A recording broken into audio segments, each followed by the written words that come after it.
This story starts in a training hall. Two shirtless men clashed fiercely in it. Their bodies moved with speed and precision, kicks and punches colliding with bursts of impact. Our main character, Su Hong, launched a powerful strike, while his opponent blocked and countered with equal force. Their fists met in midair, creating a shockwave that echoed through the hall. As the bout ended, Su Hong's opponent stumbled back, clutching his chest in pain. He winced and muttered that it hurt like hell. Around them, other students continued their own sparring sessions, the sound of hits filling the large, brightly lit training hall. That classmate called out to Su Hong, praising his progress. He said that Su Hong's diamond fist had improved again, and asked if he had reached the level of subtlety. Su Hong adjusted his stance and calmly replied that he had reached subtlety 2 days ago. Subtlety was one of the martial arts realms in this world. Mastery of any martial art could be divided into 5 levels: entry, proficiency, subtlety, great accomplishment, and perfection. Each stage represented a new depth of understanding and power. Hearing Su Hong's answer, the classmate's eyes widened with admiration. Giving a thumbs up, he said that in terms of diamond fist, nobody in their class could match Su Hong's level. Su Hong then turned toward his classmate and asked with determination if he had rested enough, suggesting they continue their training. His words carried a sense of tireless drive that made the other student freeze in surprise. His expression changed to irritation as he yelled that Su Hong was a training maniac. He grabbed his bag and declared that he was leaving to go home and eat instead. Su Hong was surprised as he watched his classmate dash toward the exit. At the door, the classmate waved and cheerfully said goodbye to Teacher Lee, who was just entering the hall. The teacher, looking calm but slightly exasperated, reminded him to put his clothes on properly before leaving. The student laughed awkwardly and hurried off, still half-dressed. Teacher Lee then looked around the hall until his eyes settled on Su Hong. His tone became serious as he said that he had finally found him. He asked Su Hong if he was applying for the martial division, his voice firm and expectant. As Su Hong wiped sweat from his neck, the teacher continued, asking why he hadn't yet paid the 30,000 yuan registration fee, warning that registration would close next Monday. Hearing that, Su Hong paused, looking slightly tense. Lowering his head, he asked in a quiet tone if the teacher could give him a few more days. The teacher sighed and softened his expression. He told Su Hong that he understood his family was struggling, but there was nothing he could do about it. The rules were strict, and exceptions weren't allowed. Hearing that, Su Hong fell silent, his eyes showing a trace of worry and determination mixed together. Late at night, the training hall was silent, except for the sound of fists cutting through the air. The bright lights reflected off the polished wooden floor, while the moon shone faintly through the glass ceiling. In the center of the hall stood Su Hong, alone, his duffel bag nearby. He moved tirelessly, practicing his techniques again and again. Each punch echoed sharply, showing his frustration and determination. As he exhaled heavily, his thoughts focused on the words from earlier: 30,000 yuan for the registration fee. The number repeated in his mind over and over. Sweat ran down his body, his breathing heavy as he struck the air with even more force, whispering to himself, 30,000 yuan, 30,000 yuan. His mind drifted back to his childhood. He remembered a time when he was only 3 years old, crying amidst rubble and smoke. His parents had died during a ferocious beast disaster, leaving him all alone among the ruins. The memory of loss and helplessness still lingered vividly in his heart.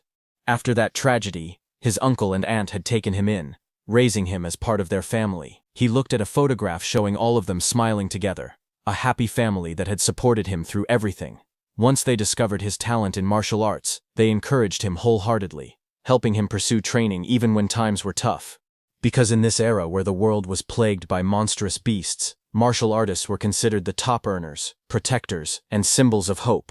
It was a path of both glory and survival. Yet as Su Hong looked down, his fists tightened. He whispered bitterly that he had trained in martial arts so his family could live better lives, but instead he was making things harder for them. His expression turned heavy with guilt and frustration, his body trembling under the weight of his own ambition and helplessness. Late at night, the quiet street was lit by a single street lamp, its light spilling across the narrow road. The small apartment building stood still under the calm blue sky, with the faint glow of indoor lights showing signs of life within. Su Hong returned home, his steps slow and tired. He stopped outside the door, his hand resting on the handle as he heard voices coming from inside. His aunt and uncle were talking about money again. His uncle asked how much they were short on rent since the payment date was approaching. But his aunt replied softly that rent could wait. They should focus on paying Su Hong's registration fee first. His uncle agreed, saying that Hong's talent was exceptional and that he would surely become someone great one day. He added that they couldn't afford to hold him back, no matter what it took. Su Hong's expression darkened as he listened. His aunt and uncle's voices softened again. His aunt suggested stopping her medication to save money, saying they didn't help anyway. But his uncle quickly refused, insisting he would take on an extra job so she could rest and not worry about anything. Standing silently outside, Su Hong clenched his fists. The sound of their kind words weighed heavily on him. He pressed his hands against his ears, unable to bear hearing any more of their sacrifices. Moments later, he pushed open the door with a forced smile and called out, "Uncle, Aunt, I'm home." His aunt smiled warmly, telling him he must be exhausted from practicing so late again. Su Hong tried to step forward and help, offering to take over her chores. But his aunt waved him off with a proud grin, saying couldn't she handle this little thing. His uncle firmly told him to go rest. His aunt chuckled and gently reminded him to listen and get some sleep. Su Hong looked at them both, his chest tightening with a mix of gratitude and guilt. The warmth of their home contrasted deeply with the struggle behind it. The night moonlight filtered through the window, casting soft patterns across the small room. Su Hong lay awake on his bed, staring quietly at the ceiling. Thoughts of his uncle and aunt filled his mind. They had already sacrificed so much for him. Clenching his fists under the blanket, he silently promised himself that he wouldn't let them suffer any longer. In his mind, he spoke to them, saying that they had done more than enough for him, and that from now on he would handle his own problems. His eyes hardened with resolve, as a plan began to form. He knew that for a martial practitioner to earn tens of thousands in just a few days, there was only one place to go. The next day, sunlight gleamed on a tall building surrounded by trees. It was the entrance to the underground fight club. Inside, an electrifying atmosphere filled the air as the announcer's voice echoed across the arena. "Folks in the crowd, welcome to the Martial Disciple Guard Challenge. No holds barred, life or death, victory is all that matters." In the center of the brightly lit ring stood a tall man wearing a Red Bull mask, his body covered in muscle. The announcer's tone rose with excitement as she introduced him, saying that today, holding down the stage, was the one and only Mr. Minotaur. The crowd roared as the rules were announced. Anyone who could win 4 matches in a row would walk away with 60,000 in prize money. Lose even once, and they'd get nothing. Among the audience, whispers began to spread. Some people noticed a masked newcomer stepping into the arena. One guy asked who that guy was, saying he had never seen him before. Another crossed his arms and said he was a newbie. A third spectator leaned forward, frowning, saying a newbie jumping straight into the guard challenge was just asking to die. As the lights focused on the stage, the tension thickened. Su Hong, hidden beneath the bull mask, was about to risk everything. Under the blinding lights of the arena, the announcer nudged Su Hong, who was wearing the bull mask. With a confident smile, she told him to liven things up and get the crowd excited. Su Hong tilted his head in confusion, scratching his mask. He asked how he was supposed to hype up the crowd. She rolled her eyes slightly, waving her hand dismissively. She explained that he should provoke them, throw some trash talk, stir them up. She muttered under her breath about how troublesome newbies could be. Hearing that, the masked Su Hong nodded firmly and gave a thumbs up. Then, stepping forward to the center of the stage, he clenched his fists and shouted with full confidence, declaring himself invincible against anyone below a martial artist. He challenged all weaklings to come and face him. Hearing that, the crowd immediately burst into noise.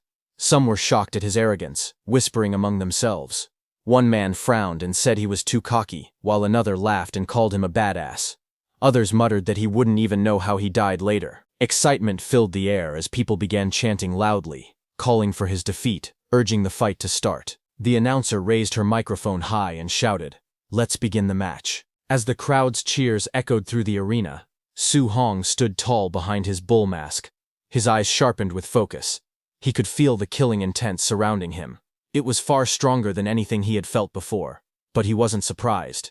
This was the underground fight club, where life and death were always close. Taking a deep breath, he thought to himself that this was the only way to earn the tuition money quickly. He tightened his fists and murmured in determination, hoping that his diamond fist would bring him the victories he needed. The moment the match began, one of the fighters, a man wearing a mouse-shaped mask, stepped forward and shouted angrily at Su Hong. "Cocky punk. I'll play with you," he yelled, his body already in motion as he lunged forward with sharp momentum, standing calmly in the center of the ring.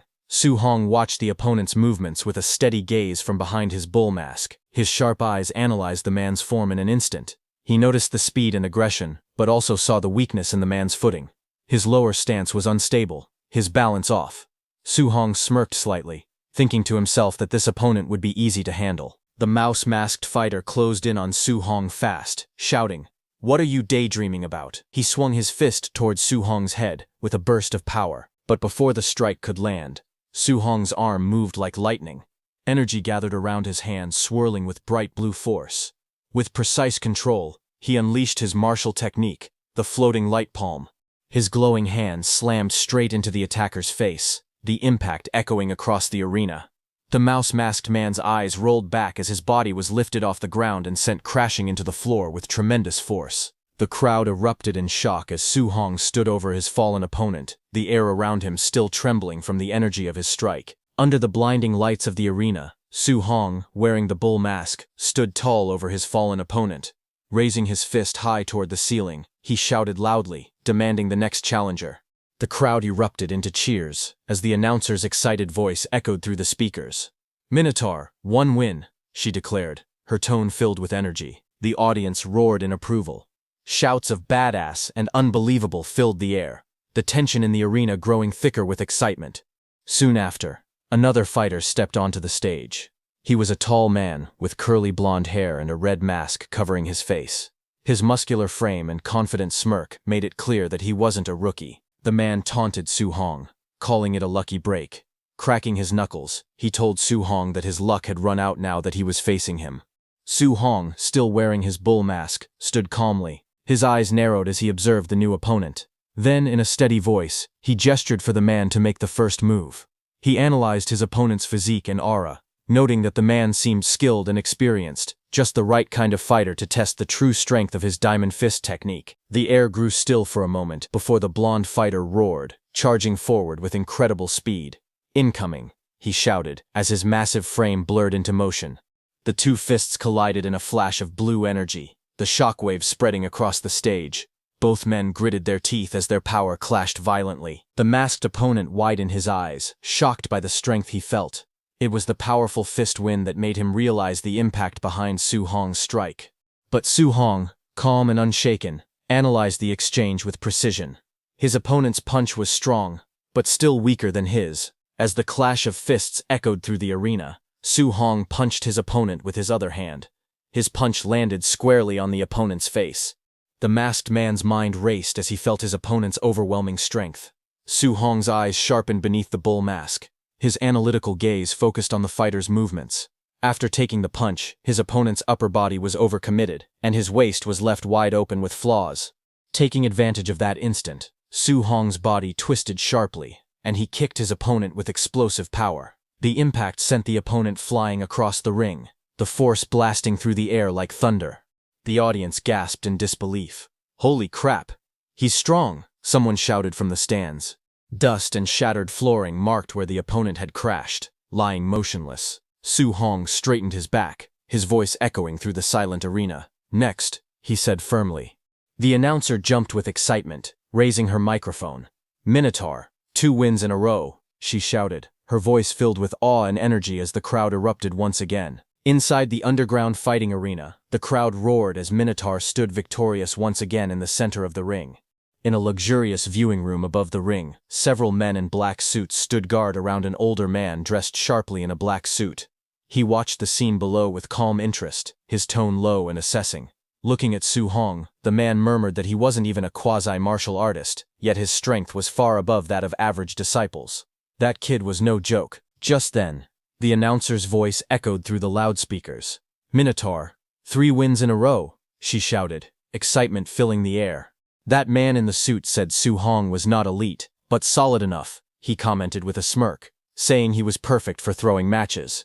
From behind him, a younger man wearing a fox-like mask spoke with determination. He called the old man in the suit teacher, and said he would recruit him. The older man turned slightly, his tone calm but commanding. He told his disciple not to let on that he had already advanced to martial artist. Meanwhile, down in the arena, Su Hong wiped the sweat from his face. His eyes remained sharp and focused as he analyzed his situation. He thought that his subtlety-level diamond fist had no trouble dealing with these regular disciples. As the defeated fighters were carried away, Su Hong clenched his fist, his expression steady and confident.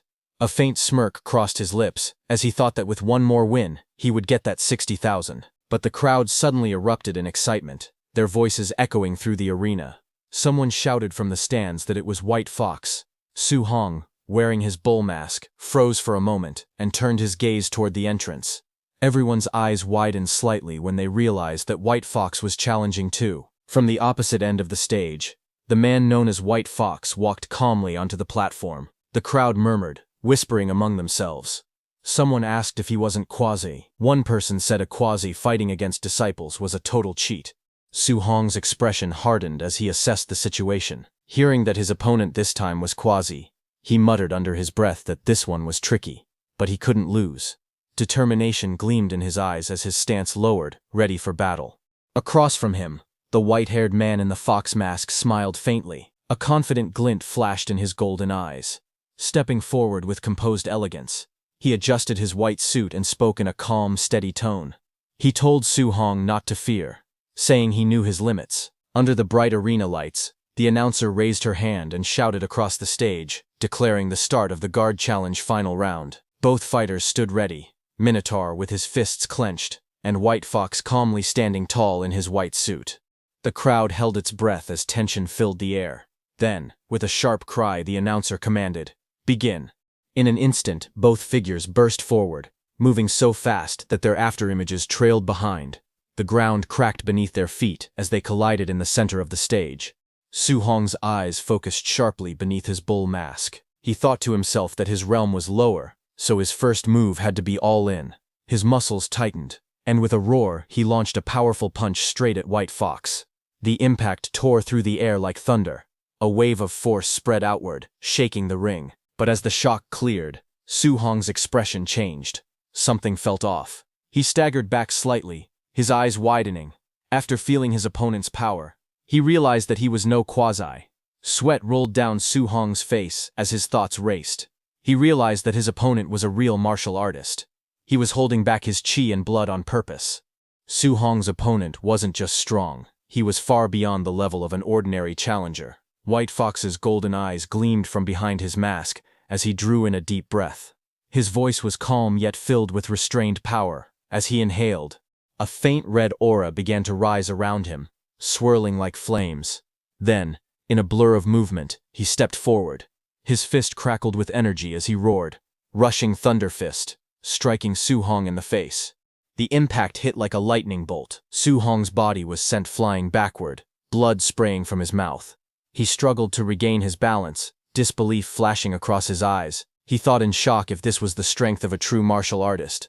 The sheer force of the punch left the crowd stunned. In the audience, several people recognized the technique instantly. One guy shouted that it was triple ringing thunder fist. Another laughed, saying Minotaur was toast. On the stage, White Fox didn't stop. His fists moved like a storm, every strike heavy and precise. He taunted Su Hong between blows, asking if he was just going to defend. He told Su Hong to fight back and show him what he had. Su Hong, in the Minotaur mask, blocked with both arms, his muscles trembling under the continuous barrage. The sound of fists colliding echoed like thunderclaps across the arena. Inside, he gritted his teeth, thinking desperately that if this kept up, it was over. His mind raced as he struggled to stay on his feet. Gotta find a counter chance, he thought, scanning for an opening through the blinding flurry of punches. White Fox, surrounded by a red aura, advanced relentlessly. Each blow carried the weight of a storm, forcing Minotaur further back. White Fox's movements were sharp, precise, and merciless. Suddenly, White Fox found an opening. Minotaur raised his fists to block an incoming strike, but the force behind it still tore through his defense. His eyes widened as the impact exploded against his guard. With a roar, White Fox swung his fist, colliding against Su Hong's face with all his strength. The arena shook from the clash as Su Hong was sent flying backward. He hit the ground hard, his vision blurring as pain coursed through his body. His consciousness started fading fast, his body refusing to move. White Fox stood tall, brushing the dust off his white suit. Calmly, he stepped forward and placed his foot on Minotaur's chest. His voice was cold yet casual as he said, "Brother, This match's prize money? 0 for you. A faint mocking smile curved beneath his mask as he spoke calmly. He said that his teacher had invited Minotaur to join them, to throw fights in their favor from now on. If he agreed, they would pay him the prize money regardless of today's outcome. Su Hong, in the Minotaur mask, glared up at him through the pane, his breathing heavy but his resolve unbroken. With a strained voice, he spat out his answer, saying that he would never do that kind of dirty work. Hearing that, White Fox's expression darkened. His tone dropped as he leaned closer, warning Minotaur to think it over carefully, because refusing them was something he couldn't handle. But even while lying bloodied on the floor, Minotaur's voice carried defiance. He shouted that people like them dared to call themselves martial artists while doing such disgraceful things. White Fox let out a small laugh and straightened up. "Guess no deal then," he said coldly. In the next moment, his expression turned vicious. His aura flared red as he charged forward, shouting that he would end Minotaur right there, and that from now on he could dream of being a martial artist only in his sleep.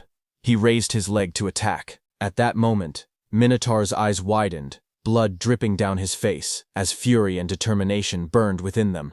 White Fox lunged in to deliver the finishing blow, but Su Hong moved swiftly and dodged his attack. White Fox's golden eyes widened in shock as something unexpected happened. Minotaur's body trembled, flames of determination burning around him as he rose to his feet. His breathing was heavy, but his voice carried unshakable resolve. He muttered to himself that he couldn't fail here. He couldn't fail at all. Step by step, he forced his battered body forward, his fiery aura growing brighter with each breath. White Fox froze in disbelief as he watched. His eyes widened behind the mask, and his mind screamed in shock. He couldn't believe it. Minotaur had taken a direct hit from his rushing thunder fist and was still standing. As memories flashed before his eyes, Minotaur's expression hardened. He remembered his family, the uncle and aunt who had sacrificed so much for him. He whispered that he wanted them to live good lives, that he couldn't let their years of effort go to waste. But another thought tore through him. Could he really abandon the martial artist's code just to survive? The question burned inside his heart. A vision of his family appeared before him, but the image shattered like glass. His voice rose in defiance as he shouted, "No, that future, hell no." At that moment, a glowing system screen flickered before him, its cold light forming words. "Then, for your family, for your faith, what price will you pay?" Minotaur's eyes blazed red. Lightning crackled around his body as he clenched his fists. His voice erupted with power and conviction as he shouted that he would give everything. In an instant, his aura exploded outward, engulfing the arena in a storm of fire and electricity. His eyes glowed fiercely as he stood tall once again, reborn through sheer willpower. A glowing screen appeared above Su Hong, asking what he was willing to give. Su Hong's body burned with red flames as he stood firm, and he answered with a powerful shout that he would give everything. Just as he said that, the scene in front of him shifted. His bull mask disappeared as he opened his eyes in a strange digital-looking space filled with vertical blue lights. His expression showed confusion as he looked around. He stood alone inside a large hall, and a huge dark shadow stretched behind him, forming monstrous shapes on the ground. He whispered a question, asking where this place was. A burst of golden light filled the hall. A towering, radiant figure appeared in front of him, its body shining like a golden statue with long, flowing limbs. Facing the blinding glow, Su Hong looked up as the figure asked who he was. The glowing figure leaned forward and said it would give him a chance. Its light began to scatter around the hall. Golden energy circled Su Hong. Rings of light wrapped around his body as the power gathered around him, swirling faster and brighter. The next second, a golden tablet appeared in front of him, with a loud shattering light. Su Hong stumbled back, staring at the shining screen, forming before his eyes. The tablet displayed his information. Su Hong looked at it in confusion as the words formed clearly. His name, Su Hong. His blood energy, 85. His spirit, 23.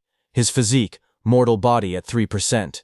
His first quest, Path of the Arena. His diamond fist subtle mastery at 7%. Floating light palm proficient at 35%. Void step proficient at 56%. And his martial Dao points at 0%.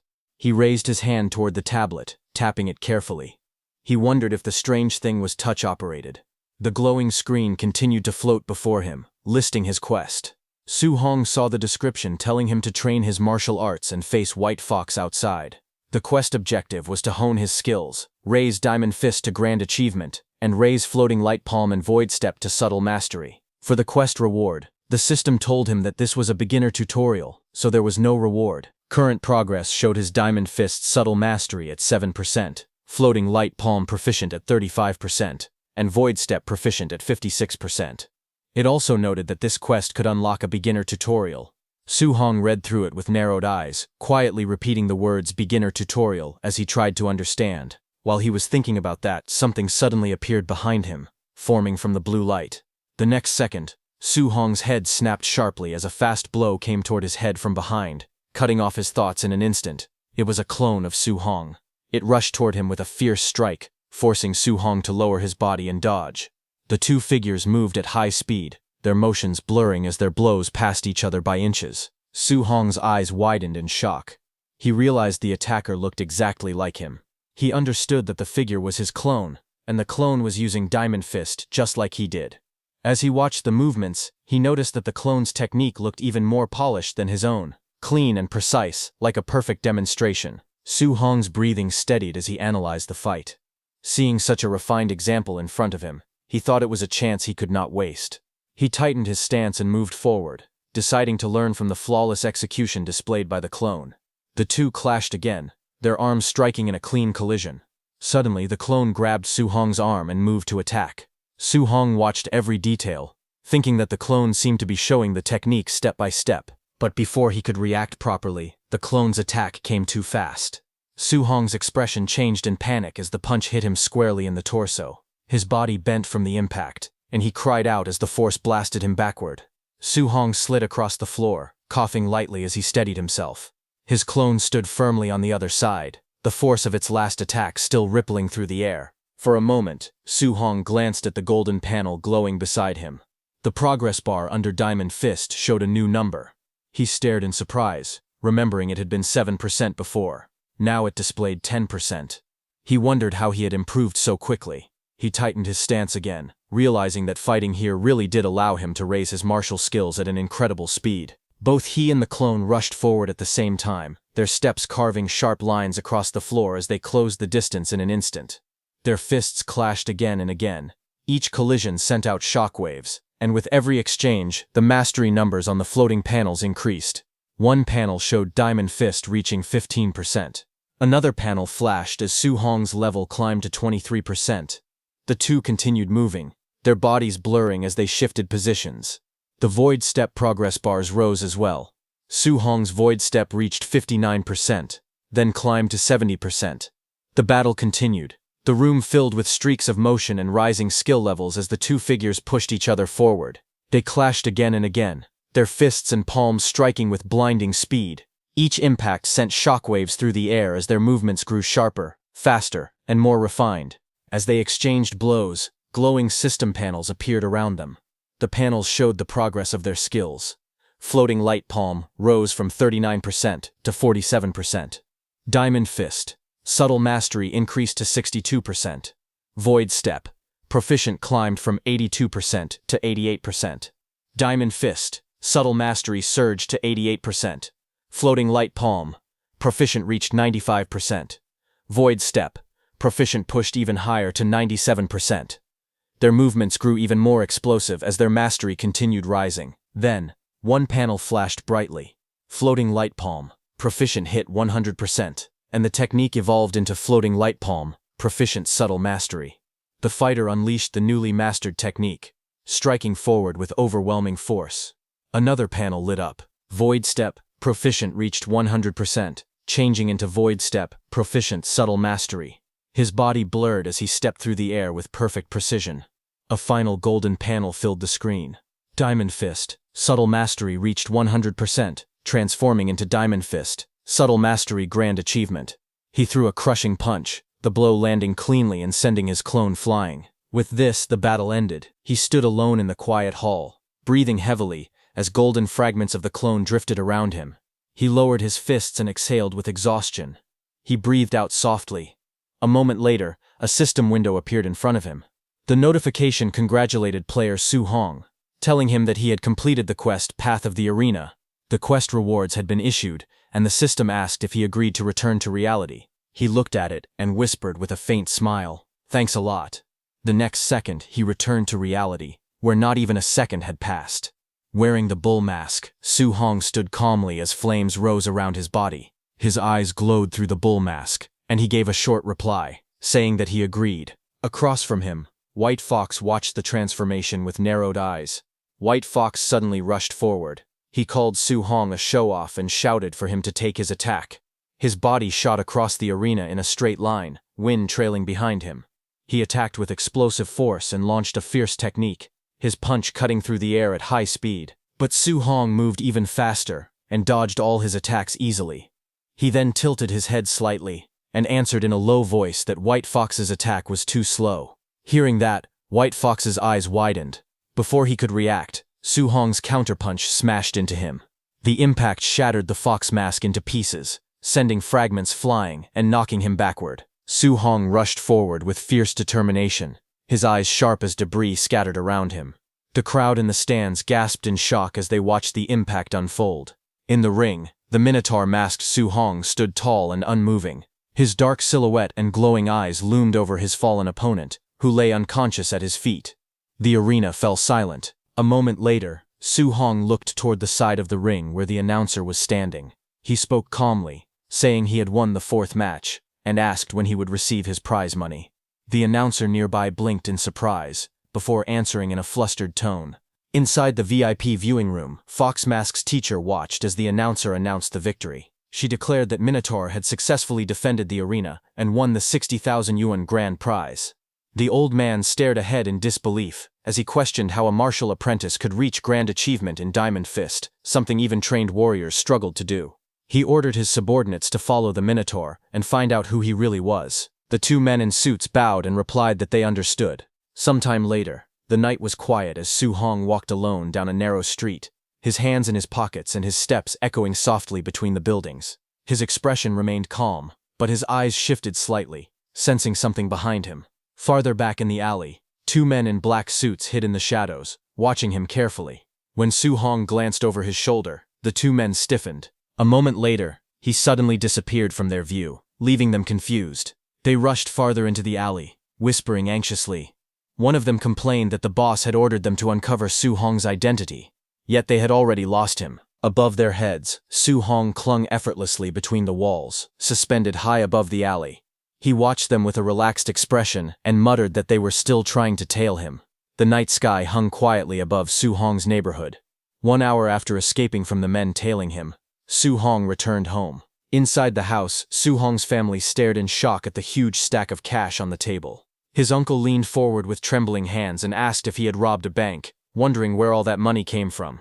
His aunt looked equally stunned, unable to believe her eyes. Su Hong sat across from them with a calm smile. He explained that he had been working as a sparring partner at a dojo. He said the dojo master thought he had potential, so he decided to sponsor Su Hong's training. His father frowned and reminded him that he had once said the dojo was extremely stingy. Su Hong reached out and held their hands, smiling brightly as he asked if they still didn't trust him. Hearing that, both his uncle and aunt softened. His aunt smiled with relief, and his uncle sighed happily. They said Xiao Hong would never do anything wrong, and praised him for finally making something of himself. Later that night, Su Hong moved quietly across the rooftop. Under the night sky, he sat beside a large, round water tank. He looked relaxed as he thought about his situation. He noted to himself that the martial exam registration fee was settled, and the rent was also settled. He added that his aunt's medical expenses would no longer be a problem either. A glowing system screen appeared in front of him. As he looked at it, he said that getting through this crisis was all thanks to the system. The screen displayed his name, Su Hong, along with his talent and stats. It showed his blood energy, spirit, and physique levels, along with 3 martial skills. Diamond Fist at Grand Achievement, 5%, Floating Light Palm at Subtle Mastery, 8%, and Void Step at Subtle Mastery, 9%. His martial Dao points were listed as 67. Su Hong observed that aside from his martial skill levels, the other stats didn't seem to have changed. Another notification appeared. It explained that he had gained 67 martial Dao points for defeating an opponent at a higher level.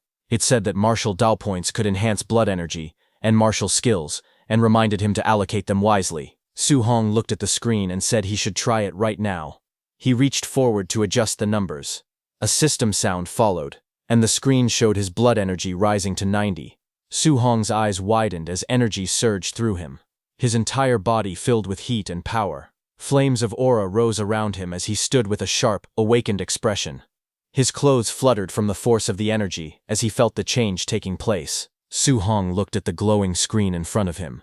He whispered that a blood energy value of 90 was already equal to a quasi-warrior. Sweat slid down his face as he breathed out slowly. He then moved his hand across the transparent panel and said that he would pour all the remaining martial Dao points into blood energy. As he confirmed the action, lines of text appeared one after another, showing blood energy increasing by small amounts. As the numbers rose, he lifted his shirt slightly and examined his body. He noticed that his physical toughness had clearly improved, and even his injuries were almost healed. A strong wind swirled around him as he stood on the rooftop under the night sky. He could feel endless power gathering inside him. He realized he needed to find a place to test his current strength. He looked out across the rooftops, then leapt away from the building, moving quickly toward his next destination. He decided to go to the school's martial arena because they had a combat power tester there. Soon, he arrived at the outdoor martial arena of Star City No. 1 High School. His figure landed at the center of the wide circular platform under the moonlit sky. A Tier 1 combat power tester stood alone at the center. Su Hong walked toward the machine with steady footsteps. He stopped in front of it and prepared himself. He said that for his first punch, he would use 70% of his strength. Red energy flames rose around his body as he took his stance. His eyes sharpened, and a bright red glow flashed in one of them. He swung his fist forward with force. The punch landed on the tester, sending a powerful shockwave through the arena. Su Hong froze for a moment and let out a tense sound. He looked at the damaged machine with sweat on his face. He said the tester was too flimsy and wondered if they would make him pay for breaking it. Steam and sparks leaked from the machine as it continued to shake. Suddenly, a loud voice shouted from behind, complaining that it was noisy and asking what he was doing in the middle of the night. Hearing that, Su Hong quickly turned and sprinted away, thinking it was time to run. A few minutes later, an old man in pajamas stood beside the broken combat tester. He yelled angrily, asking which bastard had smashed the tester in the school's martial arena. He looked around and complained that in this school, only two little brats, Chen Shan and Li Tu, would dare to do something like that. The old man grew even more furious. His face turned red as he shouted that when school started he would definitely teach those two a good lesson. The next day, inside the gymnasium of Star City No. 1 High School, students gathered in a large group, while two people stood on the stage. The students talked among themselves as the gym filled with noise. Among the students, Chen Shan stood with a bandage on his head. Su Hong behind him looked confused and wondered why Chen Shan had been beaten up. Another student leaned closer and whispered that he heard Chen Shan had smashed the tester in the outdoor drill ground in the middle of the night and refused to admit it, so the principal punished him. Hearing this, Su Hong beside him sweated nervously, realizing that they had made Chen Shan take the blame. While they were talking, the two men stood by the microphone, one in a brown suit and the other in blue martial clothing. The man in the suit was the principal of Star City No. 1 High School. He told the students to quiet down. He explained that he had invited his old comrade, Chen Tian, a Tier 3 martial artist, to teach them a C-rank martial art called Thunder Rush Fist. He told the students that everyone must learn it well. Hearing that, the students reacted with excitement. One student whispered that it was his first time seeing a Tier 3 martial artist. Another pointed out that C-rank martial arts usually cost hundreds of thousands to learn at outside dojos. When Su Hong heard that it was Thunder Rush Fist, he immediately remembered that the white fox he fought had also used Thunder Rush Fist. The move created a punch that burst out with the impact of 3 punches at once. He thought about how expensive it would be to learn this martial art outside. He clenched his fist and decided that he must seize this opportunity. From the stage, Chen Tian then told the students there was no need for more talking. He announced that he would demonstrate the technique 10 times from start to finish, and how much they learned would depend on themselves. He prepared to begin and first adjusted his footsteps on the gym floor. Instructor Chen Tian demonstrated the Thunder Rush Fist. His body twisted sharply as he threw a powerful punch forward, wind swirling around his arm. He explained that the Thunder Rush Fist carried fierce and domineering momentum, and even at the basic level, a punch would produce the sound of thunder. The students watched as he continued. He said that at the proficient level, a person could strike out 3 sounds. He added that at the micro level, 5 sounds could be produced. He then moved into another stance and declared that at the mastered level, 7 sounds could be struck. Bright energy burst around him as he performed the technique and announced that this was his current realm. He faced the students again and stated that once someone reached the perfect realm, they would be able to strike out 9 sounds. But he told them not to aim too high, saying that reaching the basic level today would be good enough. He then prepared for another round and told everyone that he would start the second demonstration and that they should try to follow along. The students lined up and shouted while copying the movements. Hours passed. The gym floor was now filled with exhausted students sitting or lying down. Some said they couldn't learn it at all, while others complained about being tired. The instructor looked at them and asked if any of them had figured out the trick. A student who was Su Hong's friend sat on the floor trembling. Sweat dripped down his face as he cried out that C-rank martial arts were too hard to learn. He looked around beside him in confusion. He asked Su Hong if he had managed to learn it, but when he turned his head, Su Hong's spot was already empty. But before he could panic, a short distance away, Chen Shan stood proudly in a martial arts stance. Flames of energy rose faintly around him as he shouted that he had successfully reached the basic level. The other students stared in shock. Su Hong's friend wondered how Chen Shan's brain was built to learn it so quickly. He muttered that no wonder people called Chen Shan a genius. Across the gym, the principal stood with Chen Tian. The principal told him that the boy showing off was their school's #1 genius, Chen Shan, and asked if Chen Tian was interested in guiding him. Chen Tian watched calmly and replied that this level was only considered basic in other cities. Then a few minutes later, outside the gymnasium, sunlight fell across the stairs. Chen Tian walked beside the principal. He said that this batch of students wasn't impressive and that coming here was pointless. The principal answered that having even one student reach the basic level was already good enough.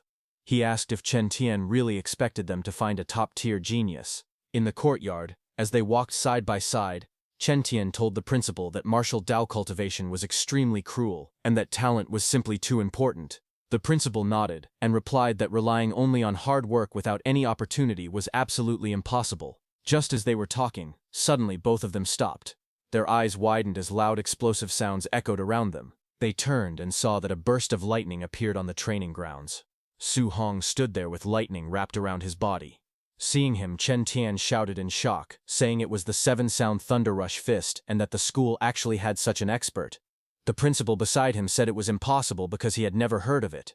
As he stared through the fence, he pointed at Su Hong and shouted that it was a student, based on the clothes. In front of them, Su Hong struck out repeatedly, each punch releasing powerful sounds in the air. Instructor Chen Tian looked stunned and said he had only taught for half a day, yet a student had already reached mastery. The principal rested his face against the fence and asked if he had heard wrong, repeating that the student had made 9 sounds. But instructor Chen Tian stood frozen, trembling slightly. Seeing that, the principal asked him what was wrong. Instructor Chen Tian then lowered his head slightly. Sweat rolled down his face as he shouted that he understood everything now. The next second, lightning gathered around instructor Chen Tian's hand. He clenched his fist as bright sparks wrapped around it. In the next moment, the instructor swung his arm forward with force. He shouted the name of the move, while lightning and impact lines burst around his punch, releasing 8 sounds. After punching, instructor Chen Tian looked excited. Sparks circled his fist as he smiled proudly. The principal beside him was shocked, shouting that the instructor had reached 8 sounds. Instructor Chen Tian explained that watching the Thunder Rush Fist from that student earlier had inspired him, allowing him to break through. Then both of them rushed forward in panic. Instructor Chen Tian said it was not the time to talk and told the principal to quickly find the student who used that move. But when they reached the field, they looked around in confusion. The outline showed that someone had just been there, but the person was now gone. On the other hand, Su Hong, not knowing he was being watched, walked through the street at sunset. He rubbed his shoulder tiredly and said he didn't expect training a C-rank martial skill to be this exhausting, far harder than the D-rank Vajra Fist. Su Hong then opened his system status window. The system screen showed his information. It displayed his name, Su Hong, along with his vitality, spirit, and physique. It listed his martial skills: Thunder Rush Fist, at the perfect level; Vajra Fist, at 5% mastery; Floating Light Palm, at micro level 8%, and Void Step, at micro level 9%. Below that, the martial value was shown as 0. Su Hong looked at the glowing system screen and said that his Thunder Rush Fist had already reached the perfect realm. He explained that he now needed to find a way to earn martial values and try to break through to martial artist soon. He said that unlike last time, he did not need a life-and-death battle. He wondered if sparring normally with someone could also let him obtain martial values. While thinking all that, Su Hong arrived at the entrance of the Raging Thunder Dojo, his workplace. He stood before the open gate and looked inside. Annoyed, he thought to himself that he had finally arrived. Inside the dojo, many students practiced with spears. They moved quickly across the training hall, clashing their weapons against each other as they trained. One of the students noticed Su Hong and walked over. He asked Su Hong why he had come today. Su Hong smiled lightly and answered that nothing special was happening. He had simply come over to practice. While they were talking, suddenly, a man with purple hair stepped violently on a student's head, slamming him into the floor. The student's body shook from the impact. The purple-haired man looked down coldly. He shouted, asking how someone dared to say his teacher taught badly. He said that if the student's comprehension was poor, he should admit it. He demanded to know why excuses were being made. When Su Hong saw that purple-haired man, he asked his friend about the situation nearby. His friend explained that Su Hong hadn't been around lately, so he didn't know what had happened. He said the aggressive instructor was a newly arrived teacher who was very strong. He added that the instructor looked down on common students like them and taught his classes carelessly. He continued explaining that this purple-haired man was that instructor's disciple, a man named Li Yan, who was also very strong. As he said this, Li Yan stepped forward with a confident, arrogant expression. He threw a punch and mocked the person he was fighting, asking how someone of that level dared to challenge him. But before the punch landed, a hand suddenly grabbed Li Yan's wrist, stopping the attack. It was Su Hong who grabbed his hand. Su Hong calmly told him that they should stop here. Li Yan pulled back and angrily demanded to know who Su Hong was. He shouted that if Su Hong had the guts, he should fight him one-on-one in the arena. Su Hong answered without hesitation that he would oblige. Just then, the instructor walked in with an angry expression and shouted, asking why there was so much noise when class was starting. Seeing him, purple-haired Li Yan backed down and glared at Su Hong angrily, saying that Su Hong was lucky. Su Hong looked at him calmly and thought to himself that this person was a bit too arrogant. The instructor then stood before all the students and announced that it was the last day he would be teaching the Raging Sea Spear technique. He said he would follow the old rule and demonstrate it only once. The students watched as he performed the technique with a spear, swinging it sharply across the room. After finishing the move, the instructor narrowed his eyes and said that he was only demonstrating it once because he did not believe they could learn it. But Su Hong stood with a spear in his hand. Blue light wrapped around the weapon as he stepped forward. His expression stayed calm, and his sharp blue eyes focused ahead. In the next moment, a reflection appeared in his eye. The silhouette of the instructor performing the spear technique could be seen clearly inside his pupil. Then, after showing it once, the instructor threw his spear onto the wooden floor with a sharp impact. The instructor then walked toward the doorway with Li Yan. He looked back and said that how much the students learned now depended on themselves. As he left, the students complained loudly. They said that demonstrating it only once was unfair, and that the students in the back could not see anything clearly. But it was different for Su Hong. He lowered his gaze to the spear in his hand. Flames rose behind him as he remembered the explanation. The technique's core was that the spear moved like a flood dragon crossing the sea. With momentum like endless waves, Su Hong held the spear tightly as blue energy wrapped around his arms. His body lowered slightly, and his eyes focused with a calm and determined expression. His body moved. Blue currents flowed around him, while he twisted his stance and swung the spear with powerful force. He stepped forward, spinning the spear as the blue energy followed each movement. The watching students widened their eyes in shock, unable to believe what they were seeing. Some students shouted in surprise, saying that Su Hong seemed to have learned the technique. Others wondered what kind of martial arts prodigy he was, and questioned if they were too stupid to learn it. Hearing the commotion, purple-haired Li Yan rushed out, asking why they were making noise and who they thought had learned the technique. He came forward and saw Su Hong swing the spear again, his movements sharp and smooth as the blue energy trailed behind him. Li Yan watched silently, his expression turning serious. He admitted to himself that Su Hong seemed to have really learned it. He thought that he needed to test Su Hong further, wondering if he truly was a genius. As Su Hong stood with his spear lowered, Li Yan called out to him, saying he would give Su Hong some pointers. Su Hong listened quietly and answered, saying okay. Hearing that, everyone moved back. Leaving space in the center, Li Yan stepped forward and spun his spear with force. Seeing that, a student beside Su Hong warned him not to be impulsive. He said that Li Yan had a bad personality, but very high strength. Su Hong told him not to worry. Su Hong then stepped out. He lifted his spear and asked Li Yan to enlighten him. Li Yan's expression turned sharp. He swung his spear fiercely and shouted that Su Hong was arrogant. He asked Su Hong to watch as he used the Raging Sea Spear technique at the micro level, releasing waves of energy. Su Hong closed his eyes for a moment, then focused. Water-like energy swirled around his spear. In the next moment, his whole body moved like flowing waves. His spear technique became smooth and powerful. Blue energy burst out as Su Hong performed the Raging Sea Spear technique at the proficient level. His movement formed a huge water-like arc across the room. Li Yan stared in shock. He could not believe what he was seeing. He shouted in disbelief, saying it was impossible for Su Hong to reach the proficient level in the Raging Sea Spear technique. Su Hong swung his spear as blue energy wrapped around his arms. He used the Rage Sea Spear technique at proficient level. Water-like light spiraled around him as he stepped forward with sharp movements. The spears crashed with a heavy impact, sending shockwaves across the arena. Across from him, Li Yan was forced back by the collision. Shock flashed in his eyes as he watched the blue aura lash forward. He couldn't understand how Su Hong had reached the proficient level so quickly. He wasn't even a warrior yet his mastery had already grown at an unbelievable rate. Just then, Su Hong's eyes glowed gold for a moment, shining with intense determination. He pushed forward again, driving the spear straight toward Li Yan. A powerful impact exploded between them.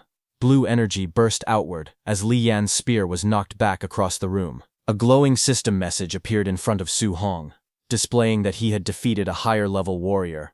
His martial Dao points increased by 35. Su Hong looked at the screen in shock, realizing that ordinary sparring matches also earned martial Dao points.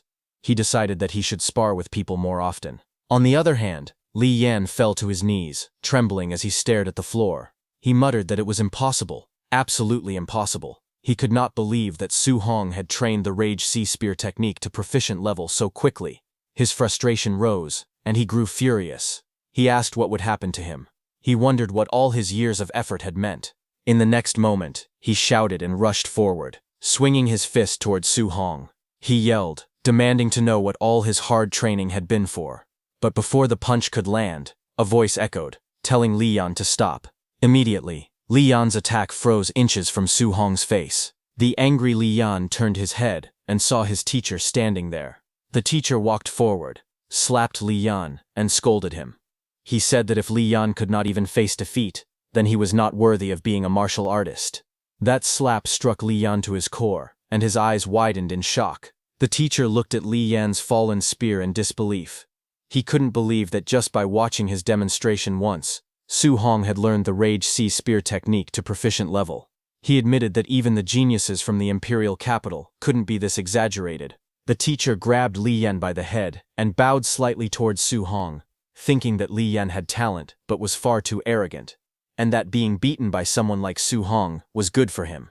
He apologized to Su Hong, saying it was his own failure for not disciplining his student properly. Su Hong watched silently and thought that this teacher had changed his attitude very quickly. Later that night, Su Hong walked alone down a quiet street. He felt that the day had worn him out, but he had gained a lot. As he looked at the glowing status window beside him, he noted that he had learned Thunder Rush Fist and the Rage Sea Spear technique, and had also earned martial Dao points. On the screen, his information appeared. Name, Su Hong. Blood energy, 91.7. Spirit, 23. Physique mortal body, 3%. Martial skills, Rage Sea Spear technique, subtle mastery, 28%. Thunder Rush Fist, perfect. Diamond Fist, grand achievement, 5%. Floating Light Palm, subtle mastery, 8%. Void Step, subtle mastery, 9%. Martial Dao points, 35 points. Su Hong fell deep in thought. He noted that the school exam was only a few days away, and students with money had already prepared high-grade alloy weapons.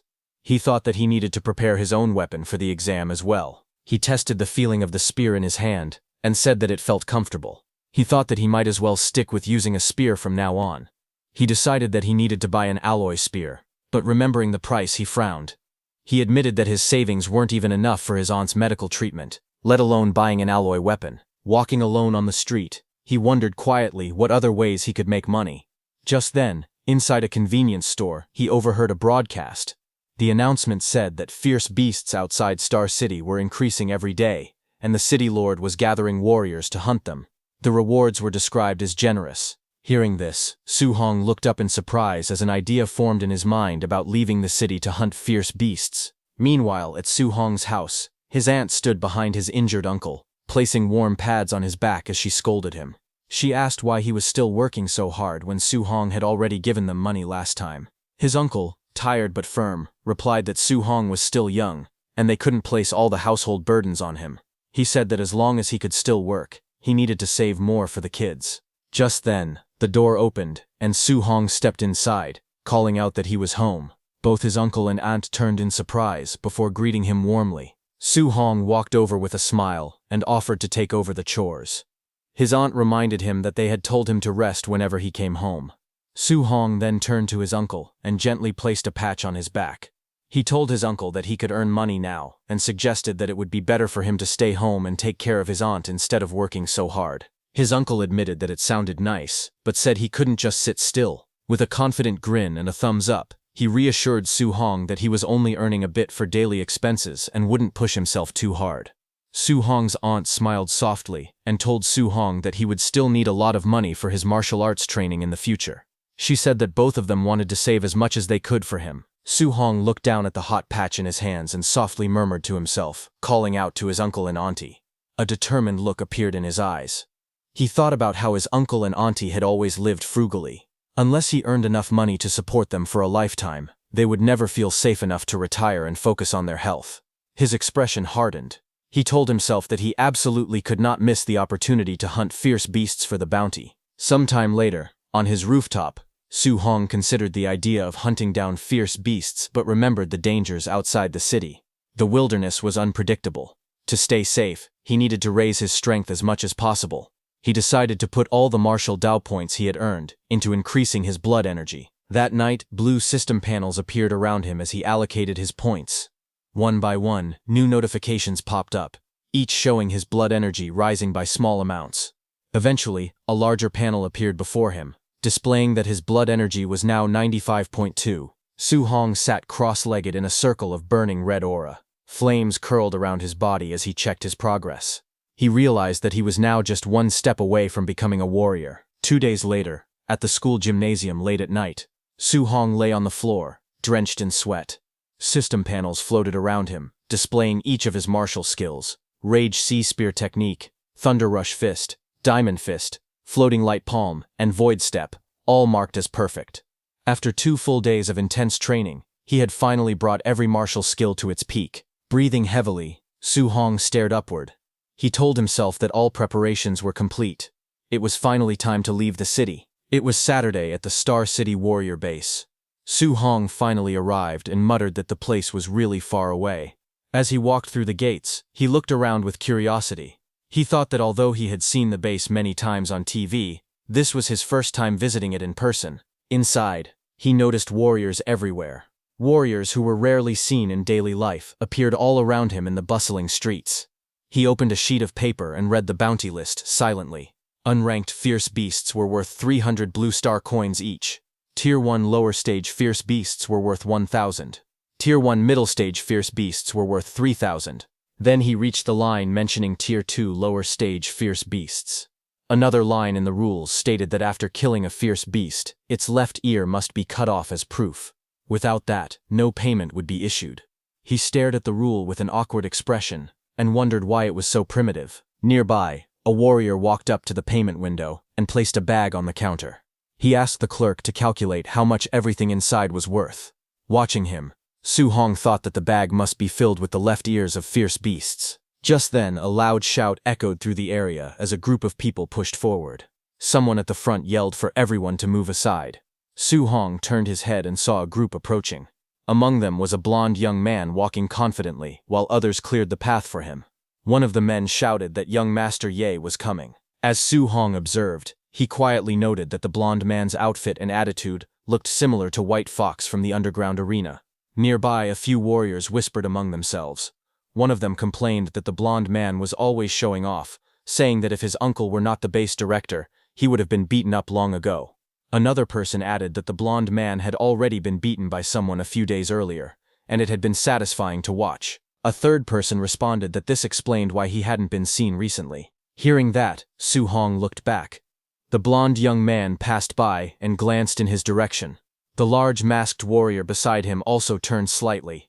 The blond man wore a faint smile on his face as he looked toward Su Hong.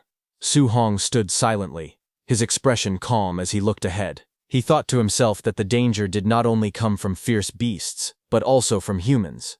Because of that, he reminded himself that he needed to be extremely careful. As he walked through the warrior base, someone approached him and asked if it was his first time there and if he was planning to enter the wilderness alone. He answered quietly that he was. The staff member watched him walk further into the passage and sighed, thinking that he was just another ignorant and fearless kid. Su Hong took another step forward, his shoe pressing down on the grass as he exited the tunnel. A bright light shone ahead. He stepped out of the dark passage and into the wilderness, where tall trees stretched out in every direction and sunlight spilled through the leaves above him. Su Hong stood with determination in his eyes. He tightened his grip on his sleeve and thought to himself that he must return with a full haul. 2 hours later, the forest around him was quiet. Sunlight filtered through the leaves as he walked deeper among the trees. He looked around and realized that he had not seen a single fierce beast. He wondered if all the beasts near the forest outskirts had already been hunted. He leaned against a tree with confusion on his face, holding his water bottle.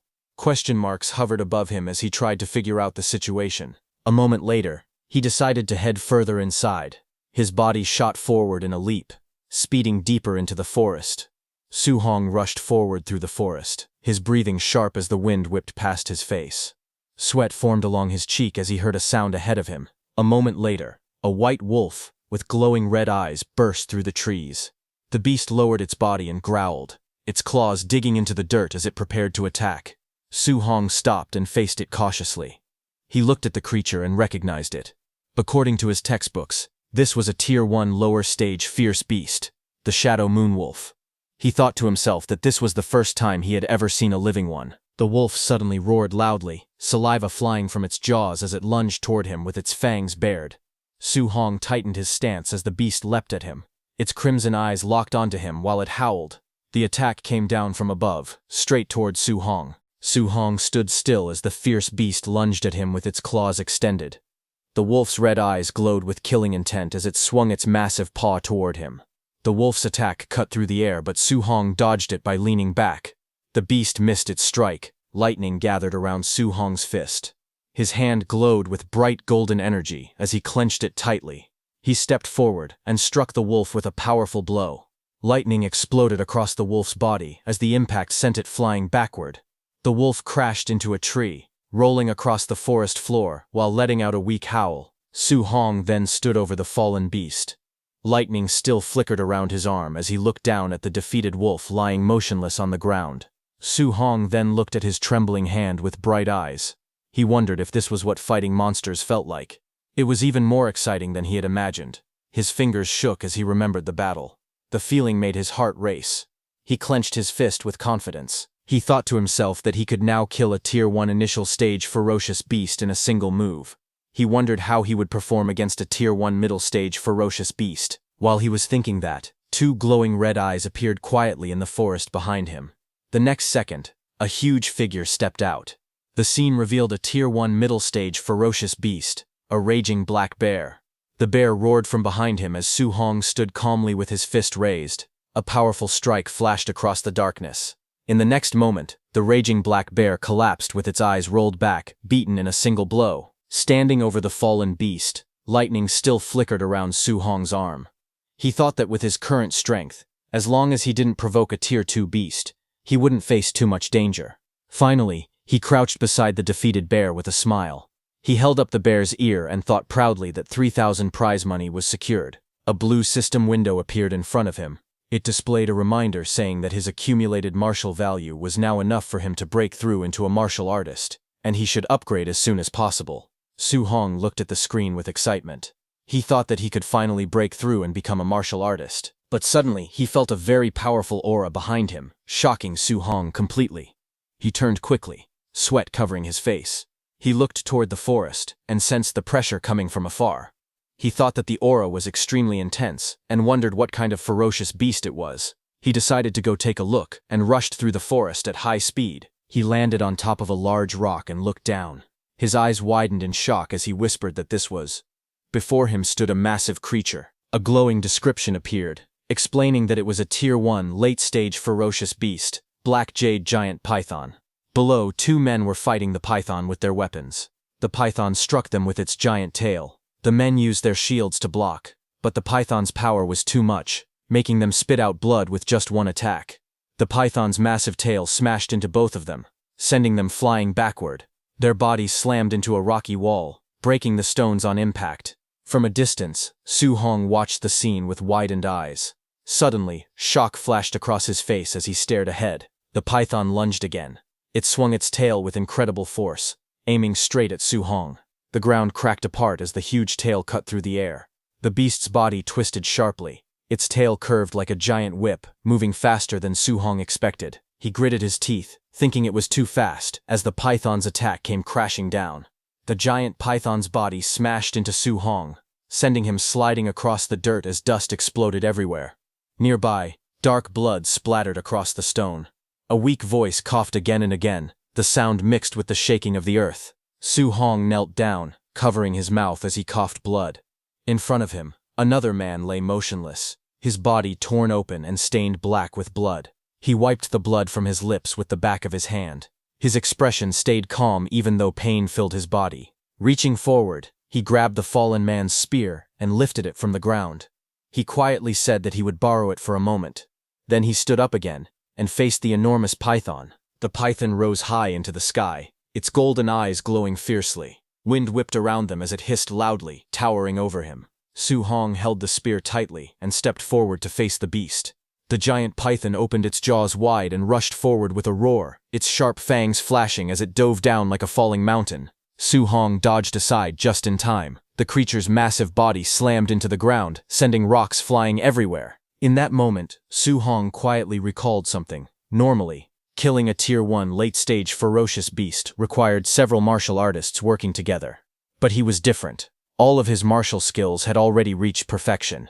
With that level of mastery, he had easily killed the Tier 1 middle-stage raging black bear before. Because of that, he believed he now had the strength to fight the black jade giant python directly. He dashed forward with incredible speed, his footsteps leaving white streaks behind him. His body spun through the air, avoiding another strike as the python whipped its tail. Using void step. Perfect. He closed the distance in a blink. The massive python lunged again, jaws wide. But Su Hong's eyes stayed calm. Blue light burst around his spear as water-like energy gathered and wrapped around the weapon. He raised the spear and unleashed his technique, Raging Sea Spear technique. Perfect. A powerful wave of blue energy burst forward as his spear swung down, carrying the force of crashing tides straight at the python. The giant python's massive body twisted violently as the golden spearhead pierced deep into its scales. The impact sent shockwaves through the air, and the beast let out a furious roar. Its jaws opened wide in pain, revealing rows of sharp fangs. Su Hong moved swiftly, stepping across the python's body with quick, precise motions. Each step left a sharp mark on the ground as he moved toward the spear. His hand tightened around it, gripping it firmly while power surged along his arm. Blue energy swirled around him, wrapping his entire body in a flowing, water-like aura. He lowered his stance, spear ready, eyes sharp and focused. With determination burning in his expression, he whispered to himself that he would strike again, one more time. With full power, he threw his spear at the massive python. The weapon shot forward like a beam of light. The giant python whipped its massive body forward, but the blue energy slash cut straight through its attack. Su Hong's spear pierced the python's body as it roared in pain. Enraged, the giant python swung its massive tail to attack, but Su Hong moved at extreme speed, circling around the creature again and again as faint blue trails followed behind him. He thought that the difference in their size was too great. Landing a fatal blow in a single strike would be difficult. He decided he had to weaken the python as much as possible first, then wait for the right chance to finish it. Just then, the python's tail swept toward him. Seeing this, Su Hong raised his fist, and a surge of bright energy formed around it.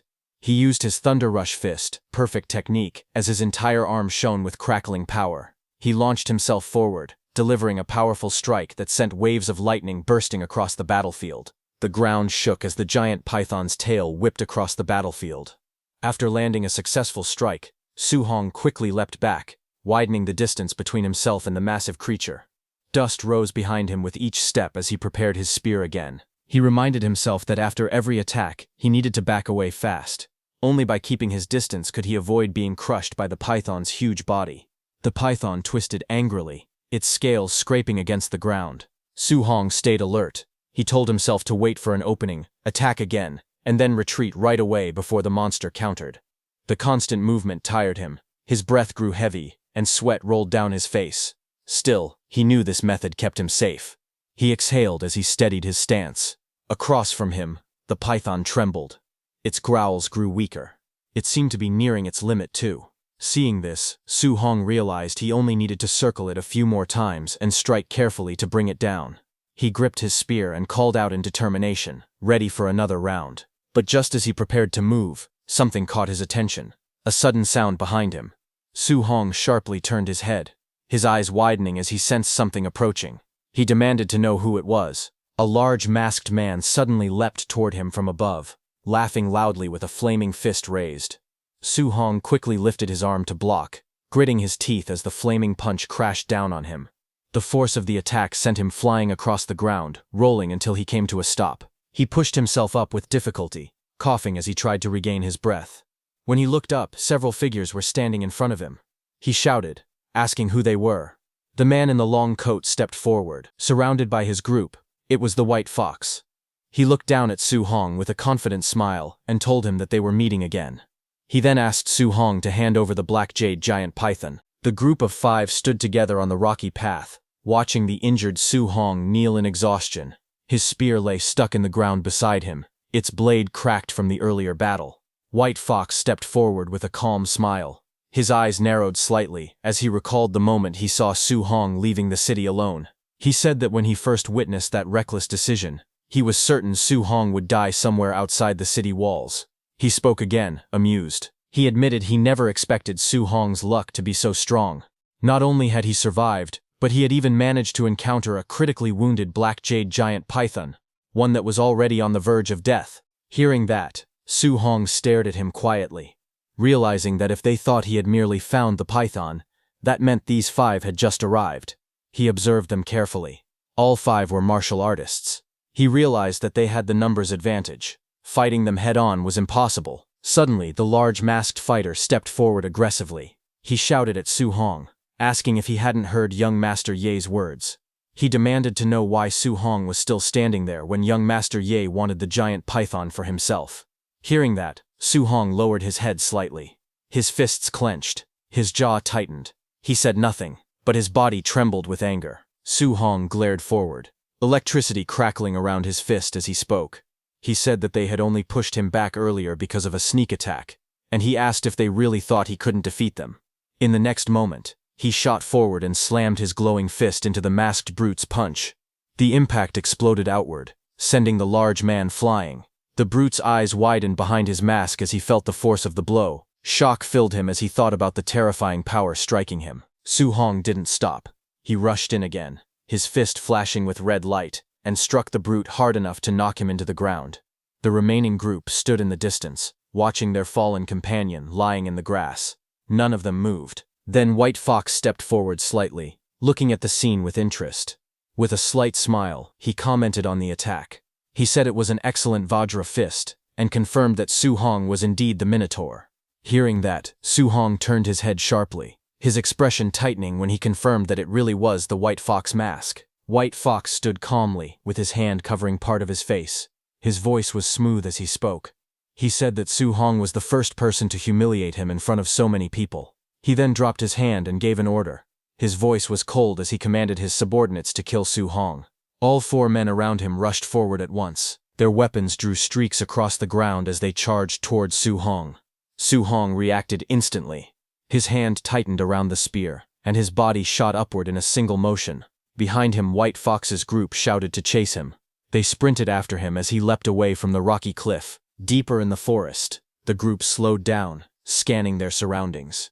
Dense trees and scattered sunlight surrounded them as they searched the area. One of them shouted, asking where he went. Another warned that the woods ahead were thick and easy to ambush in, telling everyone to stay alert. The masked man with brown hair looked ahead as he walked through the forest.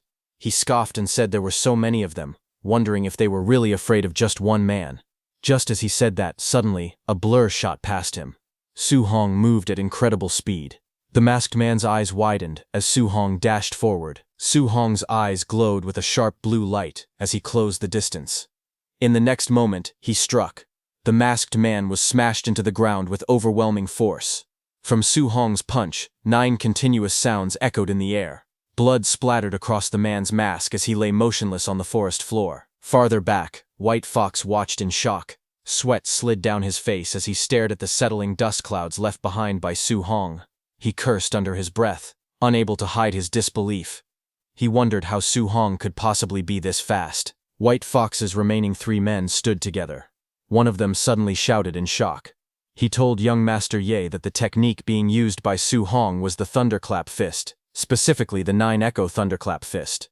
He added that even rank 3 martial artists couldn't train the Thunderclap Fist to perfection. Hearing that, White Fox's expression twisted in frustration. He snapped at them to shut up. Sweat slid down his cheek as he stared ahead in disbelief. He couldn't understand how Su Hong had perfection in the Vairara Fist, and now perfection in the Thunderclap Fist. He questioned how any of this was even possible. Up in the trees, Su Hong watched them from above, staying calm as he observed the group below. He quietly thought to himself that if he hadn't just fought the giant python and consumed so much vitality, he could have crushed all 3 of them head-on. Since he couldn't confront them directly now, he decided on a different approach. He decided that he would have to defeat them one by waiting for the right moments. Thinking that, he threw his spear, but he didn't attack them directly. He threw his spear onto the ground right behind White Fox's group. It was meant to distract their attention, and it worked. As everyone turned to look at the spear, Su Hong made his move. Before White Fox's men could react, Su Hong appeared right in front of one of them. Blue light flashed in his eyes as he reached forward with a swift, precise motion. The man facing him froze, shock spreading across his expression as he realized he had been targeted. Su Hong kicked the man in the face. His strike landed with explosive force, sending blood scattering as the man's head snapped back violently. The impact launched the man's body into the air before it crashed onto the ground. Nearby, the remaining attackers turned in shock. One of them stared at the fallen body with fear spreading across his face, while another looked nervously toward his leader. One man shouted that Su Hong was too strong and urged White Fox to retreat, but White Fox refused. He glared ahead and demanded whether they were joking, insisting that he would kill the boy today. A blur of motion cut through the forest as Su Hong dashed between the trees. His speed left streaks of blue light trailing behind him. The attackers could barely react as Su Hong appeared again and rushed straight toward them. In the next moment, another attacker was struck so hard that his body flipped upward and slammed into the ground, shaking the forest floor. White Fox clenched his teeth in frustration. Sweat slid down his face as he stared ahead. He cursed under his breath, wondering how Su Hong had grown so much stronger in just a few days. Just then, a blur shot past him. Su Hong rushed forward with incredible speed, closing in from behind. White Fox immediately spun around, eyes wide, but Su Hong was already gone. Leaves scattered in every direction as the ground shook from his steps. White Fox shouted in anger, repeating his frustration again and again. In the next moment, Su Hong appeared behind White Fox again, saying it was finally his turn. But little did he know, White Fox had already detected him. White Fox immediately turned and raised his arm, blue light gathering around it. Energy sparks shot outward as he charged forward, shouting and telling Su Hong not to think he had already won. White Fox thrust his glowing finger upward, shouting the name of his technique, Void-Shattering Finger. Seeing that, Su Hong raised his spear to attack, but his senses warned him that it was dangerous. He bent down and dodged as the blue arc of energy sliced across the forest with incredible force. The blast struck a nearby tree, instantly blowing a massive hole through its trunk. Bark and dirt exploded outward as the tree shook from the impact. The entire tree burst apart, collapsing under the force of the attack. Across the forest, White Fox thrust both hands forward, using the same void-shattering finger technique again and again. Blue beams shot from his glowing fingers in every direction, filling the air with intersecting streaks of light. Su Hong jumped around the forest, dodging all of it. He watched White Fox with a sharp gaze. Sweat slid down his cheek as he assessed the attack's power. He noted that the martial skill wasn't weak, its level seemed high, possibly Class B. Then White Fox glared back with rage twisting across his face. He screamed that he had memorized Su Hong's face. He shouted that if he was injured today, he would kill Su Hong's entire family once he returned. This was White Fox's biggest mistake. Hearing the threat, Su Hong's expression darkened instantly. Blue light flashed across his eyes as White Fox's words rang in his mind. Su Hong sprinted through the forest. He zigzagged through the trees, leaving trails of destruction in his path. Ahead of him, White Fox glared nervously. He held up his glowing finger and shouted that his uncle was a supervisor at the martial artist base, and that his father held even higher status. But before he could finish, Su Hong appeared behind him. White Fox's eyes widened with fear as he sensed him closing in. Su Hong appeared behind him with lightning-like speed. Red light crackled around his fist as he spoke calmly, saying he preferred White Fox when he was acting arrogant a moment ago. His punch connected instantly. White Fox's face twisted as the blow sent him flying, blood spraying from the impact. Su Hong didn't stop. With one more sweeping attack, a red arc cut across the air and smashed into White Fox again, throwing him violently backward as his body spun out of control. White Fox was sent flying out of the forest.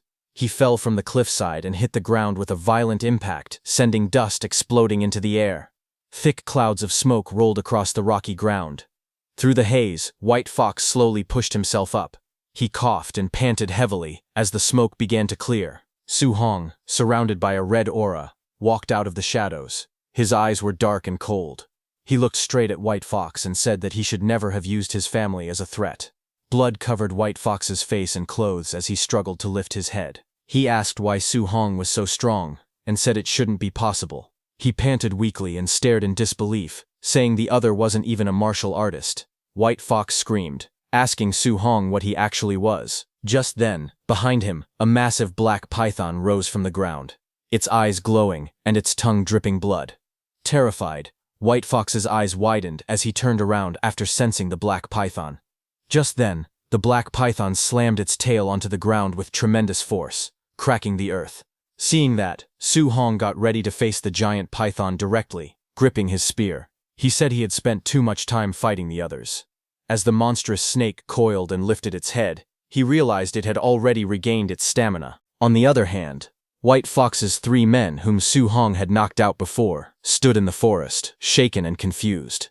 One of them muttered that Su Hong, whom they had fought, was far too strange. Another looked around anxiously and wondered where young Master Ye had gone, asking if he had already finished off Su Hong. Suddenly, the man in the red jacket lifted his head, alerted by a sound. Before they could react, they saw Su Hong running toward them from behind. He sprinted straight at them with his spear in hand. One of the men shouted that he would not spare him, while another yelled that Su Hong had finally come out, but Su Hong ordered them to move out of the way. Just as he said that, a loud rumble burst from behind. All 3 men froze when a massive python erupted from the ground, lunging toward them. Their eyes widened in shock. As the python crashed forward, Su Hong dodged aside, causing the giant creature to slam into the 2 martial artists. One of them screamed as the monster struck. A notification appeared, stating that Su Hong had indirectly killed an opponent martial artist and earned 30 martial value. A moment later, the python whipped around again, knocking the man in red into a tree. The notice appeared once more, another indirect kill, another 30 martial value. Su Hong stared at the scene in surprise. He hadn't expected to gain martial value this way too, but suddenly, the giant python's tail swung across the ground and came toward him. Seeing this, Su Hong was alerted, a bead of sweat sliding down his face as he reacted to the sudden movement behind him. He thought to himself that after so many battles, his martial value was finally enough for him to break through and become a martial artist. With a powerful leap, he spun into the air. He moved with lightning speed, jumping from tree to tree, until he made a large distance between himself and the python. He wished he could find a safe place to break through. His eyes sharpened when he spotted a cave in the distance, deciding that he would choose that spot. He shot straight down toward the cave entrance as the serpent followed. As he entered, the massive python crashed into the cave entrance, sending dust and rocks exploding upward upon impact. In the dim cave, Su Hong landed on one knee with his spear pressed against the ground. Dust and rocks fell around him as the giant serpent crashed down, its glowing eyes locked onto him. The python lurched forward, its jaws opening wide as it dove straight at him with a violent roar. But it couldn't enter. Inside the cave, Su Hong quickly pulled up his system status screen, while the serpent's body thrashed behind him. The python roared again as the system interface displayed Su Hong's information. Name: Su Hong, Vitality 96, Spirit 23, Physique, mortal body 3%. Martial skills, raging sea spear technique, perfect thunder rush fist, perfect vajra fist, perfect floating light palm, perfect void step. His martial value showed 504. Su Hong furiously tapped the vitality stat on his screen, shouting for it to increase faster. Numbers flashed rapidly as vitality rose by plus 0.1 again and again. A burning red aura erupted around him. Vitality surged through his body, making his entire frame tremble from the heat. Red light wrapped around him like flames as he gritted his teeth, thinking that it felt as if magma was flowing through his veins. The status screen flashed again, displaying that vitality had reached 100. Red energy burst outward. Seeing this, the serpent stopped, its eyes widening as a wave of crimson power surged across the cave. A red notification appeared above Su Hong, announcing his breakthrough and that he had become a Tier 1 martial artist. Flames of power burst around him as he stood in the center of the glowing circle. He looked at his own body, feeling the heat rising from within, and said that he had finally become a real martial artist. His fist tightened, energy crackling around it as bright light wrapped around his arm. In front of him, the giant serpent shrank back in fear, sensing the change in his strength. Su Hong stepped forward, flames burning around his body, and told the serpent that it was now his turn. His eyes sharpened, and with a swift motion, he launched himself forward. His glowing fist shot straight ahead, tearing through the air like a beam of light.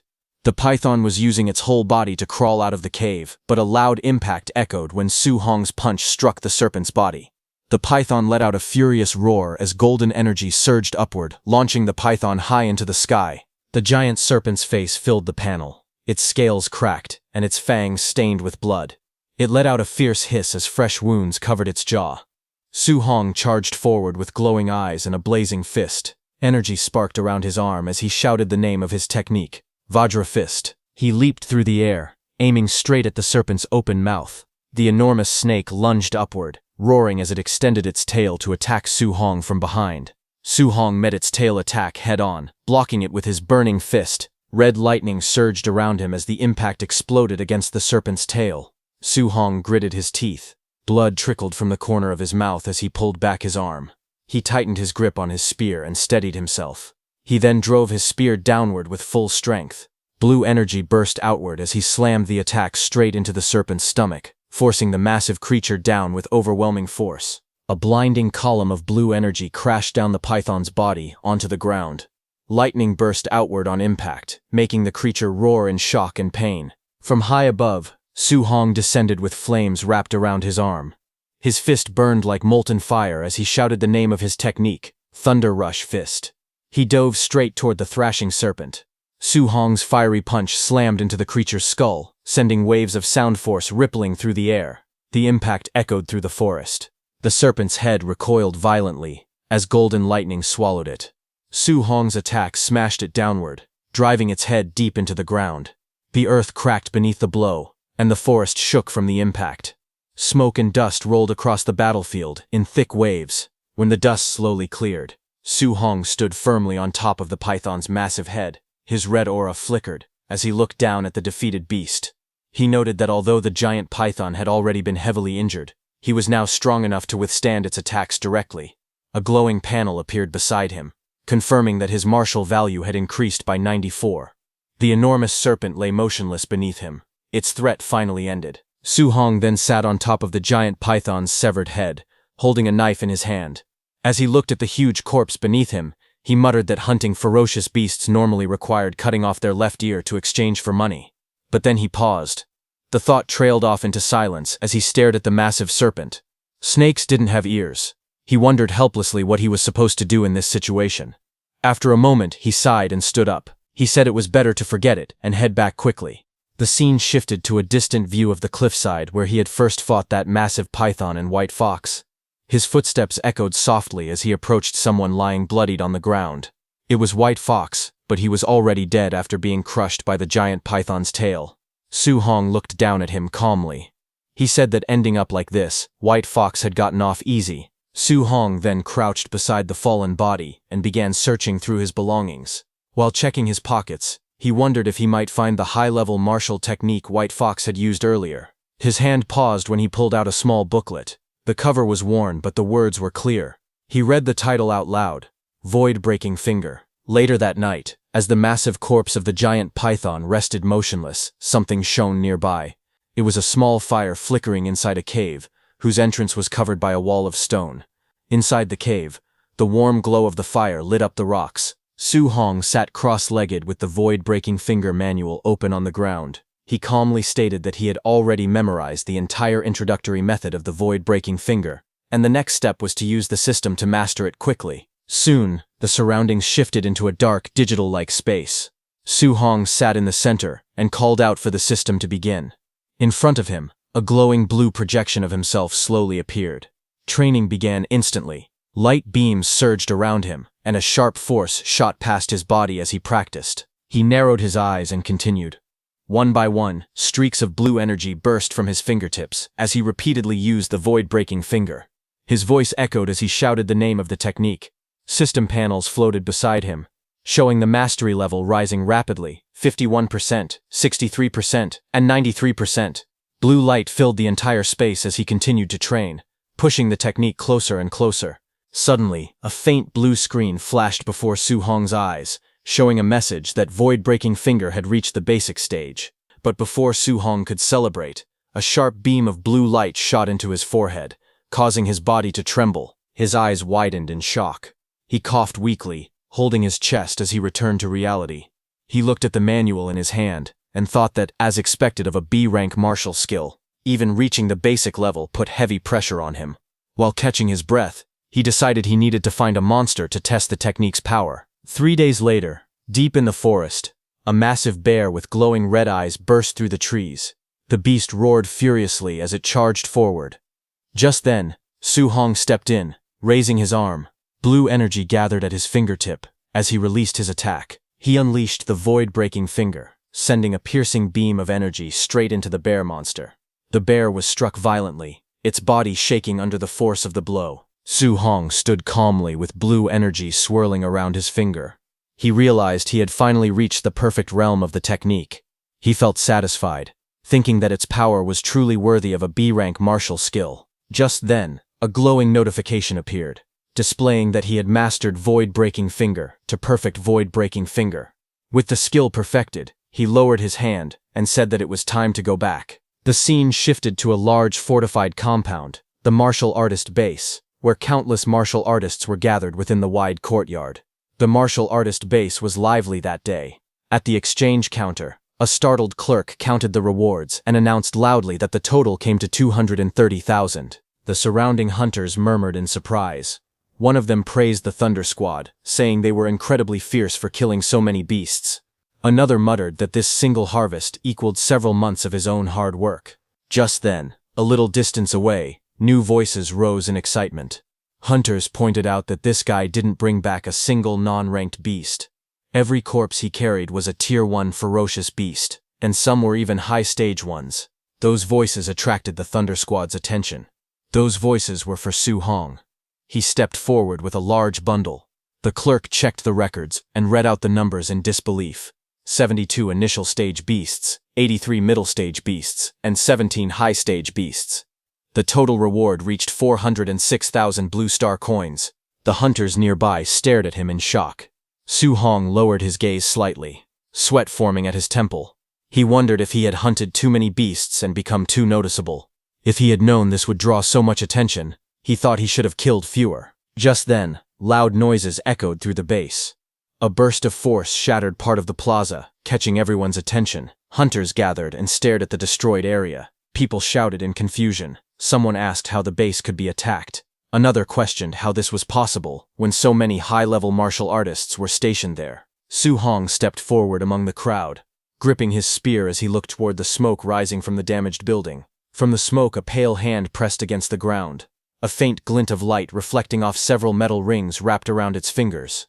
A man in a suit stepped forward from the smoke-filled ruins of the base.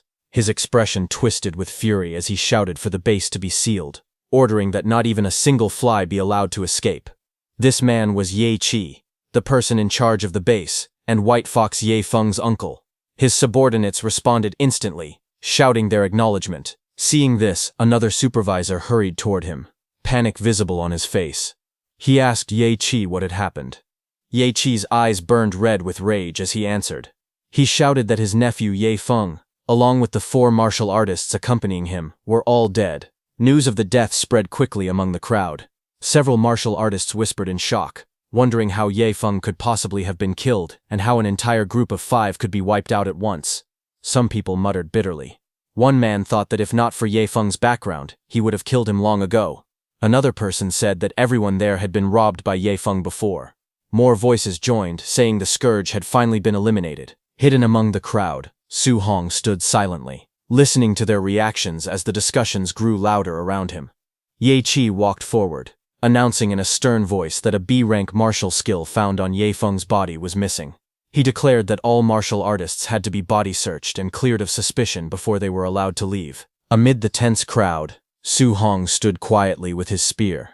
He observed the situation calmly. As he listened, he thought to himself that based on the corpses, it was obvious White Fox had been killed by the giant python, so the incident should not be traced back to him. From across the open plaza, the officials and Ye Qi gathered in a group. Their eyes scanned the crowd in suspicion. Su Hong noticed their focused stares drifting toward him. He wondered silently if they were targeting him. Suddenly, the people around him slowly stepped back, creating a clear path as the officials walked forward, led by Supervisor Ye. Their footsteps echoed as they approached directly towards Su Hong. Then Ye Qi, with a dark expression, stepped out from the group. His eyes glowed coldly as he spoke with a forced smile, addressing Su Hong as little brother. He said he had heard that Su Hong alone had killed ferocious beasts worth 400,000, and he claimed that Su Hong's skills were truly amazing. Ye Qi looked down at Su Hong and said he had heard that Su Hong had killed a ferocious beast worth 400,000 credits on his own. He called it impressive. A woman nearby stared at Su Bai suspiciously. She said he looked like a rank 1 early-stage fighter at best and questioned how he could possibly kill so many beasts.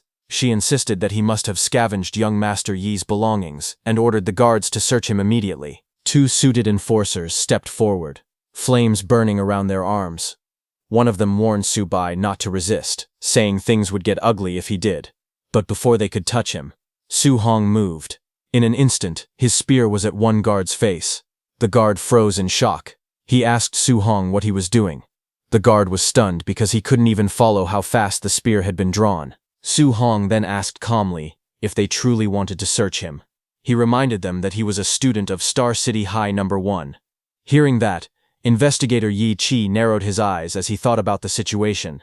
He knew the principal of No. 1 High was fiercely protective of his students, someone no one wanted to provoke. But to him, Su Hong still seemed extremely suspicious. He walked forward with 2 guards beside him. He thought that if Su Hong truly hunted all those beasts by himself, then he was a genius, and if they accused the wrong person and offended him, it would become a big problem. Facing Su Hong directly, Ye Qi explained that his nephew had been attacked and their family's secret technique had been stolen. He said he needed to find the culprit and hoped Su Hong would cooperate. Su Hong replied calmly, saying he only hoped they weren't accusing the wrong person. Seeing Su Hong's attitude, Ye Qi got angry, but he offered 10,000 credits as compensation for the search. Su Hong raised his hand and countered with 30,000. In his mind, he reasoned that Ye Feng had been killed by a giant python, and as long as the technique wasn't found on him, they couldn't blame him. After thinking for a moment, Ye Qi agreed. He told the guards to search. Su Hong lifted his arms slightly and told them to check carefully, saying he didn't want any false accusations. The guards began searching through his belongings, while the woman searched his bag. Ye Qi and the others watched closely. One of the guards finished checking and reported that there was nothing on Su Hong. Hearing this, Ye Qi told his subordinates to give Su Hong the 30,000 credits and let him go. Hearing that, Su Hong let out a small sigh of relief. In his mind, he felt lucky that he had cleaned everything up earlier. Otherwise, he would have been in serious trouble today. As he walked away with his spear, Ye Qi, who was in charge, ordered the others to continue searching everyone.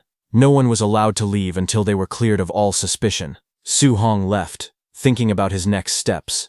He planned to shower and change clothes first.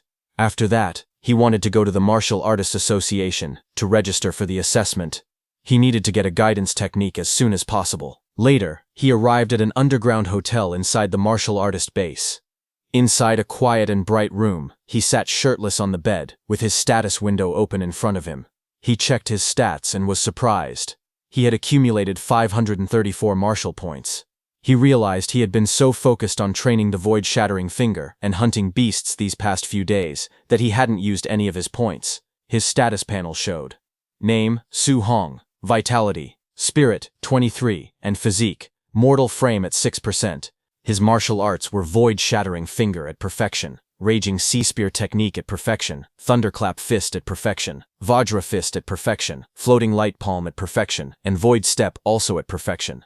He also had 534 martial points. Su Hong remembered that a rank 1 early-stage martial artist usually had about 100 vitality, while a rank 1 mid-stage martial artist had around 200 vitality.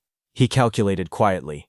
If he used all his martial points on vitality, he could raise his vitality by 53.4 points, making him only about 40 points short of reaching mid-stage. He sat there, thinking carefully about what to upgrade next. He looked at his other stats and thought to himself that he still hadn't upgraded his spirit or mortal frame yet. He wondered what effects they might have. His screen displayed that he had 23 spirit and his physique, mortal frame was at 6%. He told himself that he had plenty of martial points anyway, so he decided to test it and see what would happen. He put some points into his spirit. Blue upgrade messages floated around him saying spirit increased by 0.1 again and again.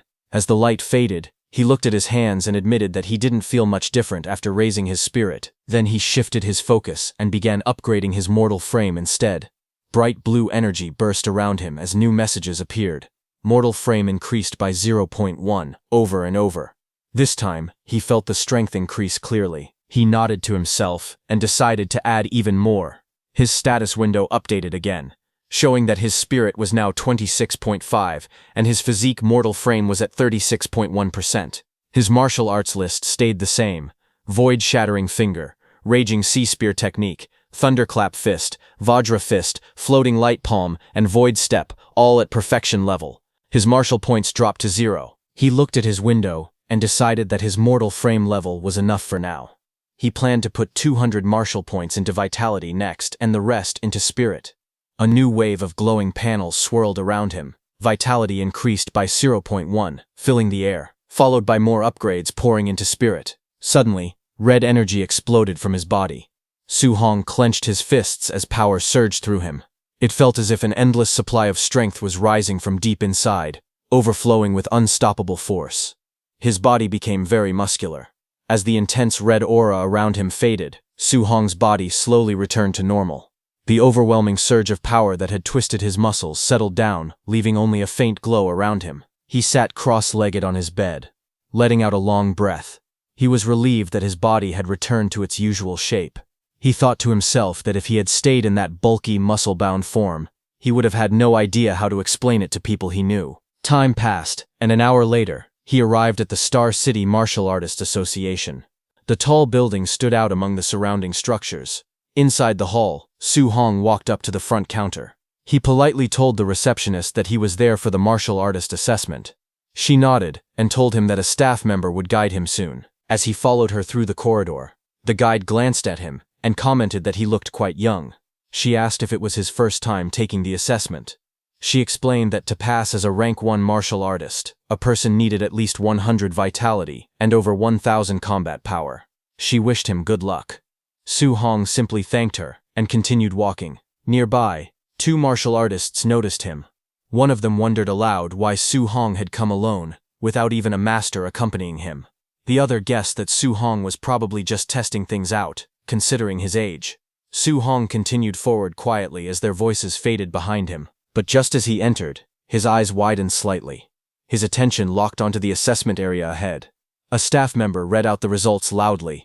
Panjia's vitality was 102, but his combat power only reached 992, so the assessment failed. Panjia yelled in frustration, saying he had been so close.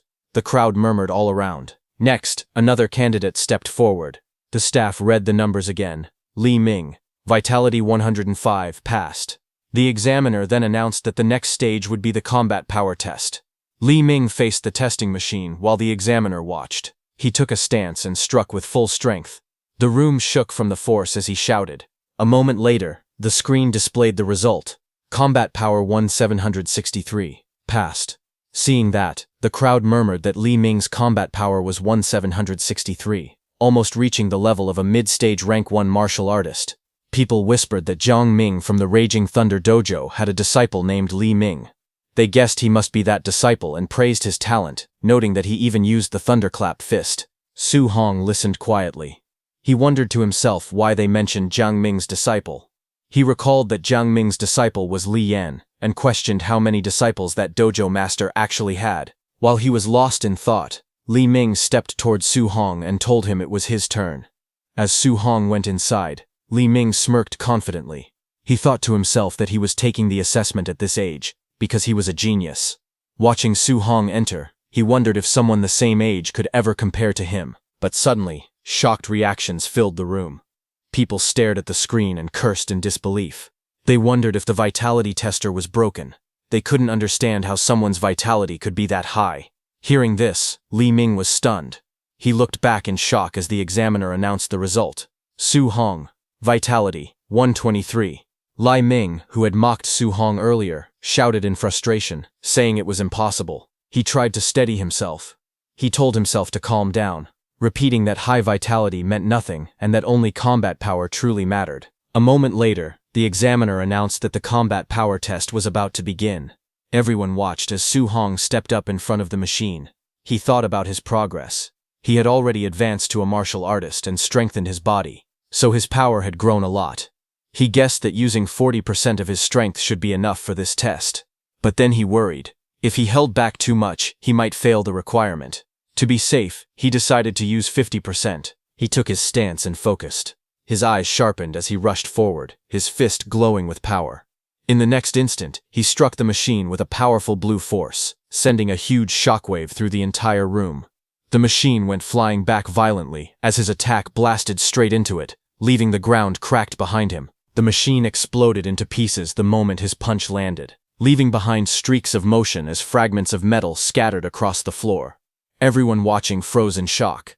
Li Ming's eyes widened as he saw that the tester had been sent flying with just a single punch, calling that level of power terrifying. But what was even more terrifying was that Su Hong didn't even use any martial arts. Then the results appeared. The broken machine displayed the number 3004, a combat power normally reached only by a rank 1 high-stage martial artist. The crowd was stunned.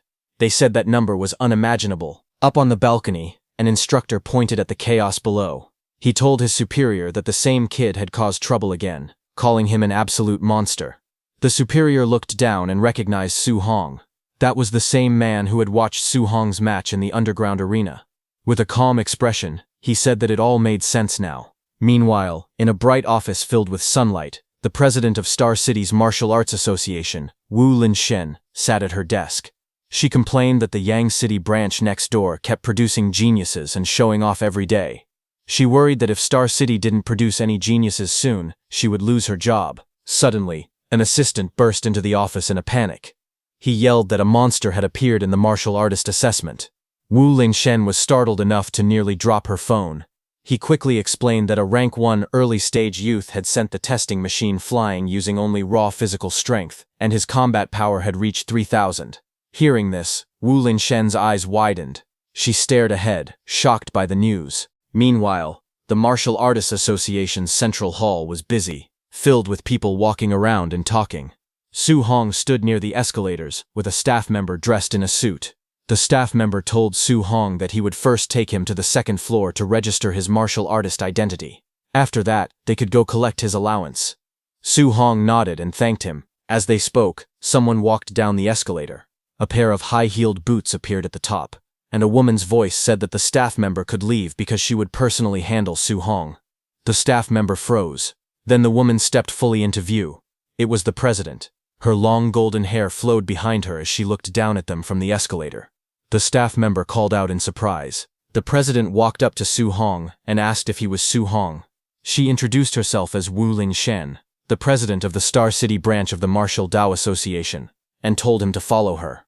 Su Hong replied politely, calling her president.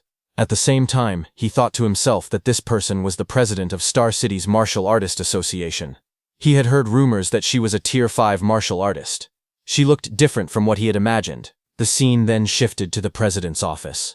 A bright and spacious room filled with warm sunlight. Su Hong sat on a couch while the blonde president reclined casually on another seat.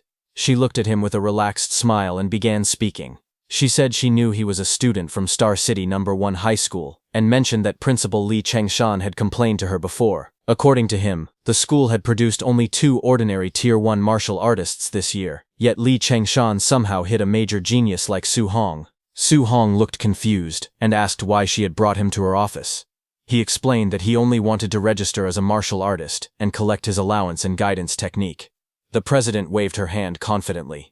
She told him not to worry, saying the people downstairs had already handled his martial artist ID and monthly allowance.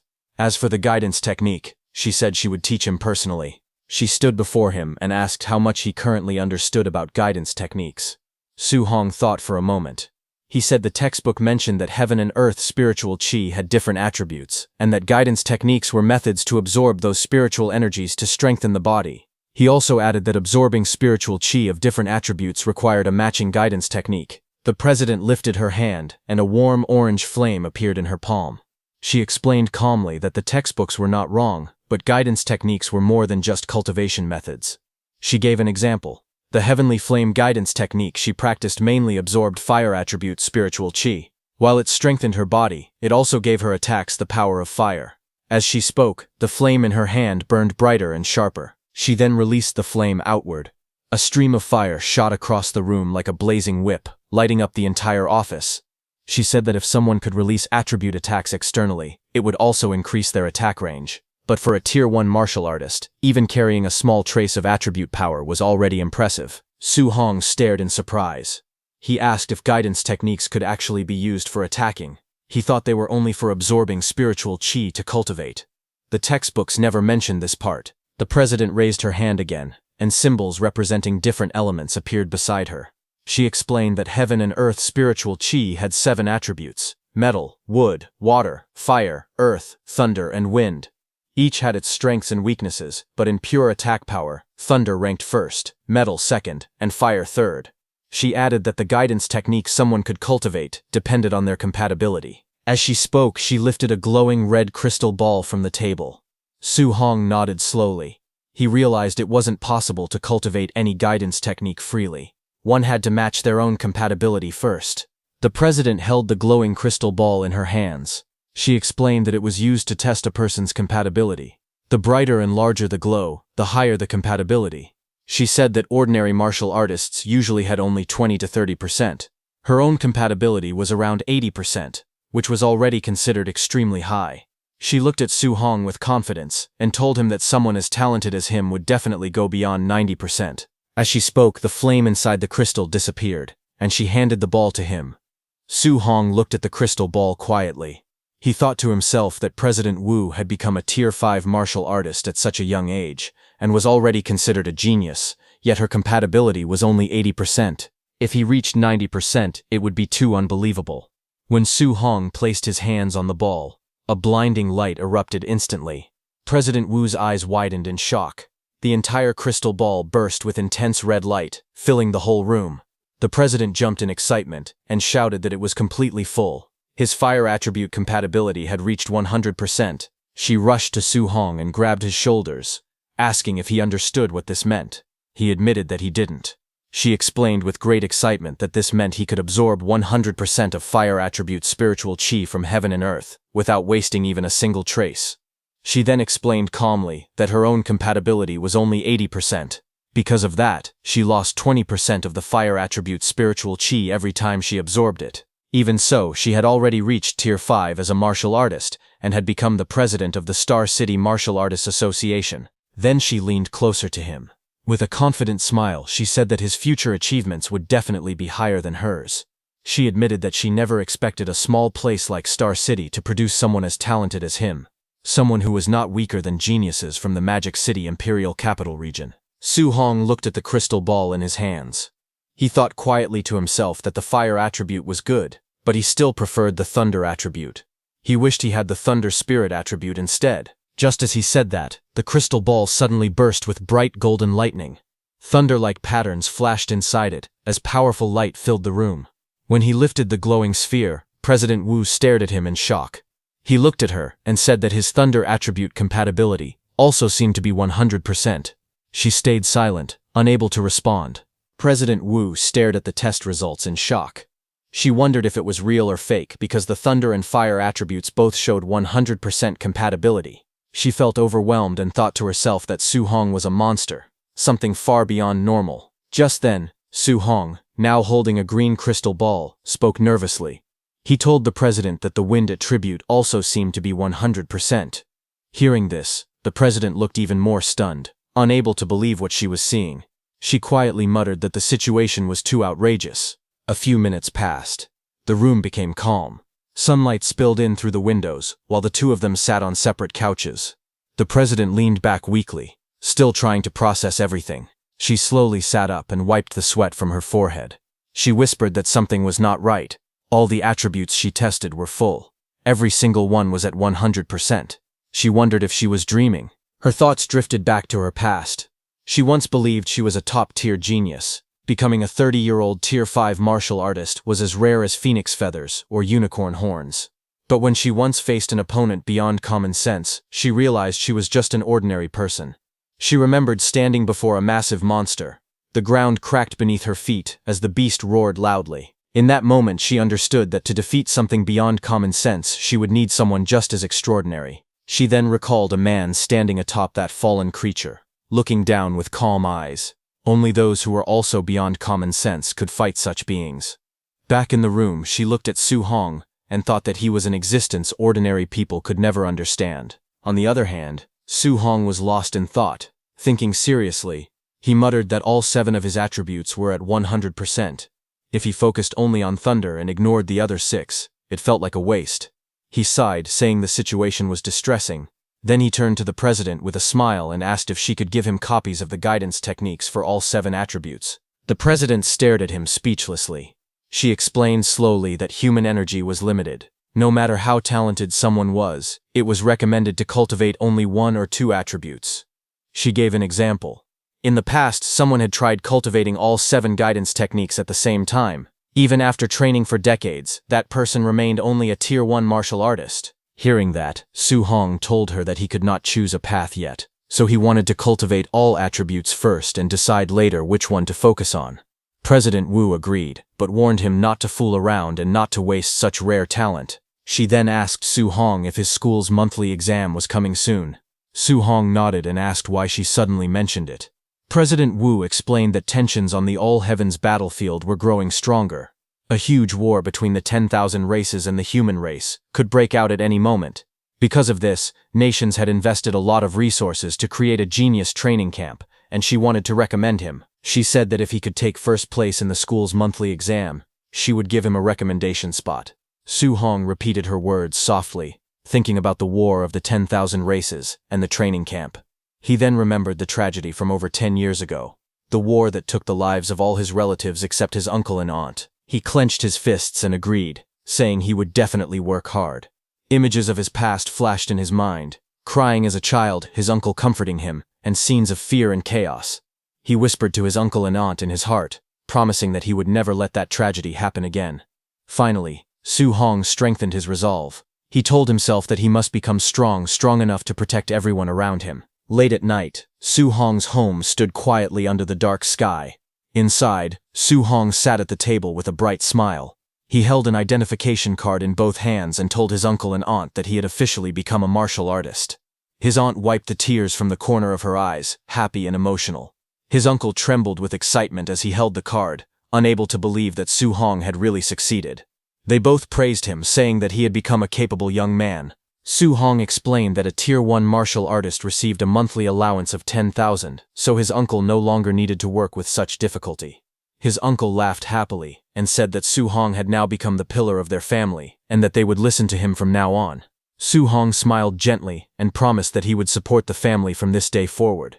Later that night, Su Hong sat alone on the rooftop. He crossed his legs and began cultivating. Orange energy flames burst out around him as he breathed steadily, focusing all his strength on training. Su Hong's eyes suddenly lit up with a bright, fiery glow. Power surged inside him, and his stare turned sharp and intense. The next second, he punched the air with determination. Energy gathered around his arm, spinning wildly as flames wrapped around his fist. He punched out with full force, sending a wave of heat and wind across the rooftop. When the energy faded, Su Hong looked at his fist. It was smoking lightly, He stared at it in confusion and wondered why the technique felt so weak. He asked himself if this was really the basic level of the guidance technique and why it had no power at all. Then a glowing system panel appeared in front of him. It showed his name and different stats. It also displayed a new line for guidance technique. He realized that he had actually learned the Heavenly Flame guidance technique. But it was only at level 1 with 5%. Su Hong became even more surprised. He wondered since when guidance techniques had levels. President Wu had never mentioned anything like that. If techniques could be leveled up, she would have told him. He looked back at the panel, thinking deeply. Maybe this guidance technique was different. Then a thought struck him. Su Hong stared at the glowing screen in shock. He couldn't believe it, but excitement spread across his face as he realized the truth.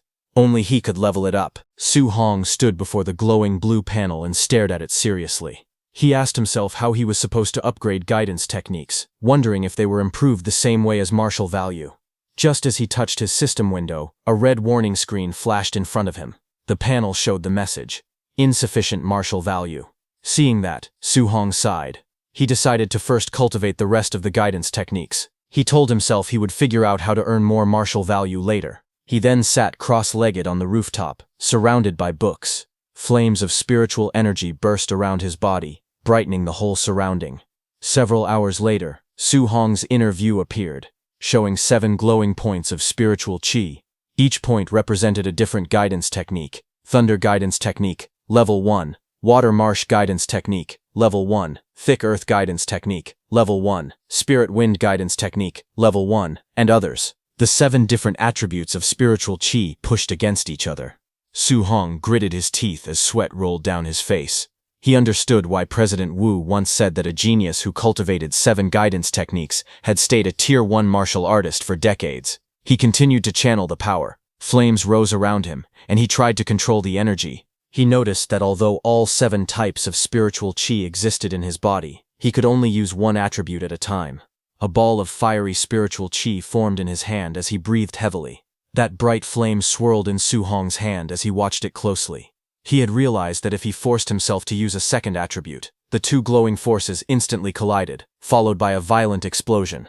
It was a huge explosion of spiritual energies that shook his rooftop. The clash made both attributes disappear. Su Hong narrowed his eyes. He wondered if thunder and fire really couldn't be combined. Their natures felt similar, so why did they keep rejecting each other? He tried again. Thunder light and fire sparks wrapped around his fingers. The 2 forces touched. Another explosion burst out, and the energy scattered into the air. Still sweating, Su Hong clenched his teeth. He refused to give up. He yelled in frustration, telling himself to try one more time. Flashes burst from the rooftop again and again through the night, as he repeatedly attempted to fuse the attributes. When dawn arrived the next day, the building still glowed faintly from the leftover sparks of Su Hong's non-stop training. He breathed heavily, sweat running down his face. He told himself he just needed a little bit more. In his hand, the lightning and flame flickered and shook. He stared at it, insisting softly that he only needed a tiny bit more. He gritted his teeth and shouted for the power to fuse. Lightning and fire wrapped around his arms as he forced the 2 energies together. He raised his hand again and yelled, calling for fusion. A bright flame exploded in his palm. After trying through the whole night, he finally succeeded. He looked at the flame in his hand with relief and satisfaction. He then straightened his clothes and said it was time to go out and test the power. The scene shifted to Star City's Citizen Martial Arts Square, a large open plaza with a tall clock tower at its center. Training robots stood ready around the area. Su Hong stood in front of the spider-shaped combat tester. He pointed at it and said that he had switched to a Tier 3 combat power tester. Hoping it wouldn't break this time, he remembered that 50% power had reached 3,000 combat power. So he decided to try 30% power first. He raised his glowing fist and struck. The machine displayed the result. The number went above 2,300. He looked surprised. At 30% strength, the power should have been around 1,800, but it had increased by 500 more. He looked at the lightning burning in his hand, and thought that just the power of thunder alone was already this strong. Then he clenched his hand again, and aimed. He wondered how strong the fused power of thunder and fire would be. He released the combined force, and the explosion of lightning and flames shot forward. His punch smashed into the combat tester with overwhelming speed and power. The screen flashed new numbers. Su Hong stared in surprise.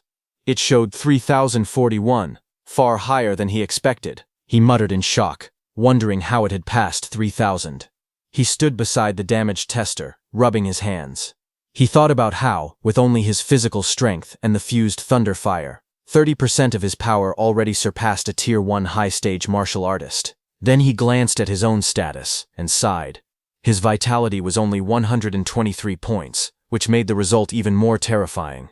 He thought that if the power was already this strong with just 2 fused attributes, he wondered what kind of strength he would have if he could fuse all 7 attributes. The thought of combining them filled him with excitement. He looked at the flames and lightning dancing in his hand, and smiled. He decided to go back and try fusing 3 attributes next time. Later, he was shown lying flat on the rooftop, exhausted. His shirt was gone, and his body was drenched in sweat. Small lights floated around him as he breathed heavily. He thought about the difficulty again. Fusing 2 attributes was already hard, but fusing 3 felt many times harder. He had rearranged and combined all 7 attribute patterns repeatedly, yet he still made no progress at all. Even so, he kept thinking about how powerful it could be if he finally succeeded. He looked at the system screen and wondered if increasing the level of his guidance techniques would help him succeed in fusing attributes.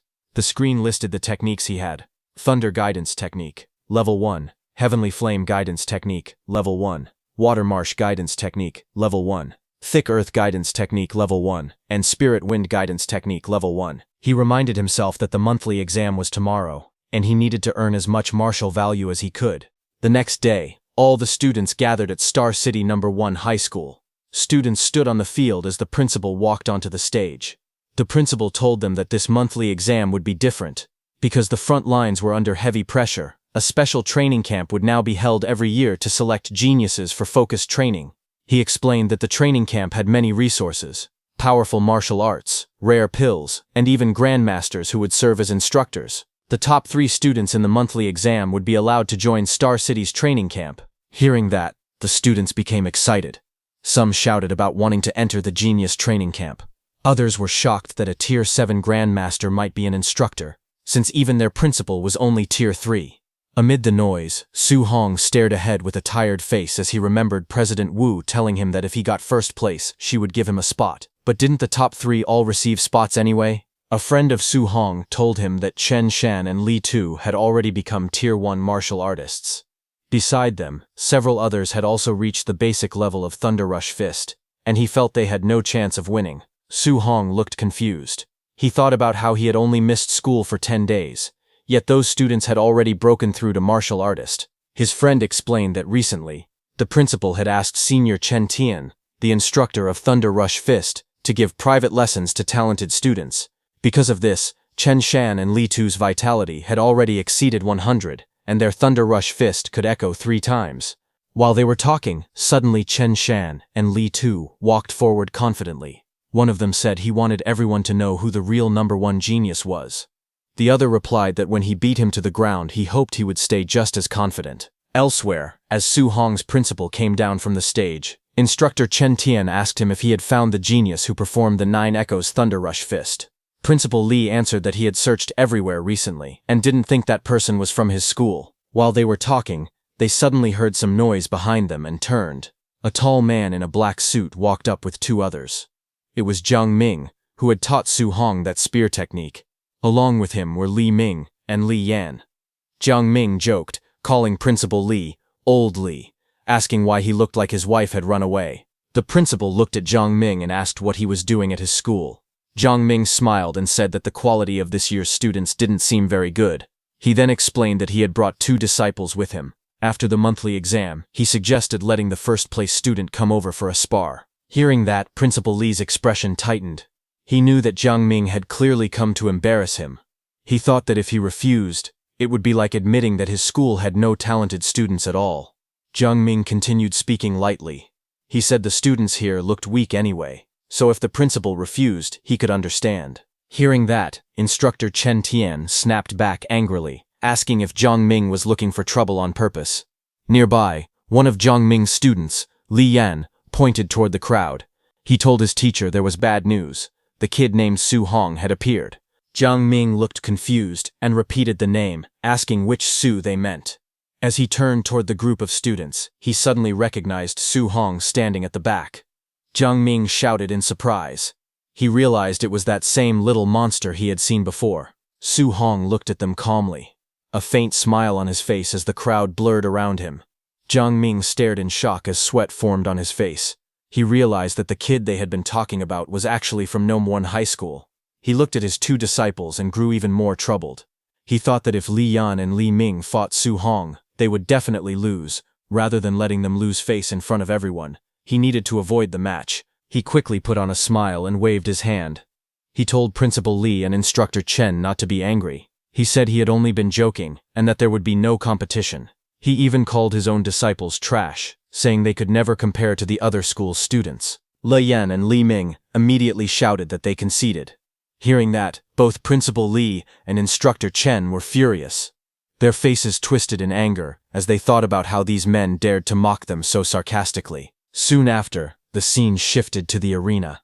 A loud announcement echoed across the stadium, calling for match number 666, Su Hong, to begin. From the stands, Su Hong's friend leaned forward anxiously. He told his colleague that Su Hong's first opponent was a quasi-martial artist, and that this was extremely unlucky. He then called out to Su Hong, telling him that he could try to fight but shouldn't push himself. Getting injured at the start of the tournament wouldn't be worth it. Su Hong's opponent, Chen Peng, stepped forward and pointed at Su Hong. He asked if Su Hong planned to walk down on his own, or if he should beat him down instead. He clenched his fist and was about to charge straight at Su Hong with confidence. But before he could even react, Su Hong moved. He suddenly disappeared from his place, and the next second he appeared in front of Chen Peng. His figure flashed, and with one clean strike, he sent Chen Peng flying through the air. The impact was so strong that Chen Peng flipped upside down and crashed hard onto the ground. Everyone watching stared in shock.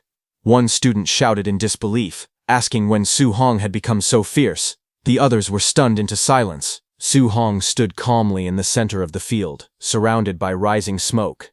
His posture was relaxed, but the crowd trembled. They realized what had happened. Su Hong had defeated a quasi-martial artist in one single move. Su Hong stood calmly on the battlefield, while another opponent lay defeated at his feet. The crowd shouted in disbelief, saying that Su Hong had won again and wondering how he had become so strong. Some even questioned if he had already reached the level of a Tier 1 martial artist. They announced that the next match would be the final battle. From the stands, Instructor Chen stared at Su Hong in confusion, wondering where this student had suddenly come from and why he hadn't appeared when private tutoring was offered. Principal Li blamed himself, calling it a failure in his own duties. Both of them discussed Su Hong further. Principal Li wondered how he had never noticed such a promising student before. By not training him early, he felt he had wasted a real talent. Instructor Chen said he felt Su Hong looked familiar, but he couldn't remember where he had seen him. They then turned their attention to the ongoing semi-final match between Chen Shan and Li Tu, saying the winner would be decided soon. Watching their fight, they noted that the two fighters were evenly matched, making it difficult to tell who would win or lose. On the stage, Li Tu shouted at Chen Shan. He said that since they both used the same technique, the Three Echoes Thunder Rush Fist, Chen Shan would need to use his strongest move if he wanted any chance of winning. He then launched forward, using the Thunder Rush Fist with full force. Li Tu charged forward with a fierce expression, his fist slamming down with explosive force. Chen Shan answered with a sharp shout as he blocked, the impact blasting wind across the floor. Chen Shan's voice rose in anger as flames burst around his fist.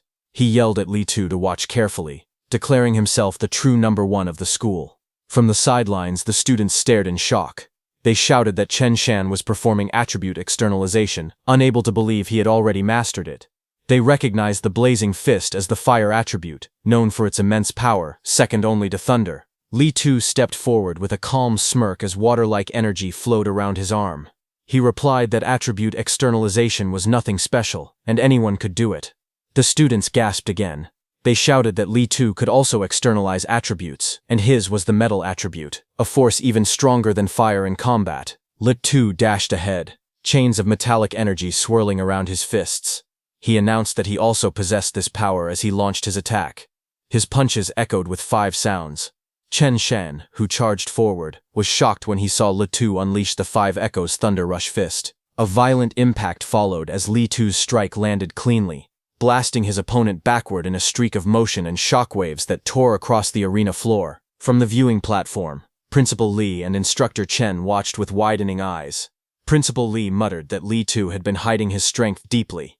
Instructor Chen added that within just 10 days, Lee Tu had managed to master attribute externalization and even bring the Thunder Rush Fist to the micro level. They agreed that Lee Tu's talent was exceptional. Principal Lee then said there was no need to watch the final match. With micro-level Thunder Rush Fist and the metal attribute, he believed Su Hong had no chance of beating Lee Tu. Instructor Chen sighed that if Su Hong had learned a guidance technique and mastered Thunder Rush Fist as well, he might have stood a chance. Just then, Jiang Ming walked over and confidently placed a bet. He wagered 50,000 that Su Hong would take first place. Hearing that, Principal Lee and Instructor Chen were shocked. Principal Lee asked Jiang Ming if he was crazy. He said although Su Hong was good, how could he possibly win without a guidance technique? But Instructor Chen only laughed, saying that if Jiang Ming was delivering money to him, he would gladly take it. Soon, the announcer declared the final battle. Number 01, Lee Tu, against number 666, Su Hong. The match began. Students shouted from around the arena. Some cheered for Su Hong to seize the championship. Others urged Lee Tu not to lose face. The two fighters stepped onto the circular stage, facing each other as the final showdown began. Lee Tu stood confidently, telling Su Hong that he was lucky. He said Su Hong had only reached the finals because he hadn't met him or Chen Shan earlier. Su Hong looked calm. After hunting so many ferocious beasts, he felt that the students here were too weak. Now he finally thought someone worth watching had appeared. Lis Tu stepped forward with a grin. He said that since Su Hong reached the finals, he could call himself the second strongest in the school. Su Hong simply asked who the first was. Lis Tu stomped on the ground and declared that the number one was himself. He rushed in with a fierce attack, saying he only needed one move to show how big the gap between them was. The students watching gasped in panic. One of them exclaimed that Lee Tu was using the 5 Echoes Thunder Rush Fist right from the start, wondering if he was actually taking things this seriously. Another student nervously said it was already over. With the Thunder Rush Fist coming out, there was nothing left to fight. Su Hong was bound to lose. But Su Hong's eyes glowed with a sharp golden light, as power built up inside him. In the next moment, flames burst from his fist, and he shot forward. He said he only wanted to see where the limits of his physical body lay. The students panicked even more when they saw him rushing straight in. One shouted that Su Hong must be crazy, he didn't even dodge, choosing to meet the attack head-on. Another yelled that even if he wanted to die, this wasn't the way, urging the referee to save him quickly. The two fighters collided in the middle of the arena, their fists smashing together with explosive force. Shockwaves blasted outward as the impact shook the ground. They clashed again and again, their blows sending bursts of energy through the air. Su Hong met his opponent's thunderous attack directly, the impact scattering chains of water and sparks in every direction. Lee Tu stared in shock, realizing that Su Hong had actually neutralized his 5 Echoes Thunder Rush Fist instantly with just 5 punches. The two fighters clashed again, their fists colliding in a storm of blows as chains of energy whipped around them. Lee Tu gritted his teeth, wondering if Su Hong was a monster, because every punch Su Hong threw felt overwhelmingly heavy. Up in the stands, students watched with wide eyes. Su Hong's teacher exclaimed that Su Hong wasn't using any martial skills at all, yet he was evenly matched with Lee Tu, who was using the 5 Echoes Thunder Rush Fist. Su Hong's friend shouted that Su Hong's strength was far too terrifying. Principal Lee and Instructor Chen also looked stunned. Instructor Chen said that Su Hong must possess some kind of special physique, otherwise his strength wouldn't be this exaggerated. Principal Lee burst into laughter, proud that his school had actually produced a genius with a special physique. But Instructor Chen beside him shook his head. He said that although Su Hong's strength was astonishing, Lee Tu had already condensed an attribute, so Su Hong still held no real advantage. On the arena, the clash sent both fighters sliding back across the arena floor. Su Hong steadied himself as flames flickered around his fist, while Lee Tu skidded several meters away, forced backward by the impact. Lee Tu's eyes widened with anger and disbelief. He shouted that Su Hong shouldn't act arrogant, because the winner could only be him. Blue lightning surged around his arms as he powered up again. He then lunged forward, shouting for Su Hong to accept defeat. His fists, wrapped in chains of energy, tore through the air as he charged straight at him. Su Hong watched calmly. He thought to himself that he had originally planned to test how far he could fight Lee Tu, using only his physical body. But Li Tu had already stopped holding back and was now attacking at full power. Since Li Tu had gone all out, Su Hong decided he should also show some respect. Flames burst from his own fist as he sprinted forward to meet the attack head-on. Lightning burst across the arena as Li Tu shouted in shock. He looked at Su Hong with wide eyes as he recognized his technique. Realizing what he was seeing, he yelled that Su Hong could also use attribute externalization. Principal Li and Instructor Chen on the side trembled as golden lightning wrapped around the arena. Instructor Chen stammered in disbelief, unable to finish his sentence. Principal Li could only mutter in shock, saying he had no idea how this was even possible. Both of them were stunned that Su Hong possessed the Thunder attribute and had mastered the Thunder guidance technique. Instructor Chen explained that a special physique combined with the Thunder attribute, which had the strongest attack power, made this talent terrifying. Inside the arena, Su Hong and Li Tu clashed again, lightning and chains exploding in all directions. Li Tu stared forward, realizing something alarming. He admitted that Su Hong's Thunder attribute was even stronger than his own Metal attribute. Su Hong looked back with a calm, confident expression. Lightning coiled around his body as he spoke. He told Li Tu that since he had revealed his ultimate move, he would now answer it properly. Su Hong narrowed his eyes as lightning flickered around him. He told Li Tu that he would show his ultimate move as well. Golden light burned in his eyes as thunder wrapped around his fists. He also used his Thunder Rush fist technique as he charged forward. In the next moment, his strike landed with explosive force. The scene shook as repeated impacts echoed, one after another, driving Li Tu backward. Su Hong's blows landed so quickly that 9 echo bursts exploded across the arena. Li Tu's eyes widened in disbelief. While falling, he shouted that 9 echoes were impossible. Blood burst from his mouth as he crashed to the ground. Su Hong stood over him with a firm expression, thunder still crackling around his fists. The students in the stands fell silent for a moment. Shock spread across their faces. They were all speechless. A student finally spoke, stunned, asking if Su Hong had really won. Excitement erupted as others shouted that Su Hong had reached the perfect realm. Thunder Rush Fist, 9 echoes. They cheered that his technique was even fiercer than the teacher who taught it. Instructor Chen and Principal Li stared in shock. Instructor Chen stuttered out that Su Hong had produced 9 echoes.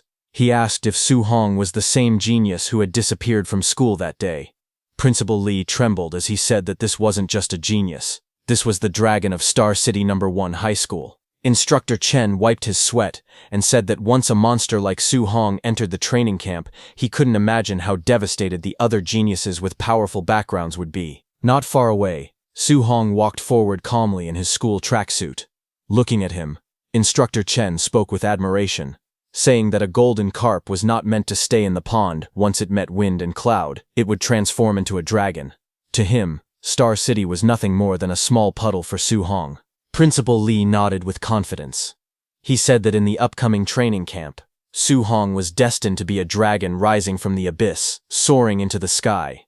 He added that the Magic City Imperial Capital, and even the battlefield of 10,000 races, were the true places where a monster like Su Hong would shine the brightest. The scene then shifted to evening at Su Hong's home. As he returned, he called out to his uncle and auntie, saying he was back. Su Hong stepped in with his school bag. His uncle looked up from the table filled with dishes and asked how the exam had gone. Su Hong smiled and said he got first place. Hearing that, his uncle became excited, repeating that Su Hong had ranked first in the monthly exam. Then he eagerly asked if that meant Su Hong could now attend the training camp he had mentioned before. Su Hong nodded lightly, but suddenly, there was knocking on their house door. Su Hong turned his head toward the sound. A woman stood outside, knocking firmly and calling out, asking if this was Su Hong's house. Su Hong opened the door slightly and looked at her. Behind him, his aunt and uncle peeked curiously from inside. Su Hong asked who she was. The woman stood at the doorway, addressing Su Hong. She introduced herself, saying she was the parent of Lin Nian, from his school. She explained that only the top 3 students in the monthly exam were allowed to attend the training camp, and since her son ranked 4th, she wanted to discuss Su Hong giving up his spot. She then held out money, offering 30,000 in exchange for Su Hong's place, so Lin Nian could go instead. Hearing her, Su Hong remained expressionless, while his uncle and aunt looked on from behind, surprised.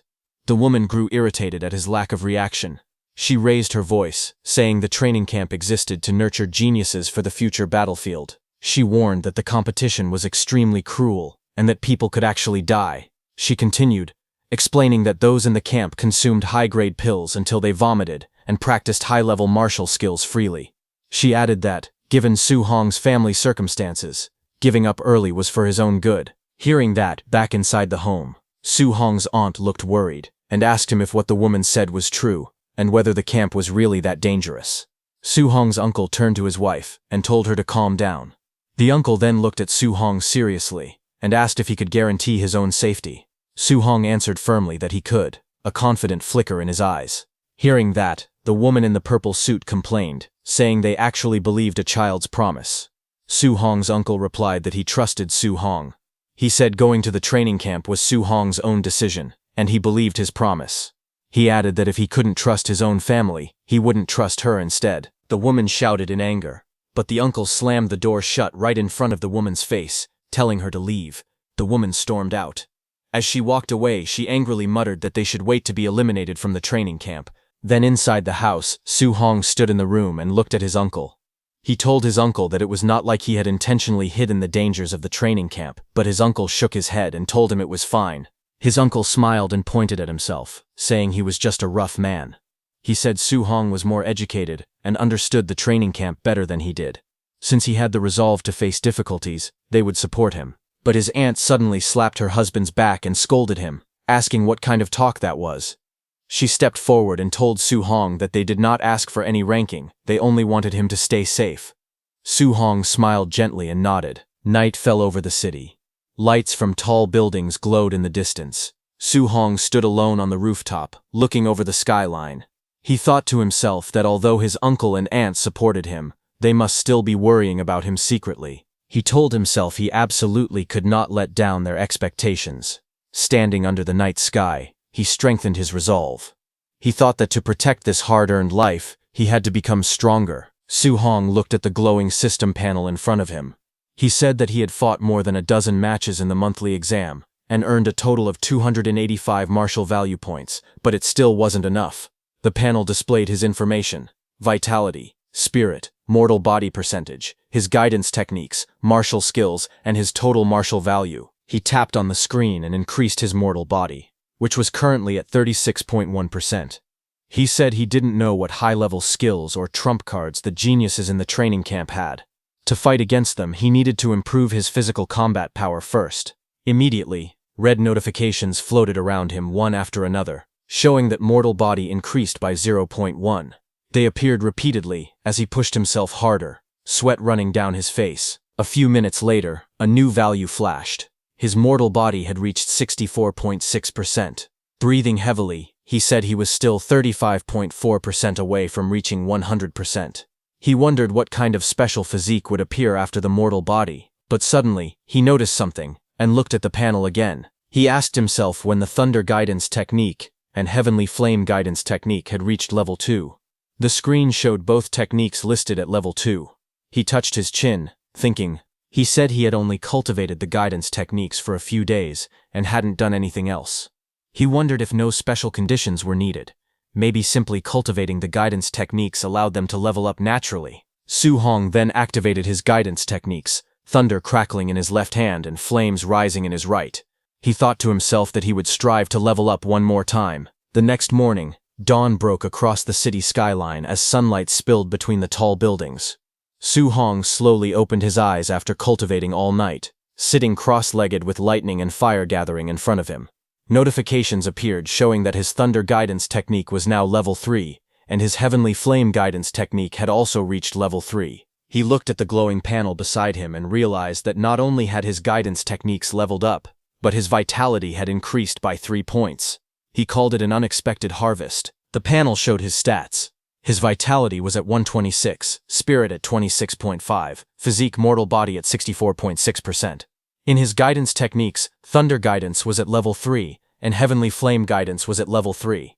His martial skills, Void Breaking Finger, perfect, Raging Sea Spear Technique, perfect, Thunder Rush Fist, perfect. His current martial value was 0. Finger, perfect, Raging Sea Spear Technique, perfect, Thunder Rush Fist, perfect. Then some time later, on a quiet street outside their house, his uncle and aunt stood together, watching him prepare to leave. His aunt told him to pay attention to safety, and if things didn't work out, he should just come home. His uncle waved and told her not to say such depressing things. He encouraged Su Hong instead, telling him to go to the training camp and bring back another first place. Su Hong raised his hand in response and said he was heading out now. Su Hong walked away down the empty street. His uncle's hand started shaking as he watched Su Hong's figure grow smaller in the distance. His wife looked at him and said he talked about her, but he was just as worried. His uncle sighed and said he only spoke that way because he didn't want little Hong to worry. Meanwhile, Su Hong walked through the city with a calm expression, carrying a long bag over his shoulder. The morning sunlight followed him as he continued forward. Suddenly, he heard a loud sound and turned his head slightly, his eyes narrowing. A red sports car screeched into view, drifting across the pedestrian crossing. Its tires smoked as it came to a sudden stop. President Wu was confidently in the driver's seat of the red sports car. She looked toward Su Hong and told him to get in. The scene shifted to the highway as the red car sped across elevated roads, sunlight reflecting off its surface as it cut through the city. Inside the moving car, Su Hong sat beside her while the wind rushed past. Su Hong turned to her and asked what she needed from him. President Wu, still driving, explained calmly. She said that there were things about the training camp he needed to know. She told him that, as the president of the Martial Dao Association, she knew the profiles of several participants. She continued speaking as the car accelerated. She told him that, from what she knew, some of the martial artists entering the camp were already Tier 1 high-stage fighters. She added that a few of them weren't far from breaking through to become Tier 2 martial artists. She added that a few monsters in the training camp possessed martial skills that were at least B rank. Su Hong listened quietly. He thought to himself that a Tier 2 martial artist required 200 points of vitality, and some people in this batch were already close to that level. But he didn't feel afraid. He believed that with the system space, he could quickly learn even B-rank techniques. As the car sped forward, President Wu looked at him and continued speaking. She said that Su Hong's talent was the strongest she had ever seen, but he didn't have the same resources as the others. She told him not to worry even if he faced setbacks at the training camp, because with his talent, surpassing them was only a matter of time. Su Hong nodded and thanked her, calling her Sister Wu. Hearing that, President Wu glanced at him again. She thought to herself that even though his vitality and martial skills were lower than others, he still remained calm. She realized she didn't need to worry about his mental state causing problems. Then sometime later, Su Hong met with his principal and went with him.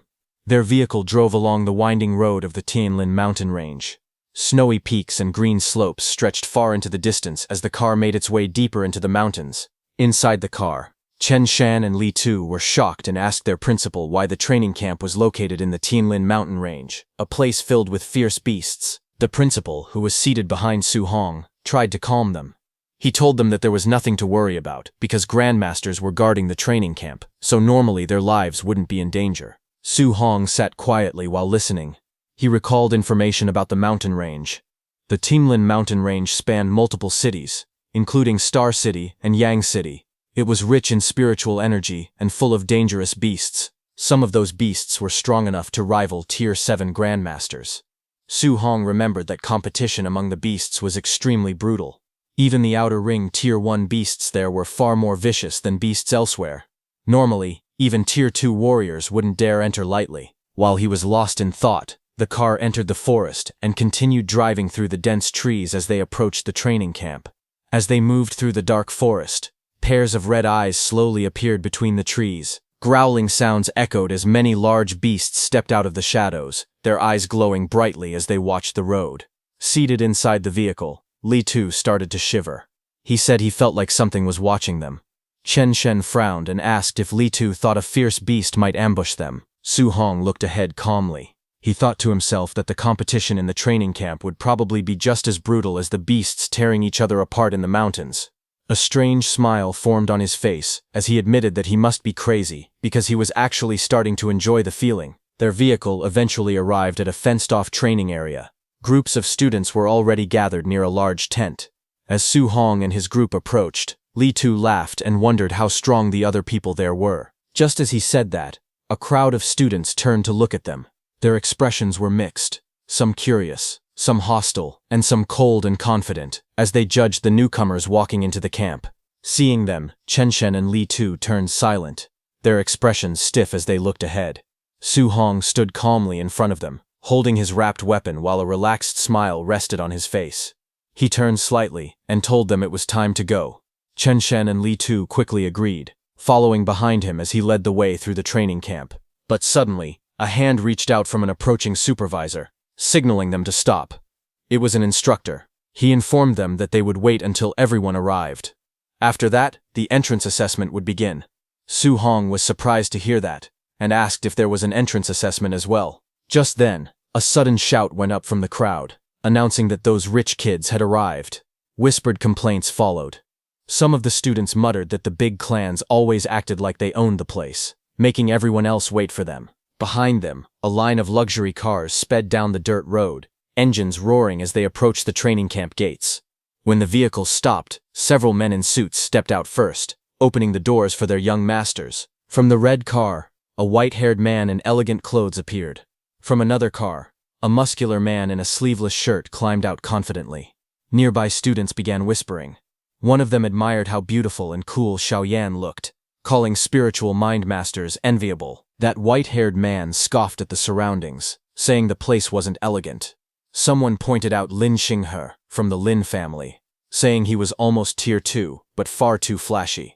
The muscular man in front adjusted his gloves and told his group to move. Someone else in the crowd explained who he was, the city lord's son, Wang Tantuo. With 95% fire attribute compatibility and a special physique, he stood out even among geniuses. The three elites walked forward together, surrounded by bodyguards. Their arrival drew everyone's attention across the training grounds. Su Hong watched them calmly from the side. His classmates stood beside him, taking in the sight of the flashy newcomers. In his mind, Su Hong recognized the trio. They were the top Star City geniuses President Wu had mentioned. A faint smile appeared on his face as he wondered just how genius they really were. The instructor then stepped forward with a clipboard in hand. He announced that everyone had arrived and that he would now explain the rules for the entrance assessment. The crowd gathered around him in a wide circle. He told them that the actual training camp was located 30 kilometers deeper inside the Tianlin mountain range. He explained the next rule.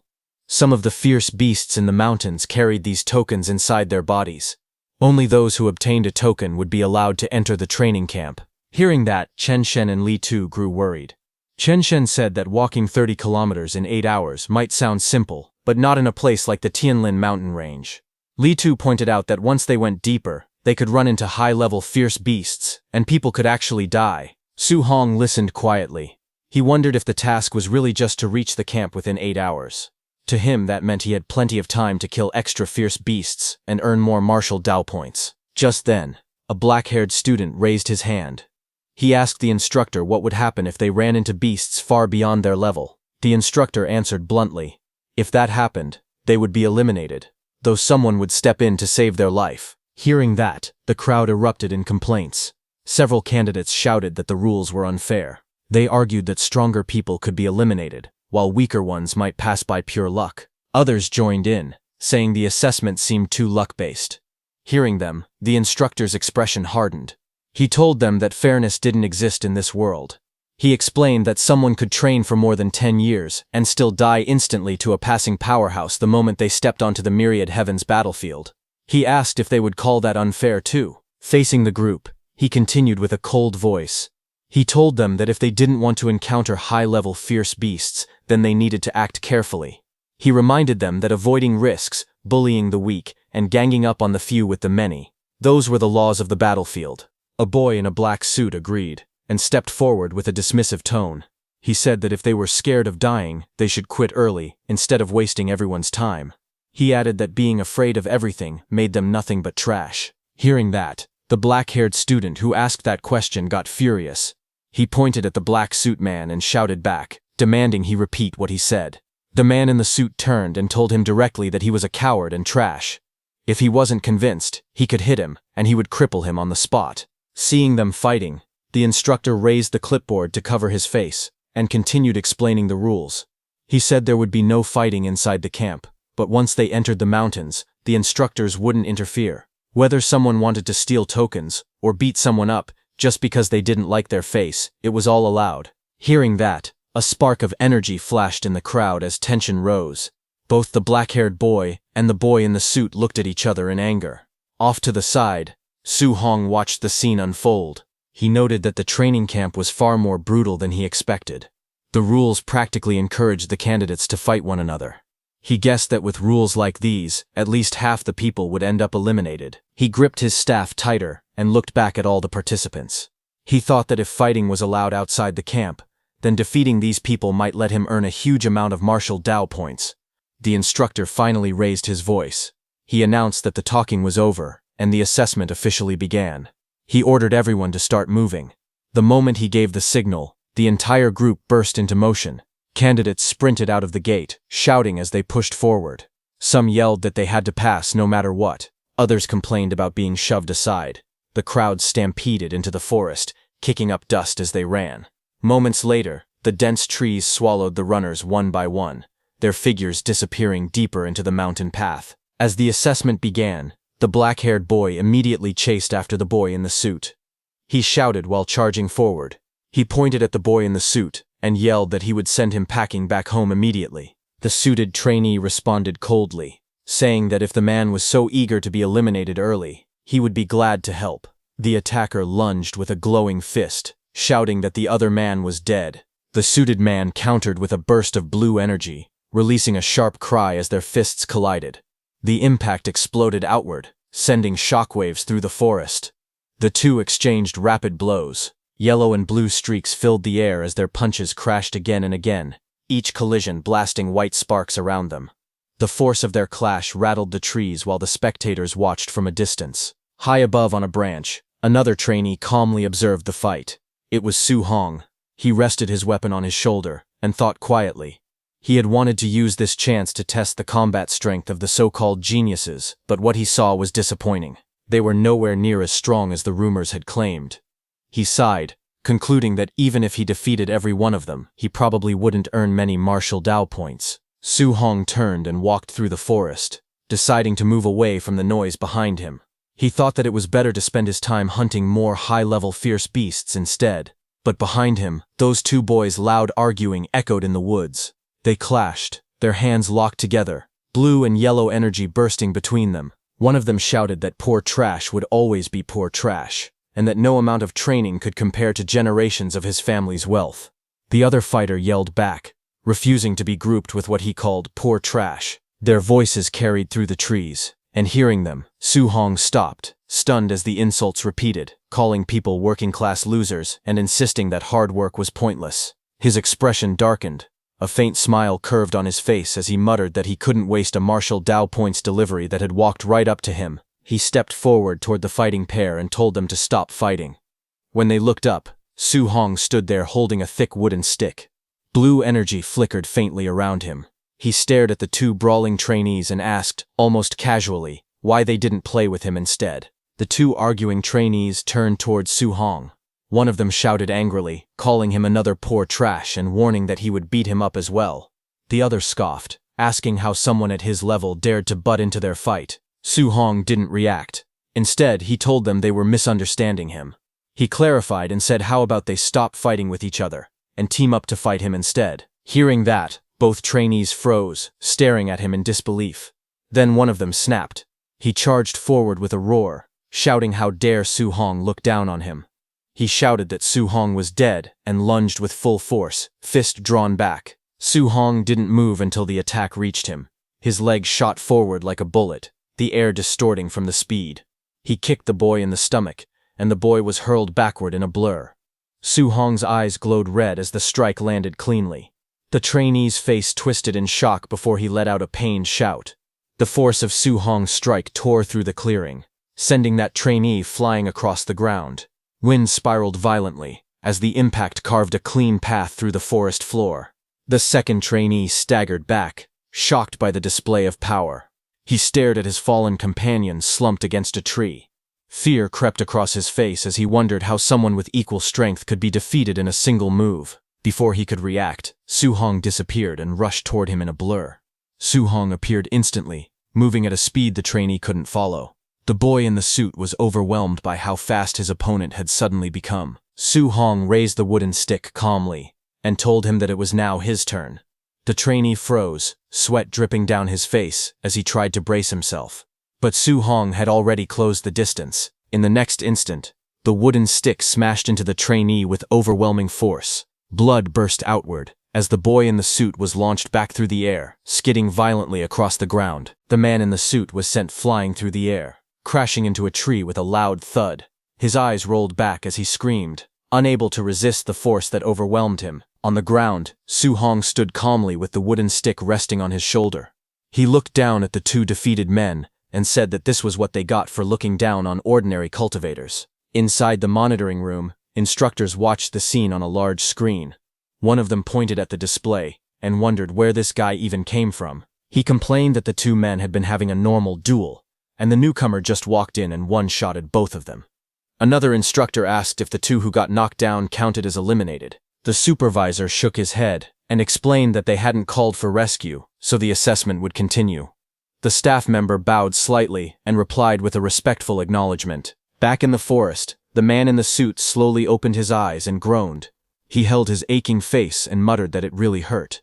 As he pushed himself up, his expression changed when he noticed the wooden bat beside him.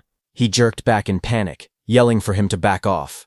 His legs scrambled beneath him as the wooden stick rolled on the ground nearby. The man who had been beaten earlier screamed furiously, his face twisted with rage, and he shouted that he had never been humiliated like this in his life. He swore that Su Hong should never let him catch him again. Nearby, the other defeated man also woke up. He sat against a tree, clutching his chest. He muttered in frustration, blaming himself for underestimating Su Hong. He insisted that he never would have lost if he had taken the fight seriously from the start. The two men sat silently for a moment, looking at each other with awkward expressions.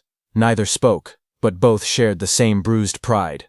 Then one of them apologized. He said not to take his earlier words to heart and admitted that the other really was strong.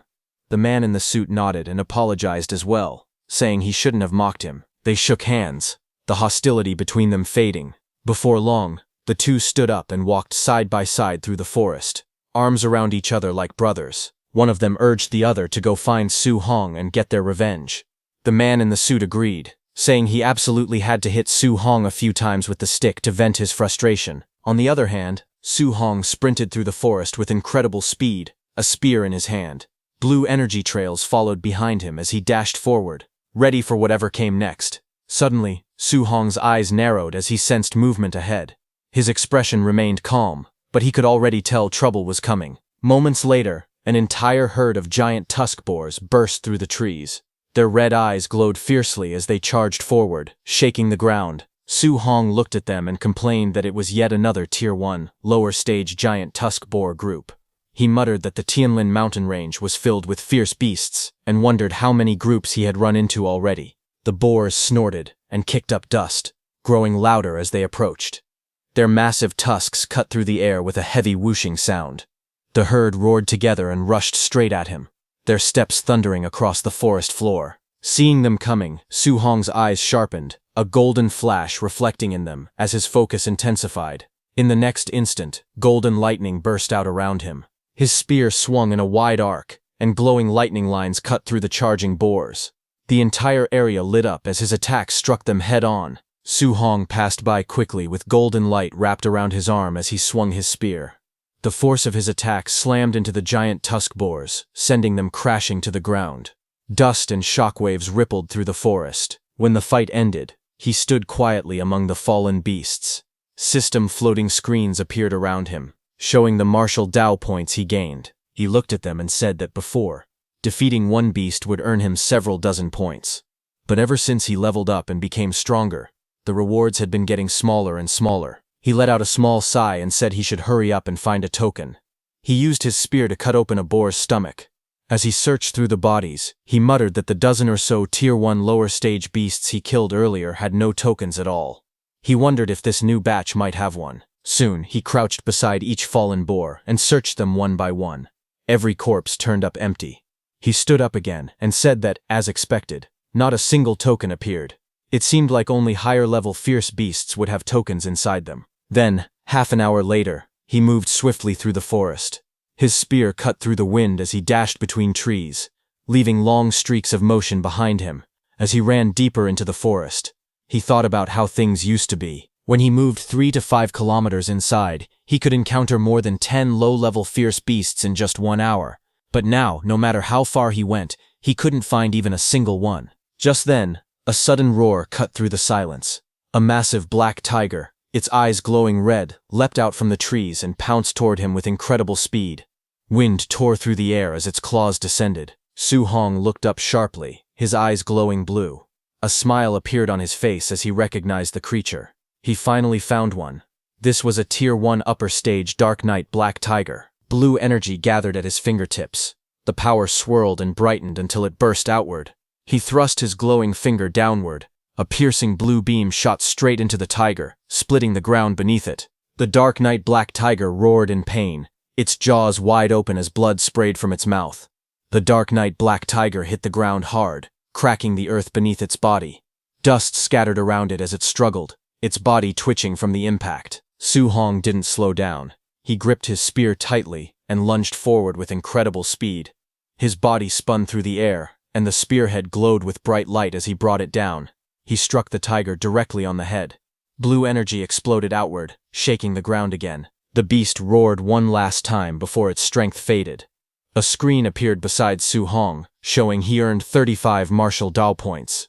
He looked down at the fallen tiger and said that with his current strength, killing a Tier 1 upper stage fierce beast was as easy as breathing. He crouched beside the giant corpse and began searching. He said he hoped this high-tier black tiger would have a token inside. After cutting it open, he froze for a moment, then pulled out a blood-covered token. He laughed softly and said that, sure enough, it was inside the upper-tier beast's stomach. With the token in hand, he wiped the sweat from his forehead. Searching for just one token had taken him nearly 3 hours. Looking at the token in his hand, Su Hong thought about the beasts he had encountered. Tier 1 lower stage boars appeared everywhere, while upper stage black tigers only showed up once every half hour. As he walked, he realized something. The deeper he went into the mountain range, the stronger the beasts became. But there were fewer of them. He glanced at the corpse of the black tiger at his feet. Tier 1 upper stage black tigers gave more martial Dao points, but seeing only one every 30 minutes made it inefficient.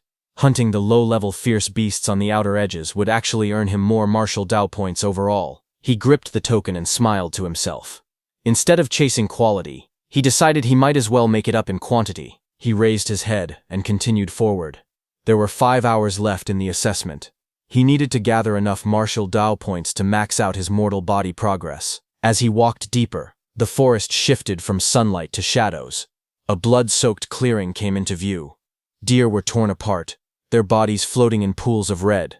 The ground was littered with the corpses of boars, their bodies piled up everywhere. Su Hong had killed them all.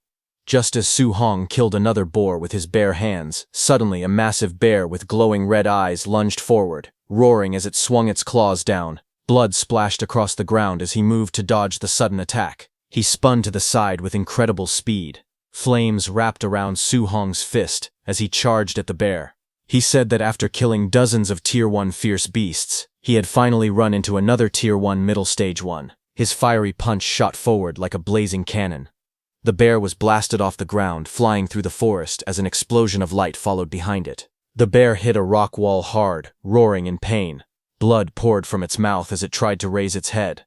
Su Hong appeared in the reflection of the bear's eye, already leaping toward it with another strike prepared. The bear's eye trembled as he closed in. Su Hong slammed his fist down with blazing force, driving a beam of fiery energy straight onto the bear's head. The impact sent shockwaves through the ground as the beast's body was pushed backward. The force continued dragging the bear across the forest floor until it crashed violently into a large tree. The tree snapped in half from the impact, leaves scattering through the air. When everything settled, Su Hong stood covered in blood and dirt. He looked at his fist and spoke calmly.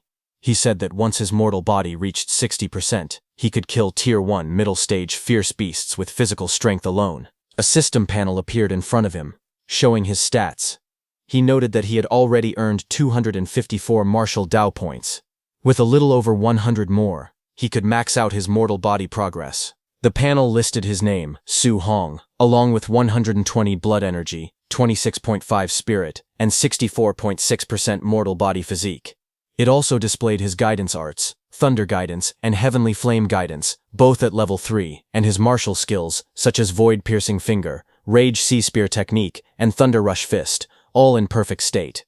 Below it, his martial Dao points total was shown as 254. Su Hong then looked ahead and tightened his grip on his weapon.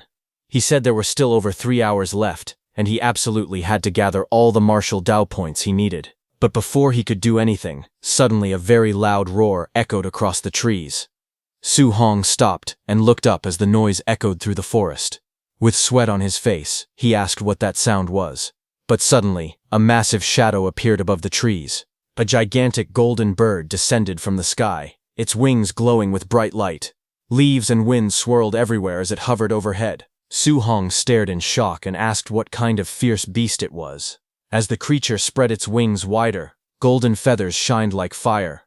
Su Hong's eyes widened, and he wondered if it was the legendary Golden Rock Beast King. Just then, the beast screeched loudly, diving downward with blazing energy around its body. The impact of its movement tore through the forest, sending violent shockwaves in every direction. Su Hong planted his feet and gripped his spear tightly. The wind roared against him. He said the Beast King's power was absolutely terrifying. He held on as the shockwave struck. He realized that the creature had only flapped its wings once, yet the force was already this devastating. Just then, a violent crash echoed through the forest as a massive tree split apart, the trunk snapping cleanly under an immense force. Su Hong jumped back onto a broken slab of stone while the shockwave rushed past him. Wind roared around him as he tried to steady himself. He looked into the sky and asked what kind of ferocious beast could cause something like this. Pressed against a cliff wall, sweat ran down his face. He admitted to himself that he had recently grown a bit complacent about his strength. But now, faced with such overwhelming power, he realized that in front of true top-tier experts, he was nothing more than an ant. But his eyes suddenly widened. He saw something else approaching. High in the air, the Golden Rock Beast King hovered with its wings spread wide. A second figure approached, also shining with powerful golden light. Seeing that glowing sphere, Su Hong wondered if that figure could be rank 7 Grandmaster Qin Tianli. Wrapped in a fierce aura, Qin Tianli stepped forward, flames swirling around him. He called out to the Beast King, announcing himself as Qin Tianli. He said he was borrowing this territory, and demanded to know why the Golden Rock Beast King had returned. The Golden Rock Beast King swooped down with its wings spread wide, its claws reaching forward. It shouted that it never said it would lend its territory to anyone. Qin Tianli shot forward like a blazing golden firestorm. His aura erupted around him as he yelled that he would simply beat the Beast King until it agreed. The two forces collided mid-air. The rock's wings flashed with golden light as it twisted through the sky. Qin Tianli's punch exploded against its feathers, shaking the air. The golden rock beat its wings again with a sharp cry. Light spiraled around it as it forced Qin Tianli back with another powerful shockwave. Qin Tianli steadied himself, irritated by the noise. He rushed in again, yelling that the rock was too noisy. A rapid series of impacts followed.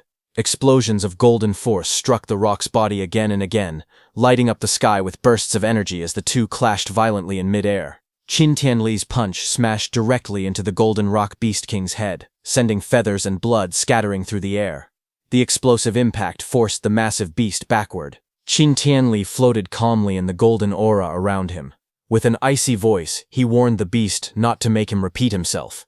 Qin Tianli declared that he was borrowing this land and ordered the Golden Rock Beast King to leave immediately. The rock screeched angrily as it pulled away into the sky, yelling that Qin Tianli should just wait. Qin Tianli waved it dismissively and told it to stop talking nonsense and get lost. As the beast disappeared, Qin Tianli took a slow breath, golden light swirling around his body. Then his voice echoed across the entire area. He introduced himself as Rank 7 Grandmaster Qin Tianli and told all trainees not to panic. The assessment would continue. Far below, Su Hong looked up in shock. Leaves drifted around him as he watched the golden rings of power spreading through the sky. He asked himself if this was truly the strength of a Rank 7 human martial artist. Su Hong clenched his jaw as he looked upward. Determination filled his eyes as he told himself that sooner or later he would reach that realm too. High above the training grounds, Qin Tianli descended toward the base. The crater-like area below was filled with buildings arranged for assessment. Hovering above the officials, Qin Tianli complained that the golden-winged rock should have just agreed from the start. He said he only wanted to borrow the territory as a trial ground. but the beast forced him to smack it instead. The staff stood at attention as he floated in the air. Among them, Lin Zi and Bai Mu, both rank 5 martial artists, spoke in admiration. They said Grandmaster Qin was even more fearsome than the rumors, and they noted that the Golden Rock Beast King, famous for its powerful body, had gotten its temper knocked out of it. Qin Tianli brushed off the praise and ordered them to follow him to the monitoring room. He wanted to see which trainee had withstood the Golden Rock's pressure earlier. The staff answered him respectfully. Inside the surveillance room, Qin Tianli pointed at the screens. The monitors showed trainees collapsed on the ground during the earlier shockwave.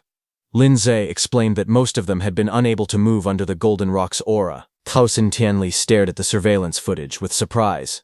On the screen, a trainee knelt beside the corpses of several Tier 1 late-stage black tigers, still calm even under the Golden Rock's pressure. Qin Tianli asked who the boy was. Bai Mu checked the documents and explained. The trainee's name was Wang Tiantuo, a Tier 1 high-tier martial artist with blood chi 340 and a 95% fire attribute affinity. She added that he possessed the barbarian god-body physique, incredible strength, and was the son of the Star City Castellan. Hearing that, Qin Tianli raised an eyebrow. He said the Star City Castellan always compared having children to drawing lottery tickets. The man had fathered no less than 100 kids, and this time he finally produced a good one. Another playback appeared on the screen. Qin Tianli watched a different trainee slip out of the pressure zone using incredible speed. He commented that the boy's movement skills were impressive. Bai Mu reported his name, Lin Xinghe, Tier 1 high tier, blood chi 325, with a 96% wind attribute affinity from the Lin family of Star City. The footage switched again, showing a girl surrounded by a glowing protective barrier while rocks and trees shook around her. Qin Tianli noted that she was a spiritual telekinetic and praised her ability to use spirit power to counter the Golden Rock's pressure. Bai Mu identified her as Zhao Yan, a Tier 1 mid-stage spiritual telekinetic, with blood chi 290 and a 95% wood attribute affinity, from the Zhao family of Star City. Qin Tianli nodded, saying these three handled the Golden Rock's pressure with ease and clearly outmatched their peers. He then asked if there were any other talents worth noting. Bai Mu listed more names. Lin Po, a Tier 1 mid-stage martial artist from the Lin family, and another member of the Wang family, also Tier 1 mid-stage. She hesitated as she continued reading, noting that several more belonged to the famous families of Star City. Hearing that, Qin Tianli frowned. Bai Mu explained that the dozen or so students on the list all possessed Tier 2 mid-stage combat power, and none of them had fainted under the rock's aura. Qin Tianli questioned why every standout was from a major family, and asked what had happened to the school's students, especially those from number 1 high. Bai Mu continued reading the reports, explaining that the students from the various schools were only at Tier 1 early stage. She added that the 3 students from number 1 high had only broken through recently, and began listing their names. Qin Tianli waved his hand dismissively. He said he wouldn't bother looking, and commented that Star City number 1 high was unworthy of its reputation. But just then, Lin Zi suddenly shouted in shock, asking what was happening with one particular person. All 3 of them looked up at the screen. The scene showed Su Hong cutting down a ferocious beast with a powerful strike. They were all shocked to see that even after experiencing the Golden Rock's pressure, he still had enough strength to continue hunting. Bai Mu trembled as she clutched the report. She stuttered that the boy was Star City number 1 high's monster. Hearing that, Lin Zhao scolded her, telling her not to make a fuss in front of the Grandmaster. Qin Tianli stood between them in silence.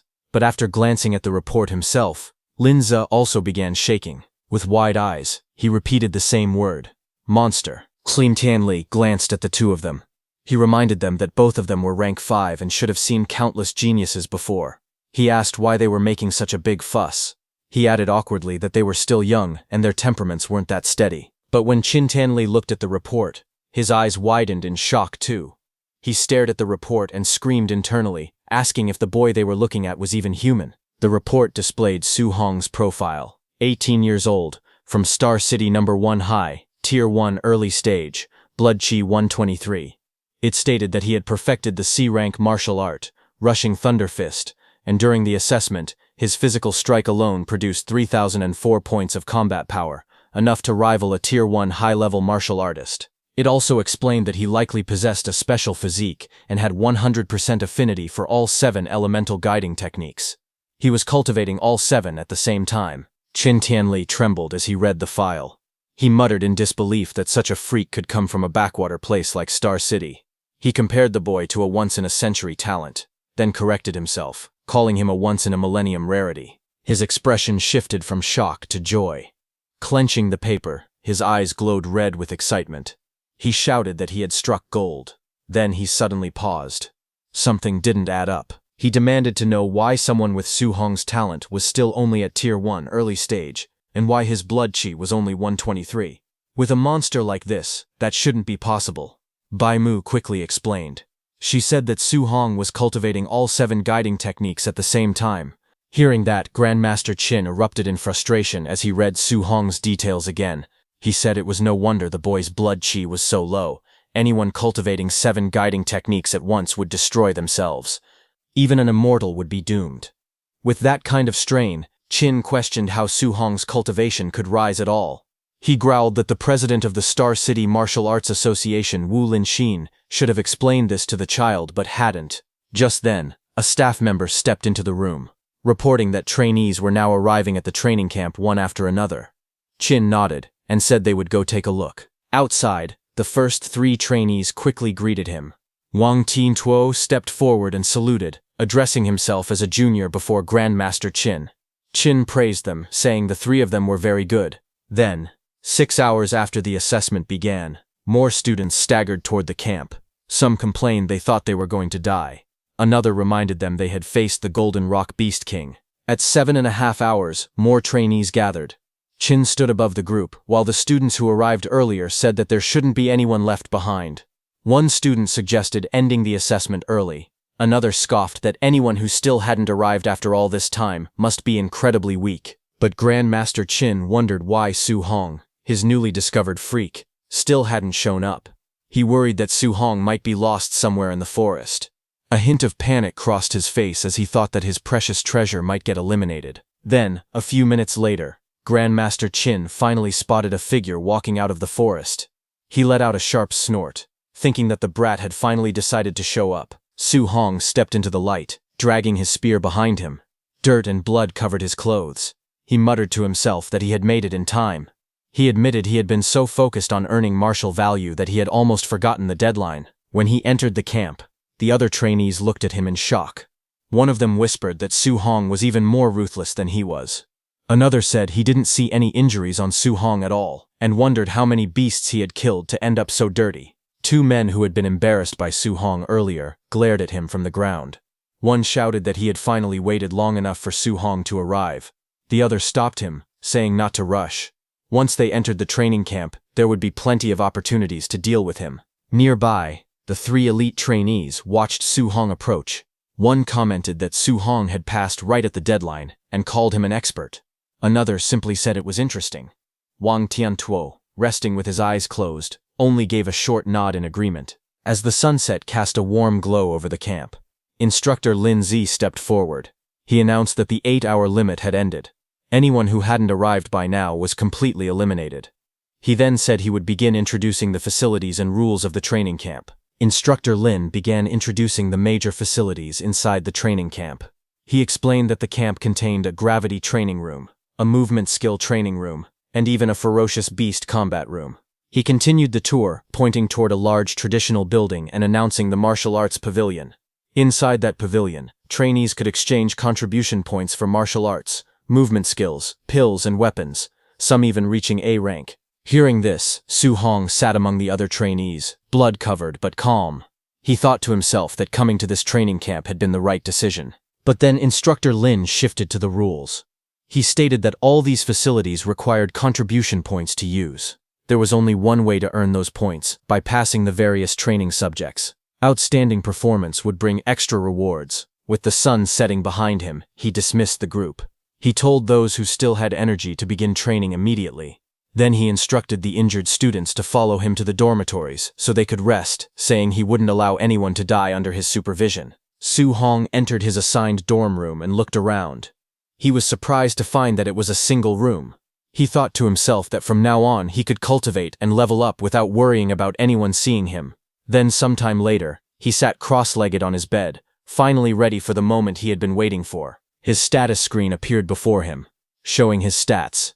His blood chi was 126, spirit was 26.5, and his physique, mortal body, was at 64.6%. His guiding techniques were the thunder guiding technique at level 3 and the heavenly flame guiding technique at level 3. His martial arts skills, void piercing finger, raging sea spear art, and rushing thunder fist were all at perfection. Currently, he had 354 martial value. With a calm breath, he decided to use all 354 points of martial value to completely upgrade his mortal body. A surge of power erupted around him. Red flames rose, and glowing notifications appeared one after another, showing that his mortal body increased by 0.1. Countless notifications appeared like this. His entire body strengthened continuously as the red energy washed over him. Finally, a new message appeared, showing that his mortal body had reached 100% and was now evolving.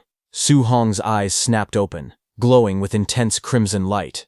His breath surged like a storm as the evolution began. A powerful change began inside Su Hong's body. Brilliant red light burst from the center of his forehead and chest. Lines of energy spread across his body like a glowing constellation, connecting different points as lightning-like power surged through him. Flames of red energy rose behind him while the transformation continued. The force of the evolution exploded outward. A violent shockwave spread through the room, spinning the air around him as the power gathered around his body. Moments later, the energy slowly settled. Su Hong opened his eyes, his body still glowing faintly with red power. Feeling the change in his strength, he realized that even the eruption of his physical body alone already possessed terrifying power. Then a new system panel appeared before him. It showed his new physique, talent, physique, overlord body. Spirit rank 0%. The system explained that the Overlord body was an existence possessing the strongest strength among all physiques in the world. Su Hong stared at the information in surprise. He admitted he had never even heard of such a physique before. Looking at the panel again, he noticed that the spirit rank was still at 0%, which meant the Overlord body could still continue to evolve. A curious thought appeared in his mind. If the Overlord body kept evolving, what kind of heaven-defying physique would it eventually become? Su Hong looked at his body and felt the overwhelming strength flowing through it. The quality of this special physique was truly extraordinary. Wanting to know exactly how powerful the Overlord body was, he decided to test its strength. He picked up his spear and casually gripped it. The moment he squeezed it slightly, the metal shaft began to bend and crack under the pressure of his hand. Su Hong stared at it in shock. The spear was made from C-rank alloy, and it was already about to snap just from him squeezing it. He quickly realized how terrifying his new strength had become. Then another thought crossed his mind. C-rank alloy spears were extremely expensive, and breaking one like this would cost a fortune. But a moment later, he remembered something. This spear had actually been picked up earlier in the Star City wilderness, so it hadn't cost him any money at all.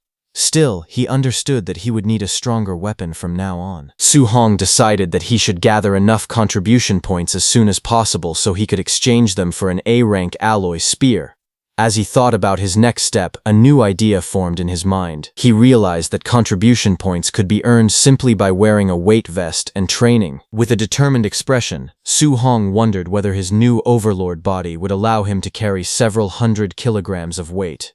Without wasting any more time, he prepared to begin training. On the other hand, inside the warehouse training area, many martial artists gathered around the testing equipment. Suddenly, someone shouted in shock. The weight being tested had reached 3,000 kilograms. The crowd stared in disbelief. In the center of the room, Wang Tiantuo, wearing a heavy training vest, stood calmly. Even under the enormous weight, he moved without much difficulty. After testing the load, he casually remarked that it was still a bit light. The surrounding trainees were stunned. One of them shouted in disbelief, asking if he really thought 3,000 kilograms was light.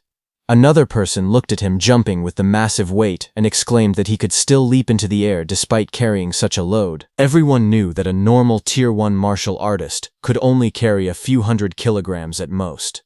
What they were witnessing completely broke their understanding. From the side, Lin Xinghe and Xiao Yan watched the scene carefully. Xiao Yan commented that Wang Tiantuo's strength was as huge as a monster's.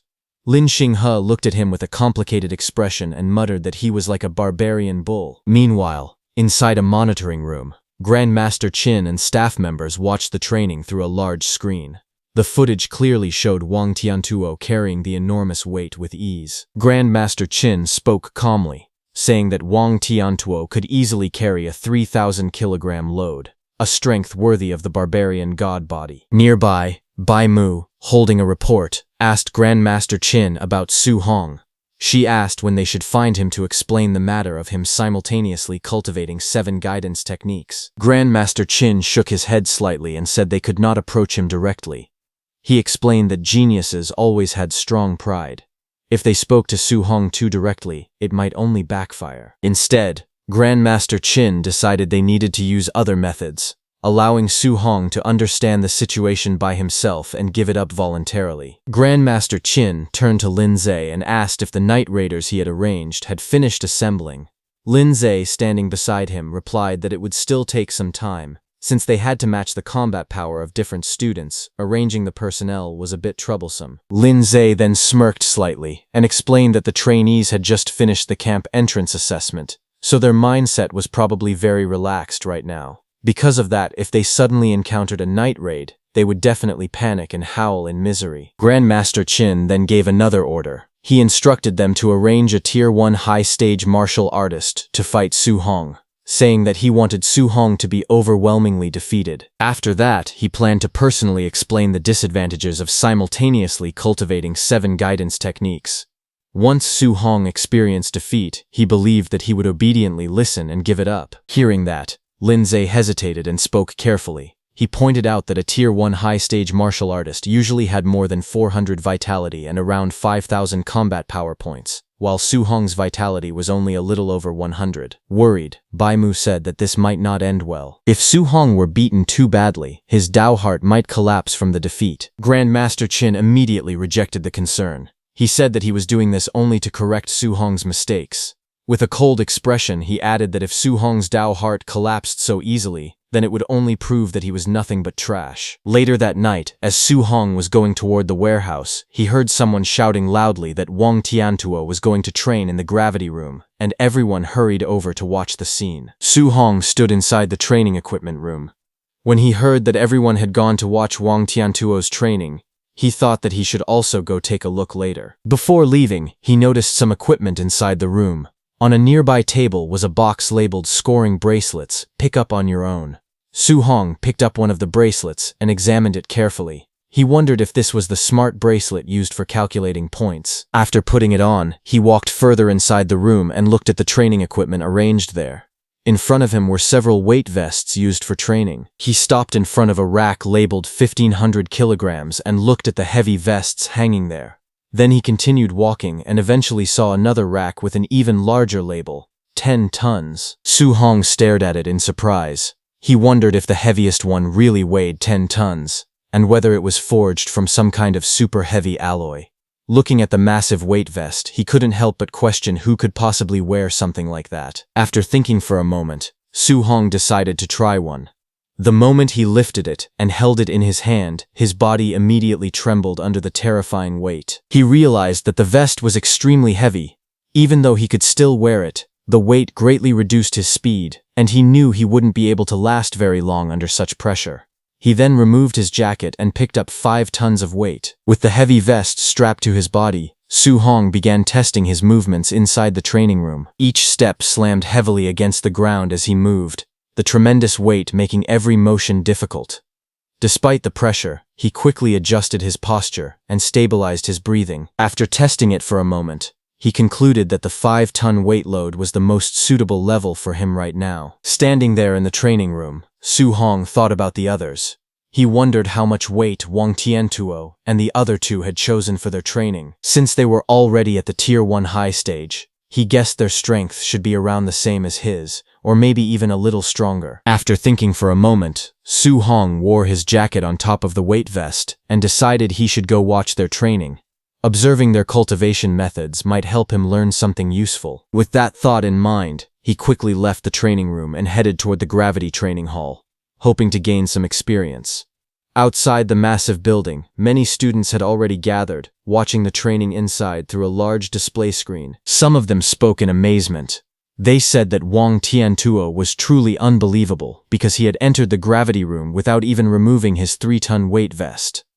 Another person added that Wang Tiantuo had even set the gravity to double the normal level, which sounded completely absurd. Inside the gravity chamber, Wang Tiantuo could be seen struggling slightly while moving under the overwhelming pressure.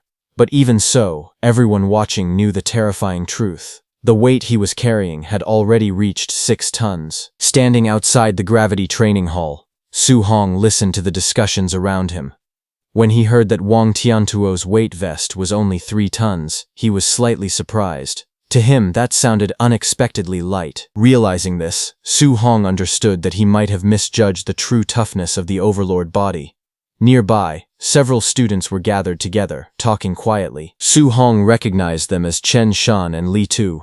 He walked over and asked them what was going on. He wondered why they were standing outside instead of entering the gravity room to cultivate. Chen Shan explained with a sigh that the people inside were far stronger than they had expected. Compared to them, the 3 of them were lagging far behind. Because of that, they didn't want to go inside right now. If they entered the training room, they would definitely be singled out for comparison, which would be extremely embarrassing. Su Hong listened to their explanation and simply sighed, wondering if that was really the only reason.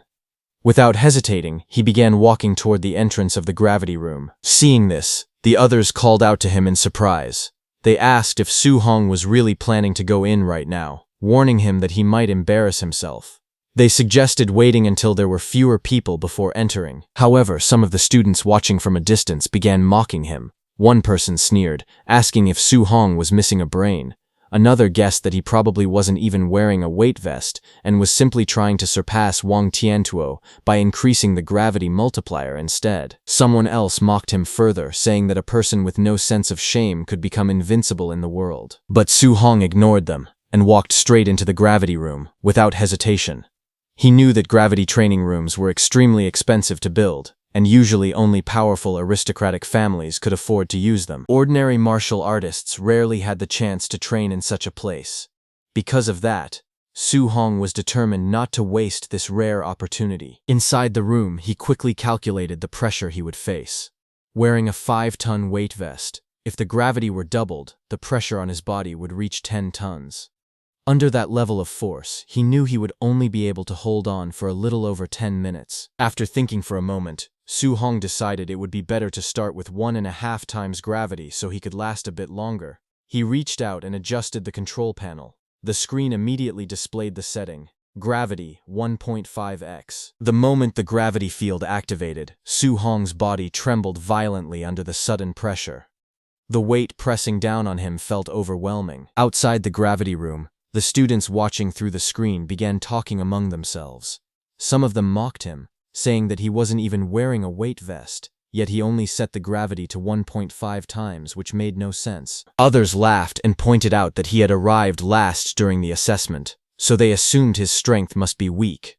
To them, the situation looked ridiculous. But inside the gravity room, Su Hong ignored the outside voices. He sat down cross-legged and began circulating his energy, activating his guidance technique while enduring the heavy gravity. Under the crushing pressure, cultivating the technique became much more difficult than usual. Yet Su Hong quickly realized something important.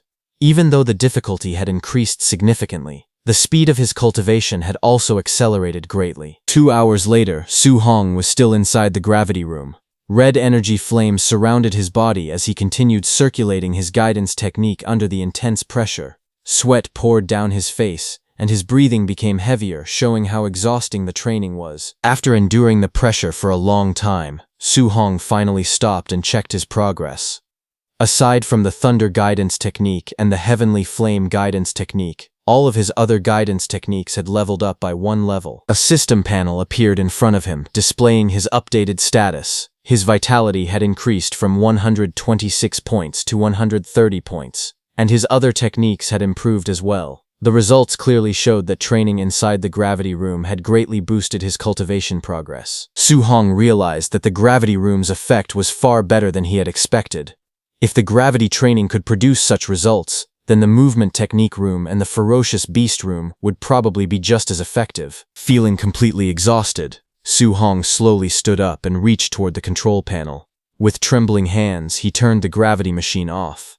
Even standing up was difficult under the lingering pressure, but he managed to walk toward the exit. Finally stepping out of the gravity room, Su-hong wiped the sweat from his forehead and admitted that he was completely exhausted. Outside, a few students noticed him leaving and immediately began whispering among themselves.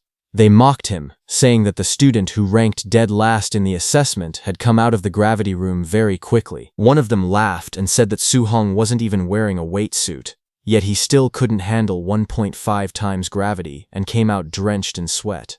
Another student arrogantly claimed that if it were him, he could easily sleep inside the gravity room overnight. Just then, Su-hong removed his jacket, revealing his weight suit, and complained about how uncomfortable it was. The suit had terrible breathability, and wearing it made him feel extremely hot. This caught the attention of the two students watching him. Their eyes widened in shock as they stared forward in disbelief. The two students stared at Su-hong with surprise as they realized that he had actually been wearing a weight vest before, and they wondered how heavy it was. In front of them, Su-hong slowly removed the heavy vest from his body. Watching him struggle, one of the students commented that for someone who ranked last, even 500 kilograms would already be hard to handle. However, since he managed to stay inside the gravity room for 2 hours, his strength could at least be considered acceptable. Another student added that even if Su-hong had some strength, he still couldn't be compared to Wang Tiantuo at all. Ignoring them, Su-hong carefully placed the weight vest on the ground. Meanwhile, the others continued talking, saying that comparing anyone to Wang Tiantuo was a joke, because no one among them could match that monster. At that moment, someone suddenly shouted that Wang Tiantuo was coming out. Everyone immediately turned their attention toward the gravity room. They were shocked as they realized that Wang Tiantuo had endured 6 tons of pressure for more than 2 hours. Wang Tiantuo then came out, sweating heavily. Seeing that, one student exclaimed that Wang Tiantuo's physical strength was incredible, and that he was clearly number 1 in the training camp. Another added that even with a 500-kilogram weight, they themselves could only last half an hour at most. Right then, the heavy vest Wang Tiantuo was wearing dropped on the ground with a loud impact. The ground cracked slightly under the force, and dust rose into the air. The surrounding students froze, their eyes widening in shock as they stared at the scene. At the same time, Wang Tiantuo stepped out, stretching his arm as sweat dripped down his body. He let out a breath, feeling relaxed after finishing his training. Looking at him, the students remarked that the weight was truly terrifying. After finishing the gravity training, Lin Xinghe approached him, admitting that in terms of raw strength he was indeed inferior to Wang Tiantuo. However, he suggested that they go to the movement technique room and compete there instead. Hearing that, Wang Tiantuo sighed and said that Lin Xinghe cultivated an A-rank movement technique, and it even had the wind attribute. Competing against him in that field would be nearly impossible. Hearing this, Su-hong was shocked because an A-rank movement technique was extremely rare and powerful. Su-hong smiled and acknowledged that although his overlord body granted him tremendous physical strength, he was currently lacking a high-level movement technique. Soon, everyone arrived at the movement technique training room. Someone recognized the technique being used and exclaimed that it was the A-rank movement technique called Flying Swan, Startling Cloud Step. Its power was overwhelming. One of the students admitted that when he set the training difficulty to level 3, the room became densely packed with flying arrow projectiles. He couldn't even dodge them properly. And Lin Xinghe had actually set the difficulty to the maximum, level 10. Seeing this, all the students were stunned. They watched as Lin Xinghe moved inside the room, his figure flashing through the air like a streak of light. Arrows shot toward him from every direction, crisscrossing the space at terrifying speed. The attacks were so fast that the other students' eyes couldn't even keep up. One of them admitted that he wouldn't last even a single second under that level of speed and pressure. As Lin Xinghe moved gracefully through the training room, pink petals suddenly began to swirl around him. His figure looked almost unreal, like a scene from a dream. Someone in the crowd couldn't help but shout that he actually had spare energy to show off, wondering where those petals even came from. Another person immediately protested, saying it wasn't showing off at all. All they could think about was how handsome he looked. Watching from the side, Su-hong commented that it was a good movement technique. Immediately, a system screen appeared before him, showing that his understanding of Flying Swan's Startling Cloud Step was at 1%.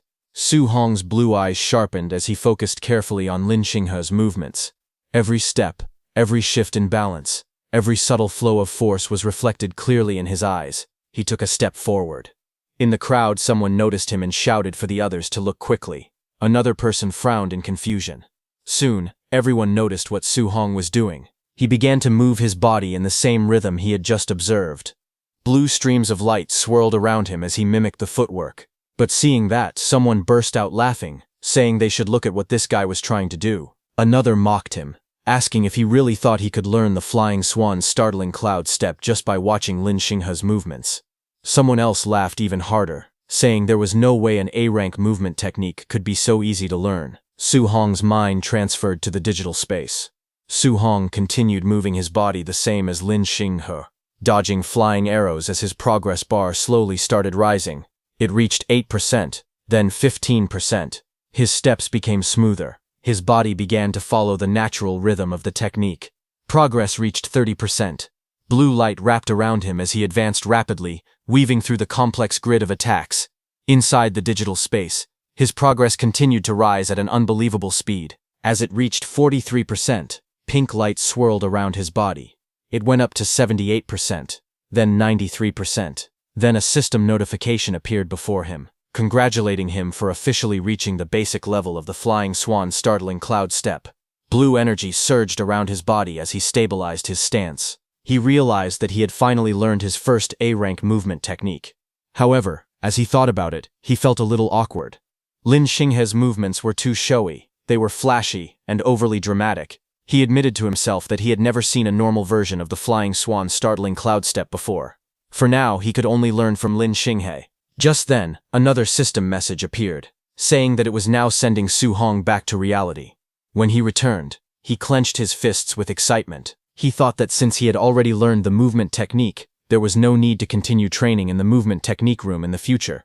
Instead, he decided it would be better to go to the ferocious beast room, kill ferocious beasts, obtain martial value, and raise his vitality. But as he stood there, he suddenly noticed that everyone around him was staring at him. Confused, he wondered why they were all looking at him like that. Someone finally spoke up, telling him that his posture just now had been extremely showy. It perfectly captured the essence of Lin Xinghe. Another person admitted in amazement that they definitely couldn't imitate it. It was simply too flashy. Hearing that, he froze. A troubling thought crossed his mind. Could it be that he had also performed those showy movements in reality? Sweat formed on his forehead as he replayed the scene in his mind, realizing just how dramatic he must have looked. As he hurried away, frustration filled his mind. He swore to himself that he absolutely could not use Lin Xinghe as a learning template again in the future. Behind him, voices echoed loudly. Some girls shouted for him not to leave. Others begged him to perform that move again. Someone even yelled that he had been exploding with handsomeness just now. Hearing those words, he moved even faster, trying to escape the crowd. While running, he suddenly narrowed his eyes as he sensed that someone was following him. Not far away, those two men who had been beaten up by Su Hong in the forest watched him from the shadows. One of them said they had finally found him and that he should be heading to the ferocious beast room. The other smirked and suggested that they block the door. When he came out, they would give him a few vicious blows. Soon, Su Hong arrived at the ferocious beast room. It was a large building with crowds already gathered outside. Inside, Wang Tiantuo laughed loudly. He asked Xiao Yan if she had said she wanted to compete with him in killing ferocious beasts. Xiao Yan calmly replied that she only wanted to know, between the two of them, who was truly number one in the training camp. Hearing that, Wang Tiantuo raised an eyebrow and questioned whether she really thought she could defeat his barbarian god body by relying on spiritual telekinesis. He wondered aloud if he was being underestimated. Xiao Yan remained composed. She answered that it was actually he who had underestimated the power of a spirit master. Hearing the words spirit master, Su Hong paused because he had never actually seen a spirit master's fighting method before. He decided that he might as well go take a look first. He could always come back later to fight ferocious beasts and earn martial value. Inside the ferocious beast room, something shocking was happening. Xiao Yan suddenly floated into the air. Seeing this, Su Hong was stunned. He could not understand what was going on. She had actually floated out of thin air. Sweat formed on his face as he remembered that walking on air was a method only grandmasters possessed. He wondered if this was truly the power of a spirit master. In the next instant, Xiao Yan raised her hand. Golden light gathered at her fingertips. Streaks of flowing light shot forward at terrifying speed. Before anyone could react, 3 Tier 1 high-stage black tigers were pierced at the same time by that golden light. Blood splashed as the beasts collapsed instantly. Su Hong stared in disbelief. In just one moment, she had simultaneously killed all three of them. He could not understand what those streaks of flowing light were. Suddenly, a deafening roar echoed through the arena. A massive, ferocious beast appeared behind Zhao Yan, its eyes glowing red with killing intent. Red energy surged around it like flames.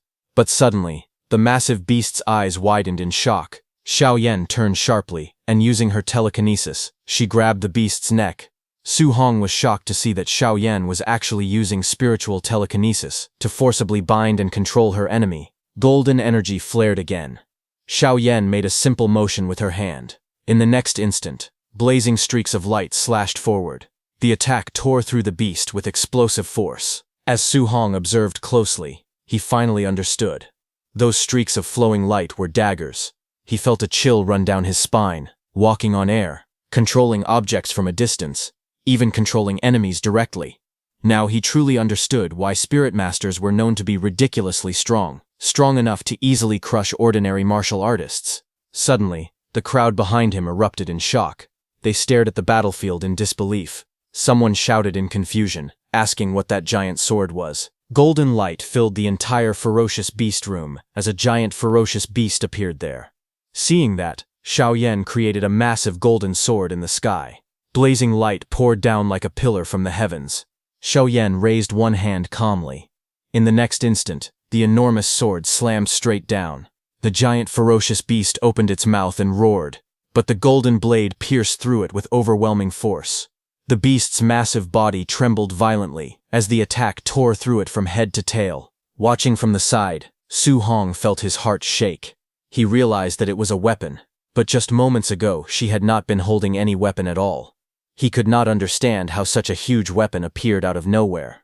He also wondered how something that massive could possibly not weigh several tons. At that moment, Lin Xinghe appeared there and explained to everyone that this was a martial skill belonging to spirit masters, and it was even ranked as high as A rank. Hearing this, everyone was stunned. A martial skill belonging to spirit masters was already shocking enough, but A rank made it even more unbelievable. Some of them admitted they had never even heard of such a thing before. Then someone turned toward Lin Xinghe, questioning how they all seemed to know A rank martial skills. He asked Lin Xinghe whether Wang Tiantu might also possess one. Lin Xinghe casually waved his folding fan and calmly stated that Wang Tiantu indeed possessed an offensive A-rank martial skill. The others stared at him in disbelief. Someone muttered in shock, wondering if they were all monsters.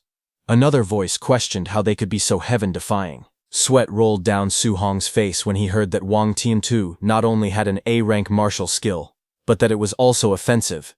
Inwardly, he exclaimed that this training camp was truly filled with A-rank martial skills, and felt that coming here had been the right choice. Suddenly, an explosion echoed from the testing area. A Tier 1 high-level ferocious beast was blown apart with a single punch from Wang Tiantu. Seeing that, all the students were stunned. They could not understand what kind of martial skill could destroy such a beast in one strike, but someone corrected them saying it was not a martial skill at all. It was purely Wang Tiantu's physical strength. The realization shocked everyone even more. He was this powerful without even using a martial skill. Watching quietly, Su Hong observed that Wang Tiantu did not seem to have any intention of using his martial skills at all. After a moment of thought, Su Hong decided he would find a chance to learn from him next time. For now, his goal was simple. He wanted to become a spirit master. However, his spirit stat was only 26.5. A system panel showed his current stats. His vitality was 130. His spirit was 26.5. His physique showed overlord body, profound rank at 0%. He had mastered several guidance techniques. As for martial skills, he possessed many. Still, to become a spirit master, one needed their spirit stat to exceed 100 points. Su Hong calculated silently. He was still short by 73.5 points. Then he calculated that 73.5 points in spirit meant he needed 735 points of martial value. Clenching his glowing fist, his eyes hardened with determination as he was about to go on a killing spree. At that moment, those two boys who were after Su Hong arrived there. One of the boys pointed toward the entrance and said that Su Hong had gone inside. They immediately walked toward the entrance, saying that everyone else was focused on watching Wang Tiantu and Xiao Yan's training, and no one was paying attention to this side at all. A greedy smile appeared on one of the boys' faces. He called it a perfect opportunity and suggested they rush in and ruthlessly beat that kid up. Just as they were about to move, one of them suddenly saw something and shouted in alarm. The other quickly scolded him, telling him not to scream, otherwise Su Hong would notice them. Then both of them turned toward the large screen, which was showing Su Hong. They stared in disbelief. Su Hong was standing alone in the training arena, but he was not facing just one ferocious beast. He was challenging more than 10 ferocious beasts at once, and every single one of them was Tier 1 high stage. The sight left those two boys stunned. They could not believe what they were seeing and wondered if he was completely insane. The two boys panicked as they watched the screen. One of them urgently suggested going to find the instructor to save Su Hong, fearing that otherwise he would definitely die, but the other shook his head, saying it was already too late. At this rate, Su Hong would be torn to shreds in seconds. He said it seemed there was no way for them to get revenge anymore. At the same time, Su Hong stood calmly in the arena as a faint smile appeared on his face. His eyes sharpened as he raised his hand and challenged the beasts directly. He told them to come. In the next moment, the ferocious beasts roared wildly. Their massive bodies charged toward him from all directions, shaking the ground as they closed in. But Su Hong did not retreat. Instead, he moved, his body twisted mid-air, effortlessly dodging a powerful strike. In the very next instant, as he jumped high, blue energy gathered in both of his hands. He used his void-breaking finger technique. A brilliant glow burst out as he prepared his counterattack. Surrounded by ferocious beasts on all sides, he did not retreat.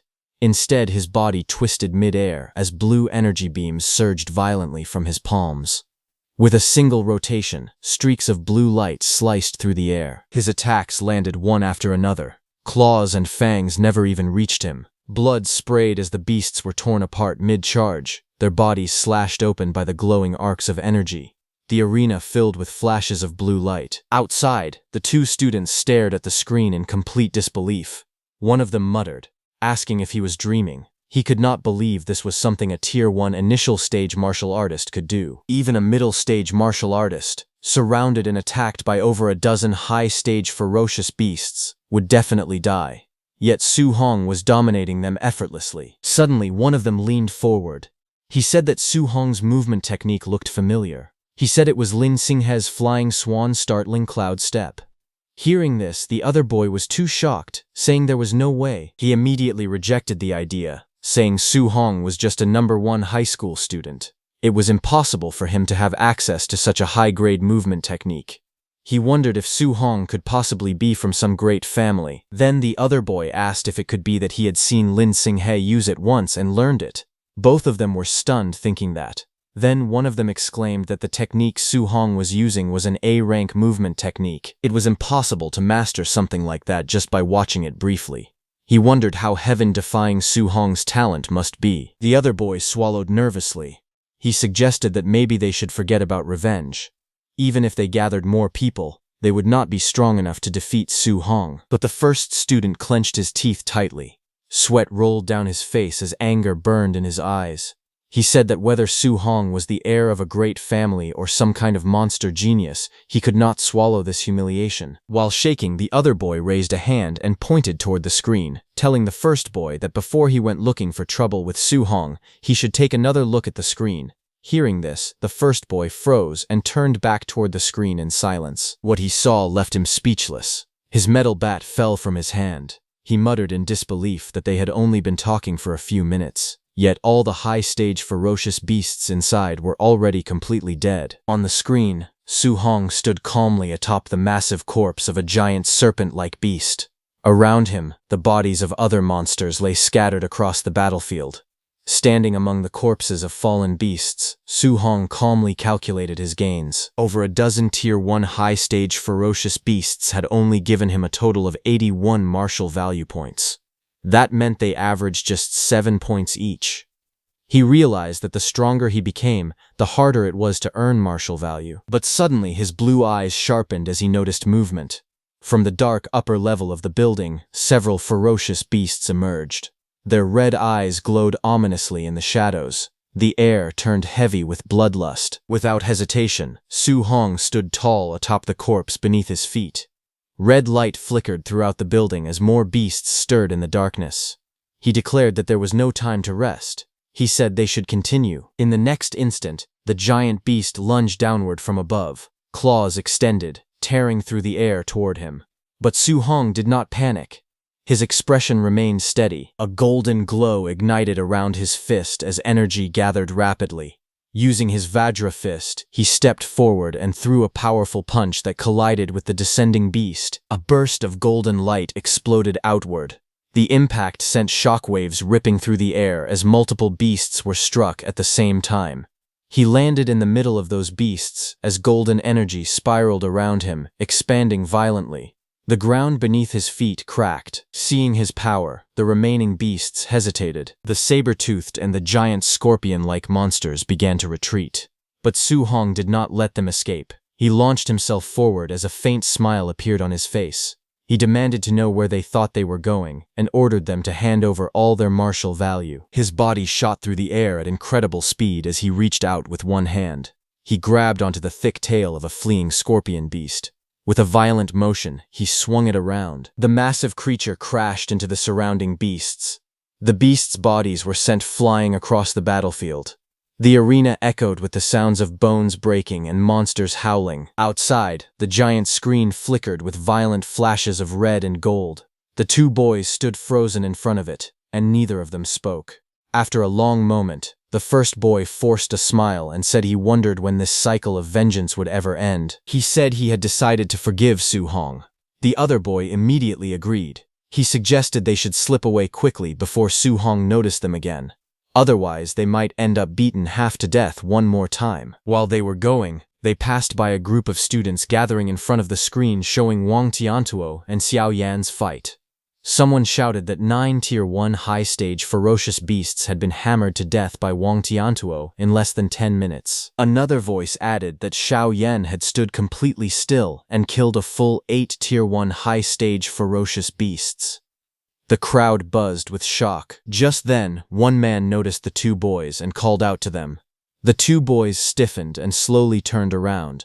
The man asked if they were back already. He asked if they were supposed to be getting revenge and whether they had already beaten that kid up. The two exchanged nervous glances.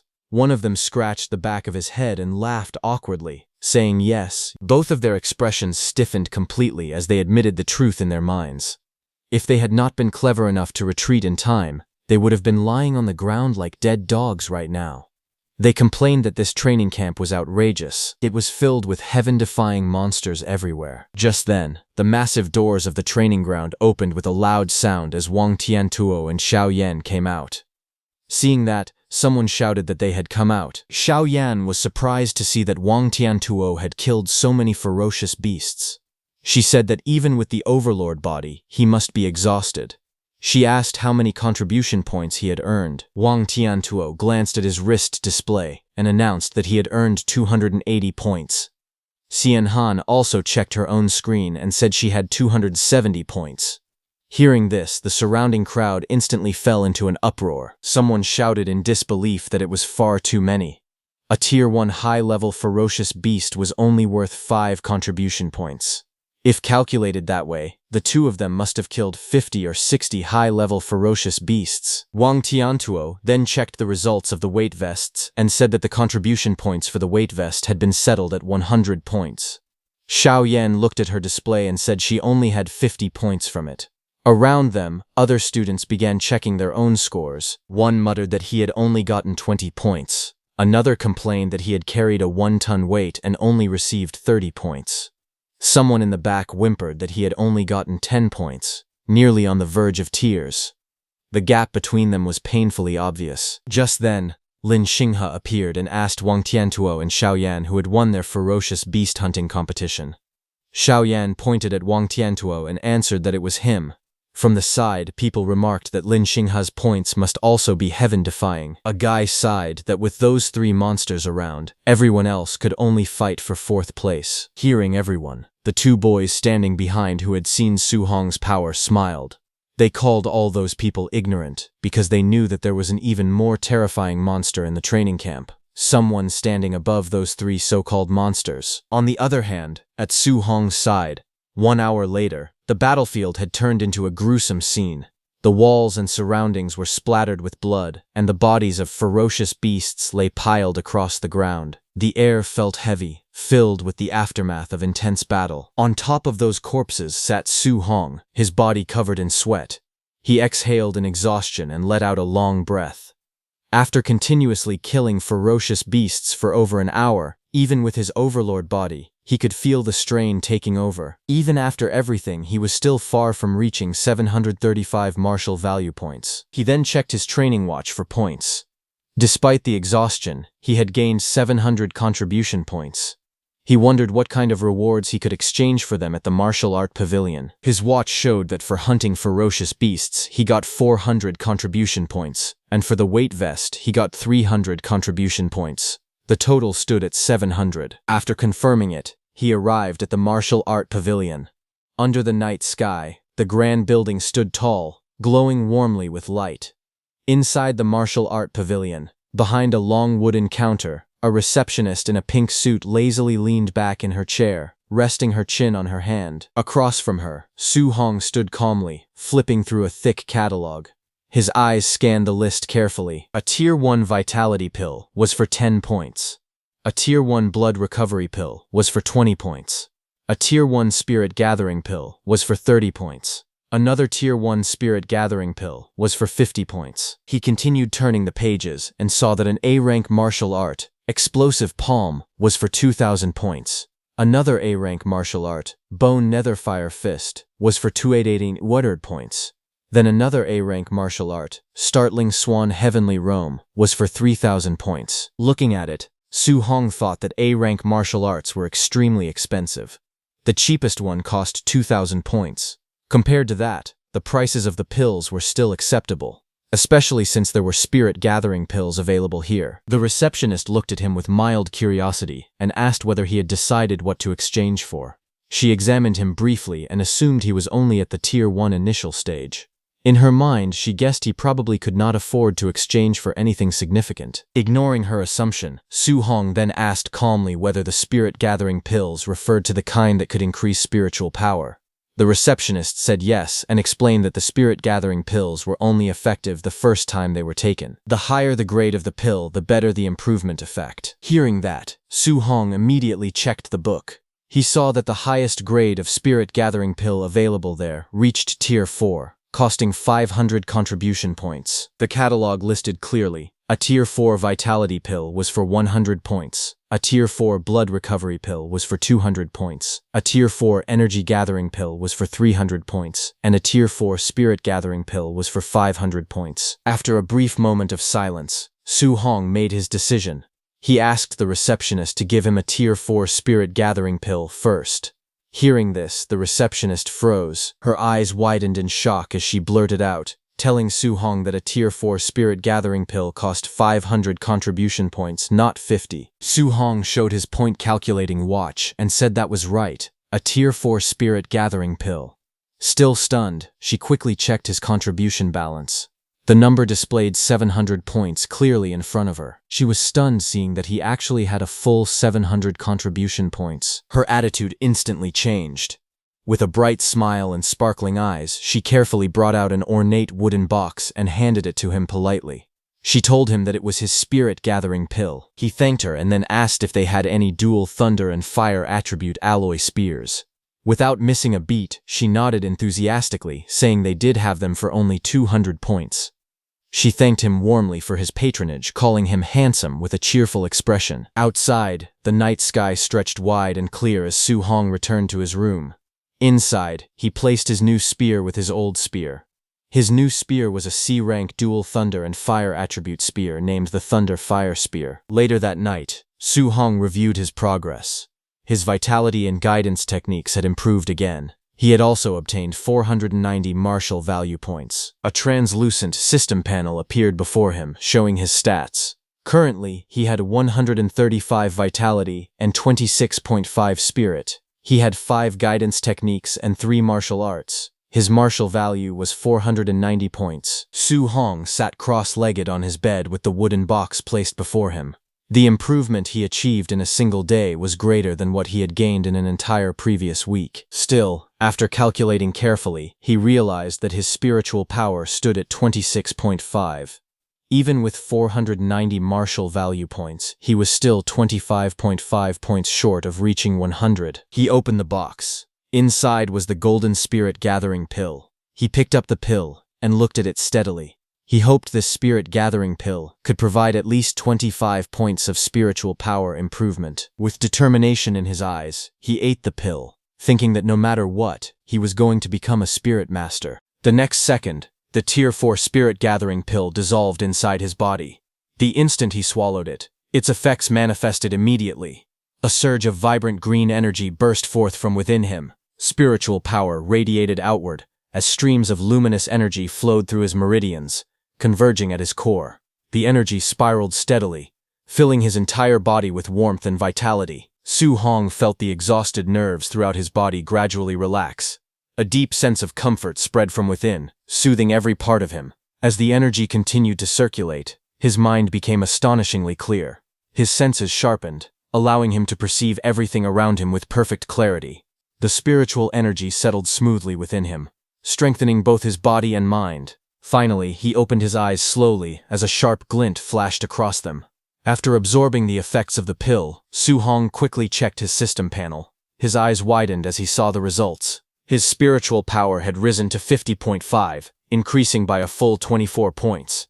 The astonishing improvement left him stunned, making him realize the incredible potency of a Tier 4 spirit gathering pill. Su Hong carefully analyzed the numbers once more. With 50.5 spiritual power and 490 martial value points, his progress had reached 99.5%. He was only 0.5% short of breaking through. Thinking about it, he sighed inwardly. If he had known earlier, he would have hunted one more ferocious beast to obtain the remaining 5 martial value points needed for the breakthrough. A faint sense of regret crossed his face, but it quickly faded. Calmly leaning back on his bed, he accepted the situation. Since he could only collect martial value again tomorrow, there was nothing more to do for now. Closing his eyes, Su Hong decided to rest for the night. Meanwhile, at the training camp warehouse, rows of hunters gathered inside the vast hall. Weapons lined the walls, and the atmosphere buzzed with quiet discussion as the trainees held documents in their hands. Among the crowd, a group of men recognized someone familiar.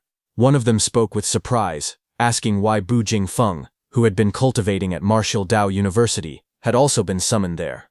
Another man echoed the question with curiosity, wondering why Bu Jingfeng was serving alongside them like everyone else, despite his status among the geniuses. Bu Jingfeng scoffed arrogantly, his lips curling into a disdainful smirk.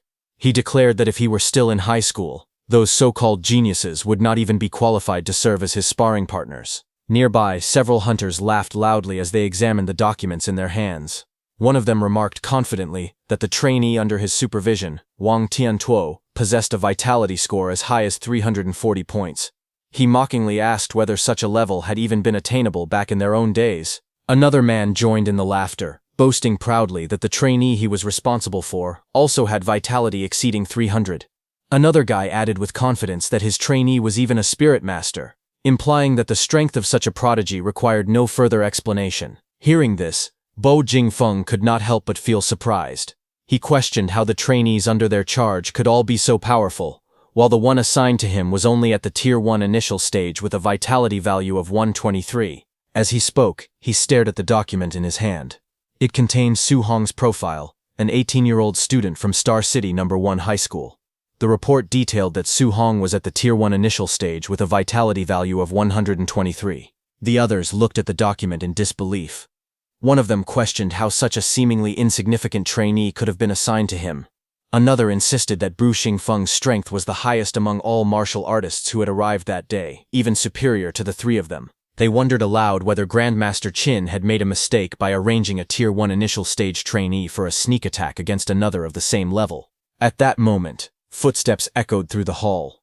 The murmuring ceased instantly as Grandmaster Qin entered, accompanied by 2 of his attendants. With calm authority, Grandmaster Qin affirmed their doubts, saying this was right. Bu Jingfeng stood before Grandmaster Qin, with visible frustration. He complained that the arrangement was insulting, claiming that assigning him such an opponent was nothing more than giving him a piece of trash at the Tier 1 initial stage. But Grandmaster Qin looked at him calmly and explained that Su Hong was not as simple as he appeared. Despite having a vitality of only 123 points, his combat power was strong enough to rival that of a Tier 1 high-stage martial artist. Hearing this, the surrounding hunters were stunned. They could hardly believe that someone with such low vitality could possess strength equal to a high-stage martial artist. Shock filled their expressions as they wondered what kind of monster Su Hong truly was. Grandmaster Qin continued, revealing that part of Su Hong's intelligence was classified and therefore not included in the files they had received. He assured them that once he exchanged blows with Su Hong, he would naturally understand his true abilities. Still dissatisfied, Bao Jingfeng lowered his head and protested. He explained that his own vitality was nearly 500 points, and he was on the verge of breaking through to become a Tier 2 martial artist. Yet he was being ordered to bully a junior with only 123 vitality points, which he found utterly unreasonable. Grandmaster Qin's expression hardened. He sternly ordered him to stop complaining and fight as instructed. With decisive authority, he struck Bu Jingfeng lightly on the head, reminding him to go all out.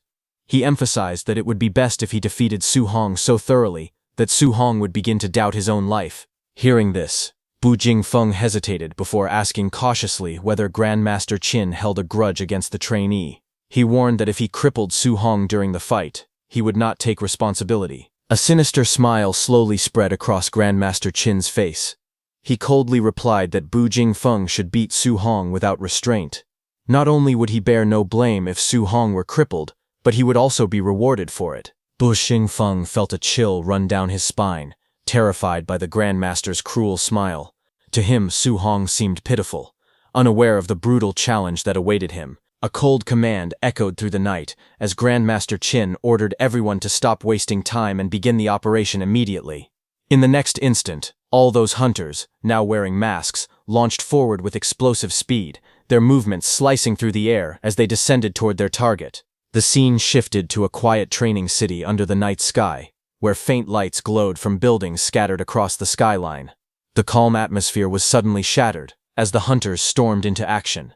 Inside a building corridor, one of the masked hunters struck swiftly, while another attacker advanced relentlessly with a weapon in hand. From inside, voices rang out in alarm. Someone shouted, demanding to know who they were, while another voice declared that it was a sneak attack. Amid the chaos, a frightened voice pleaded desperately, asking if he could at least put on some underwear before the assault continued. Awakened by the commotion, Su Hong jolted upright in his bed. Shock filled his eyes as he realized that it was a sneak attack. The next second, he turned his gaze toward his door. Deep slashes suddenly tore across its surface. Bu Jingfeng, wearing a mask, broke through the door and jumped inside, gripping a weapon glowing with a fierce purple aura. With a confident smirk, he unleashed a powerful strike, sending a blazing arc of energy crashing down toward Su Hong. The violent impact shattered the floor as the purple energy exploded outward, forcing Su Hong to leap back to avoid the devastating blow. Regaining his balance amid the chaos, Su Hong quickly assessed the situation. A tense thought crossed his mind, as he recalled a disturbing rumor. There were whispers that the All Heaven's 10,000 races frequently hunted down human geniuses across the world to weaken the strength of humanity. He wondered if these attackers were among them. Without hesitation, he clenched his spear from the side, steeling himself for the battle. Though uncertain of the enemy's true power, he remained alert and prepared to defend himself. The next second, Bu Jingfeng jumped towards Su Hong, his blade radiating a dangerous purple glow. With a mocking tone, he declared that it was just as he expected. A mere Tier 1 initial stage brat stood before him. Running into him, he sneered, was nothing but bad luck. Su Hong was surprised to see that the attacker was a human martial artist at the Tier 1 high stage, not a member of the All Heaven's 10,000 races as he had initially suspected. A confident smile slowly spread across his face. The timing was perfect. This opponent was exactly what he needed. Determination filled his gaze as he tightened his grip on his spear. He believed that by defeating this enemy, he could obtain the final 5 points of martial value required to break through and become a spirit master. Meanwhile, Bu Jingfeng watched in disbelief. He could not understand why a mere Tier 1 initial stage martial artist would choose to confront his attack head-on instead of evading it. To him, such a decision seemed utterly reckless, as if Su Hong had lost his mind. In the next instant, their weapons collided with explosive force. A brilliant burst of energy erupted at the point of impact, sending shockwaves through the air. Bu Jingfeng's eyes widened as he was forced backward, stunned by the overwhelming power behind the strike. Realization struck him like a thunderbolt. This seemingly insignificant brat possessed strength far beyond his expectations. Bu Jingfeng admitted that his combat power was indeed capable of rivaling that of a Tier 1 high-stage martial artist. As he struggled against the pressure of the clash, he finally understood that Grandmaster Qin had spoken the truth. Bu Jingfeng's eyes widened in disbelief as he felt the overwhelming force pressing against him. Panic surged through his mind as he realized something was terribly wrong. He shouted inwardly that this level of strength was impossible, and questioned how a Tier 1 martial artist could possess such terrifying power. At that moment, Su Hong remained calm. He acknowledged that his opponent was merely at the Tier 1 high stage, and reminded himself that he had already fought someone of that level before. With unwavering confidence, he tightened his grip on his weapon and commanded the energy around him to press forward. A crimson aura erupted from his body as he raised his spear high. With a fierce shout, he unleashed his full strength and brought the attack crashing down. His strike descended like a blazing comet, smashing toward Bu Jingfeng with unstoppable force. The impact exploded with a thunderous sound, sending shockwaves across the battlefield and forcing Bu Jingfeng backward. Staggering from the overwhelming power, Bu Jingfeng trembled as he gripped his sword. Unable to contain his shock, he wondered if Su Hong was a monster. Bu Jingfeng decided to now get serious, as purple flames covered his blade. He steadied himself, gripping his glowing weapon. With a confident expression, he declared that a battle between martial artists was not merely about comparing who possessed greater physical strength. Su Hong watched closely, recognizing that it was a fire attribute martial art, something he had never encountered before. So he also activated his lightning attribute martial arts. Without hesitation, Bu Jingfeng unleashed his power. Purple flames surged violently, forming a blazing arc that tore through the air. With a mocking grin, he challenged Su Hong, questioning how he intended to withstand a B-rank martial art. With a thunderous roar, he executed his technique, Flame Slash, sending a massive wave of blazing power crashing towards Su Hong. Facing the incoming attack, Su Hong remained calm.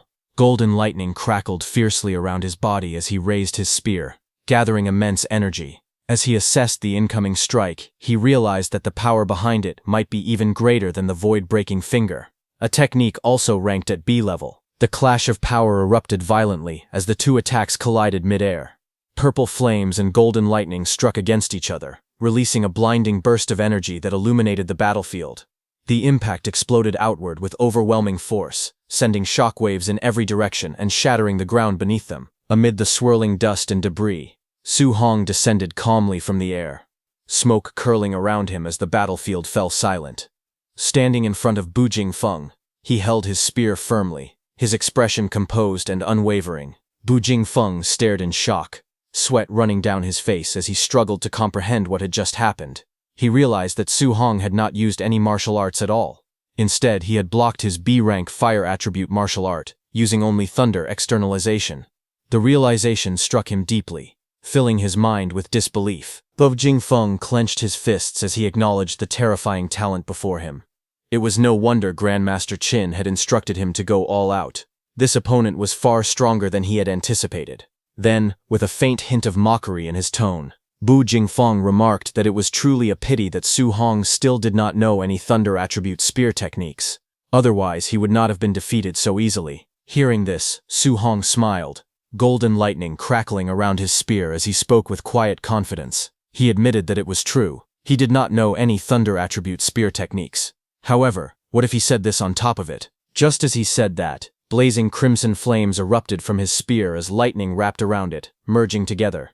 The fusion of lightning and fire ignited violently, surrounding his body in a brilliant aura. Flames roared along the length of the spear, while arcs of thunder crackled fiercely, intertwining into a single devastating power. But Jingfeng watched in disbelief, asking how this was possible.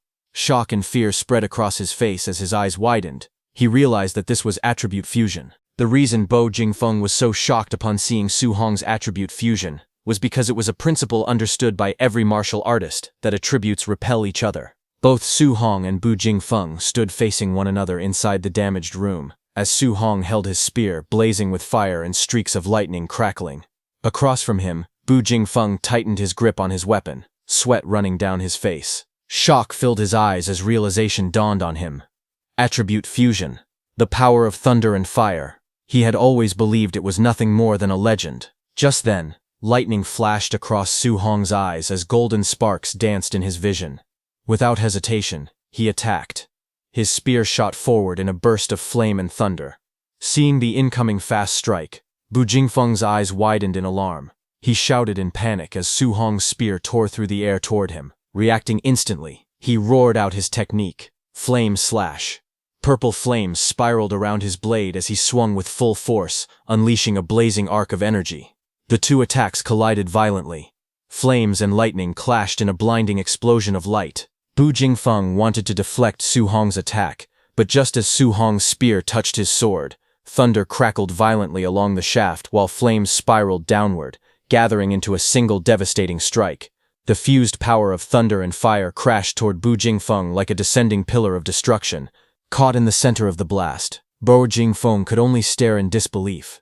He admitted that this power was far too outrageous. Bu Jingfeng groaned in pain as he was blasted away, completely overwhelmed by the fused elemental force.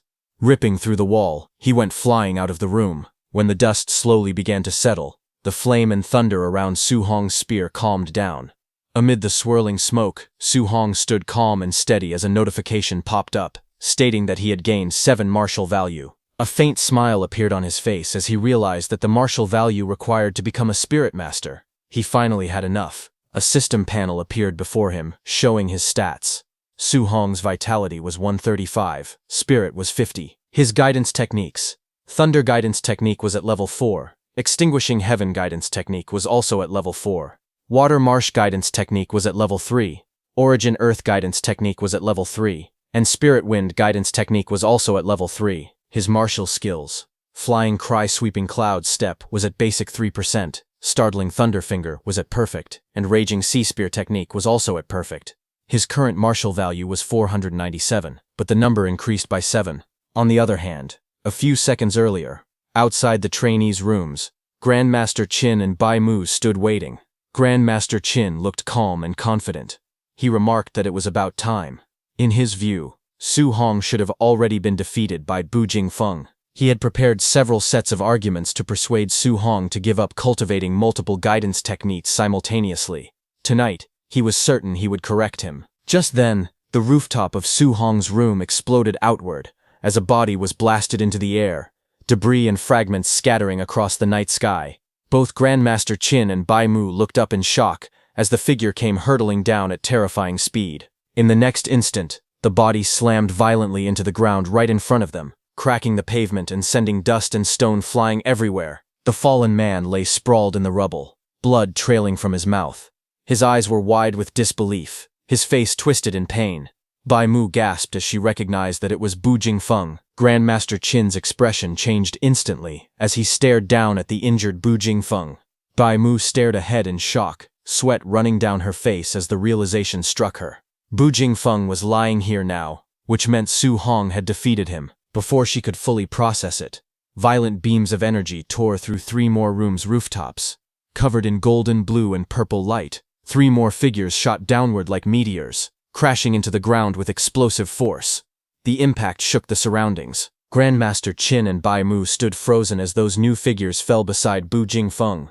Those 3 were hunters who had gone after trainees like him, and now all of them lay there completely defeated. Suddenly a voice came from above. It was Lin Xinghe. With a faint chuckle, he addressed Grandmaster Qin and remarked that next time he should send someone stronger because this opponent had not been enough of a fight. Beside him stood Wang Tiantuo, and Shan Yan floated quietly inside a glowing golden sphere. Just then, Wang Tiantuo noticed that there were 4 hunters lying on the ground instead of the 3 they had defeated. Shan Yan questioned why there was 1 more body. Had someone actually won faster than them? From the rooftop above, Lin Xinghe spoke dismissively, saying that this 4th martial artist must have been too weak and was easily dealt with. Hearing that, sweat rolled down Bai Mu's face, because she knew that Bu Jingfeng was not weak. He was the strongest among the 4. Seeing them, Grandmaster Qin fell into deep thought. He stroked his beard while observing the situation carefully. He reasoned that Wang Tiantuo and Lin Xinghe were both at Tier 1 late stage, and Xiao Yan was a spirit master. For them to win was normal. However, Su Hong was only at Tier 1 initial stage. Yet he had faced a quasi-Tier 2 martial artist and won even faster than Wang Tiantuo and the others. The more he thought about it, the more unsettled he became. He wondered how on earth Su Hong had done it. Was it a top-tier martial skill or a top-tier physique? Before he could continue analyzing, Lin Zhao came running toward them in panic. He shouted that something big had happened. Grandmaster Qin turned slightly and asked calmly if a trainee had been killed by mistake. Without showing any concern, he waved his hand dismissively and remarked that it was no big deal. After all, it was normal for a few people to die. But Lin Zhao rushed forward in panic and shouted that it was Su Hong. He quickly explained that when Su Hong was fighting Bu Jingfeng, he had used a fusion guidance technique. Hearing this, Grandmaster Qin paused slightly and murmured that it was a fusion guidance technique. He admitted that he had been wondering how Su Hong managed to defeat Bu Jingfeng. But the next second, Grandmaster Qin's expression changed. While releasing huge amounts of golden energy, he grabbed Lin Zhau's shoulders and demanded to know what he had just said, declaring that he could not simply spout such nonsense. Lin Zhao stated that Su Hong had truly fused the dual thunder and fire attribute guidance techniques and used them to defeat Bu Jingfeng. He insisted that he had seen it clearly on the surveillance. If no one believed him, they could go and ask Bu Jingfeng directly. Hearing that, Grandmaster Qin fell silent. He looked at Bu Jingfeng, lying on the ground, who also stated that it was indeed the dual thunder and fire attribute fusion. Hearing that, Grandmaster Qin's eyes burned with intensity as he declared that the only genius martial artist of the human race who had ever researched and achieved dual attribute fusion had taken a full 19 years to accomplish it. Yet Su Hong, according to the Star City Association, had been in contact with the 7 guidance techniques for less than a month. The comparison left him deeply shaken. He clenched his fists and called Su Hong a monster, but immediately corrected himself, saying this was not merely a monster. This was a heaven-descended Emperor Star, a true dragon appearing in the world. Beside him, Bai Mu pulled the trembling Lin Zhao backward, as he struggled to steady himself after Grandmaster Qin had shaken him completely. Bai Mu then asked Grandmaster Qin whether attribute fusion was truly that powerful. Could it really allow someone at Tier 1 initial stage to defeat Tier 2 Bu Jingfeng? Grandmaster Qin explained to her that back then, the martial artist who researched attribute fusion had been able to suppress and fight Tier 2 opponents while still at Tier 1. Hearing that, Bai Mu wondered aloud that with such formidable combat power, why it was not widely promoted for cultivation. Although the difficulty was high, what if the fusion succeeded? Grandmaster Qin answered with a grave expression that many people had tried in the past, but they discovered that attribute fusion was not only extremely difficult, it also carried a very high probability of crippling oneself. Even if someone truly succeeded in cultivating it, if they remained stuck at the Tier 1 martial artist realm for their entire life, what use would it be? But Su Hong was different. He had succeeded in fusing them in less than a month. Such comprehension was simply too heaven-defying. Moreover, he possessed 7 attributes simultaneously. If he were to fuse them all, Grandmaster Qin wondered with excitement how massive that power would become. Grandmaster Qin imagined the future. He said that if a monster like Su Hong were allowed to grow, he feared that one day Su Hong could stun the great emperors of the 10,000 races with a single move. Hearing this, Lin Zhao told Grandmaster Qin that he was boasting too much, far too much. Bai Mu pointed out that fusing 2 attributes was already extremely difficult. Fusing 7 attributes was nothing but pure fantasy. Grandmaster Qin coughed lightly and told them to forget his brief loss of composure. However, he continued seriously that if Su Hong were allowed to cultivate 7 attributes simultaneously, what if he became stuck while trying to fuse 3 attributes in the future and ended up delaying his breakthrough? If that happened, he, Qin Tianli, would become a sinner of the human race. At that moment, Lin Zhao suddenly remembered something important. He told Grandmaster Qin that Su Hong definitely possessed a special physique. His raw strength had even crushed Bu Jingfeng. Hearing that, Grandmaster Qin's expression changed instantly, and he demanded to know why such an important matter had not been mentioned earlier. They analyzed the situation carefully. Bai Mu said that Su Hong only had 120 points of vitality, yet he had crushed Bu Jingfeng, who possessed nearly 500 vitality. Lin Zhao said that the vitality difference was almost 4 times. Such strength amplification even surpassed Wang Tiantuo's barbarian god body. Hearing all that, Grandmaster Qin concluded that Su Hong's physique might also be a heaven-defying existence. After a moment of thought, he made a decision.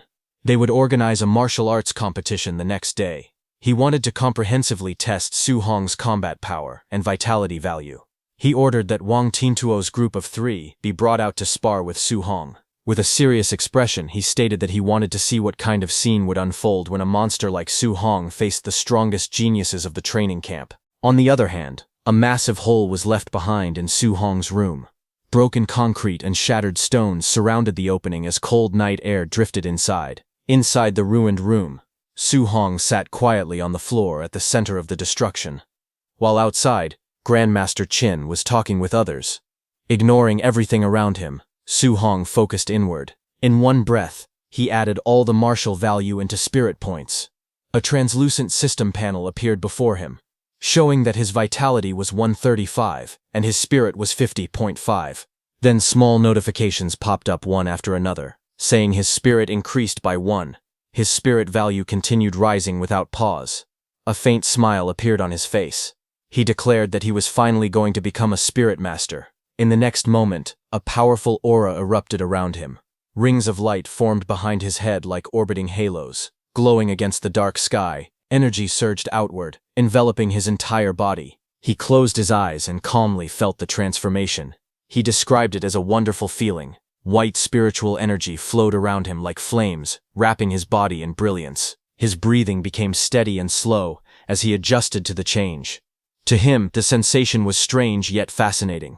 It felt as though a person had suddenly grown a third arm, something unfamiliar, slightly awkward, yet undeniably powerful. His body formed an energy hand. Another system panel flashed brightly before him, saying his spirit was at 100.2%. The moment it exceeded 100%, the spiritual energy around Su Hong suddenly dispersed outward. He exhaled slowly, sweat sliding down his face as the white aura swirled and gradually stabilized around his body. His gaze sharpened as he sensed the changes within himself. Nearby, fragments of broken concrete began to tremble. Then his bed vibrated against the ground. Then, slowly, it started to float. It lifted inch by inch into the air, suspended by an invisible force. Then Su Hong's body rose gently off the ground, surrounded by shattered debris and floating slabs of concrete. The white spiritual aura enveloped him completely, making him appear almost radiant in the ruined room. Su Hong realized it was done. He could now walk on air and use telekinesis to attack, just like Xiao Yan. A satisfied expression crossed his face. He thought about Xiao Yan's A-rank spirit martial art and concluded that he must learn it as well. He also set his sights on Wang Tiantuo's offensive A-rank martial art. The scene shifted to the next morning. Under a bright sky streaked with early sunlight, a voice rang out across the training camp. Everyone was ordered to gather within 1 minute.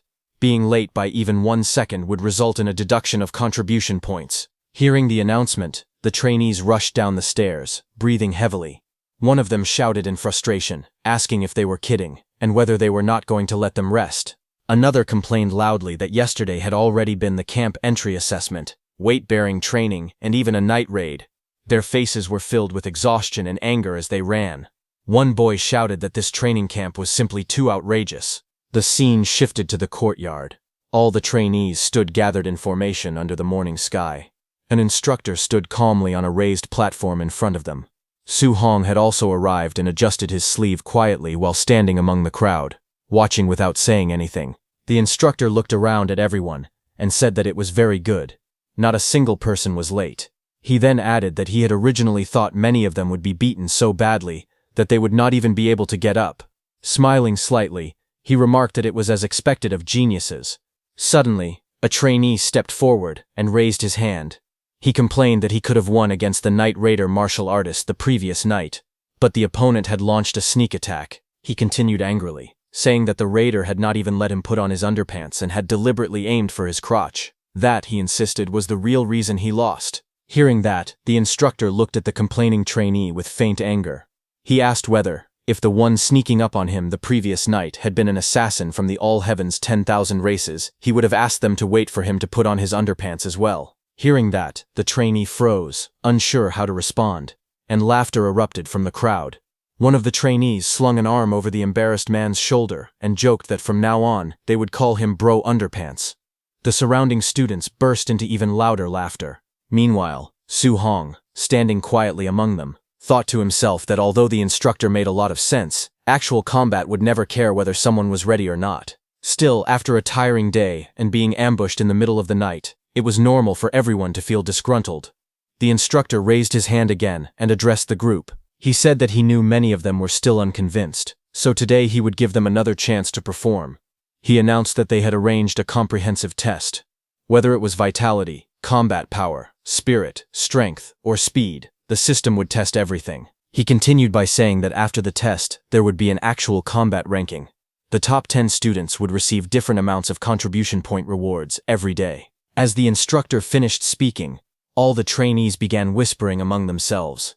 Some of them glanced toward Wang Tantuo, Lin Xinghe, and Xiao Yan, standing confidently at the front. They thought that the top 3 would definitely be those 3. Others felt relieved, saying that fortunately there were also rewards for 4th to 10th place.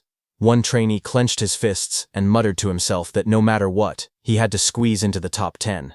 Meanwhile, Su Hong stood quietly and wondered what the reward for first place would be in such a comprehensive test and ranking.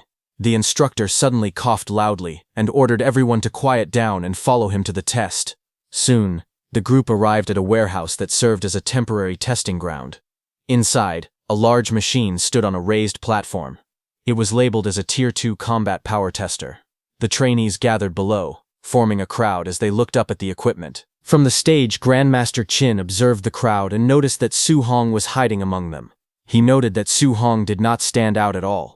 A trainee standing nearby, Su Hong noticed Grandmaster Qin's gaze and mistakenly thought that Grandmaster Qin was looking at him and thinking highly of him. However, Su Hong beside him knew that he was 80% wrong. Su Hong knew that the person being targeted by Grandmaster Qin was him. On the stage, Grandmaster Qin looked at the crowd and calmly announced that he thought highly of all of them, so he had made a temporary decision. He declared that the one who ranked first in the comprehensive score for combat power, vitality, speed, and other aspects would receive an additional reward. That person would be allowed to choose an A-rank martial art or movement technique. Hearing this, the crowd immediately grew excited. Someone exclaimed that it was an A-rank martial art and called it a grand gesture. Others began discussing intensely, saying that Wang Tiantuo and the other 2 would probably have to go all out now. One person asked who everyone thought could win. Hearing this, Wang Tiantuo thought to himself that A-rank martial arts were not common. Even his family only possessed a few of them. Xiao Yan smiled faintly as she thought that simply by getting first place in the comprehensive test, she could freely choose an A-rank martial art. Lin Xinghe thought that as long as he obtained an A-rank martial art that could complement the Flying Swan's startling cloud step, no one in the family would dare to say that speed was useless anymore. When Su Hong heard about the reward, his eyes sharpened. He thought to himself that it was another A-rank martial art. A faint red aura seemed to glow around him as he decided that he would have to go all out in this test. On the stage, Grandmaster Qin narrowed his eyes slightly. He wanted to see just how strong the true strength of this monster-like, talented Su Hong really was. Soon, he began calling names. He ordered Lin Xinghe to go first. Second would be Xiao Yan. Third would be Wang Tiantuo. The crowd immediately reacted. Some whispered that the test was starting off explosively right away. Others said that with those 3 testing first, who would even dare to test next? Many began wondering who the 4th person would be, thinking that whoever it was would definitely be sweating bullets. Then Grandmaster Qin calmly announced the next name. 4th, Su Hong. The crowd instantly turned their heads in surprise. Su Hong stood among them, a bead of sweat sliding down his face. He calmly thought that, as expected, this Grandmaster Qin had his eyes on him. Whispers spread through the crowd. Someone questioned whether Su Hong was not the one who had come last during the camp entry assessment. Su Hong's classmate Chen Shen shook his head and sighed, saying that Su Hong was truly too unlucky. Li Tu placed a hand on Su Hong's shoulder and asked if he had offended Grandmaster Qin. The crowd murmured among themselves. They said that putting the 3 strongest first and then the weakest would make the contrast even stronger. It was too stimulating. Someone guessed that Grandmaster Qin probably wanted to use this method to motivate the weaker students, hoping they would learn from shame and become braver. Amid the whispers, those 2 trainees who had seen Su Hong's strength let out a quiet laugh and said that they would all be dumbfounded later. Then, on the stage, the instructor reminded everyone that they would test physical body combat power first, and then martial skill combat power. A large combat power tester stood in the center of the arena. Lin Xinghe stepped forward calmly. He thought that the combat power tester was not his strong point. Without hesitation, he dashed forward and threw a powerful punch. His fist struck the machine with explosive force. The impact caused sparks to fly as the number on the screen rapidly increased to 4113. The crowd was instantly shocked. Someone shouted that it was over 4,000 and that this punch was thrown without using any martial skills. People stared in disbelief. They could not believe that Lin Xinghe had called this his weak point. However, someone commented that compared to his terrifying speed in the movement technique room, his physical combat power was indeed his weak point. But Su Hong knew that since Lin Xinghe could cultivate an A-rank movement technique, his physical body would definitely not be bad either. His lips curved slightly into a faint smile. He judged that it had to be at least a B-rank martial art. He wondered if he could learn it. Green energy began to swirl tightly around Lin Xinghe's fist. Wind gathered in layers, wrapping around his hand as sharp currents formed. In the next moment, he stepped forward and unleashed his technique, Cloud-Hiding Gale Fist. A powerful green torrent of wind crashed down onto the combat power tester. The machine trembled violently as the numbers on the screen surged upward to 5642. Seeing that, the crowd was completely stunned. Someone shouted that 5600 was already the standard of a Tier 2 martial artist.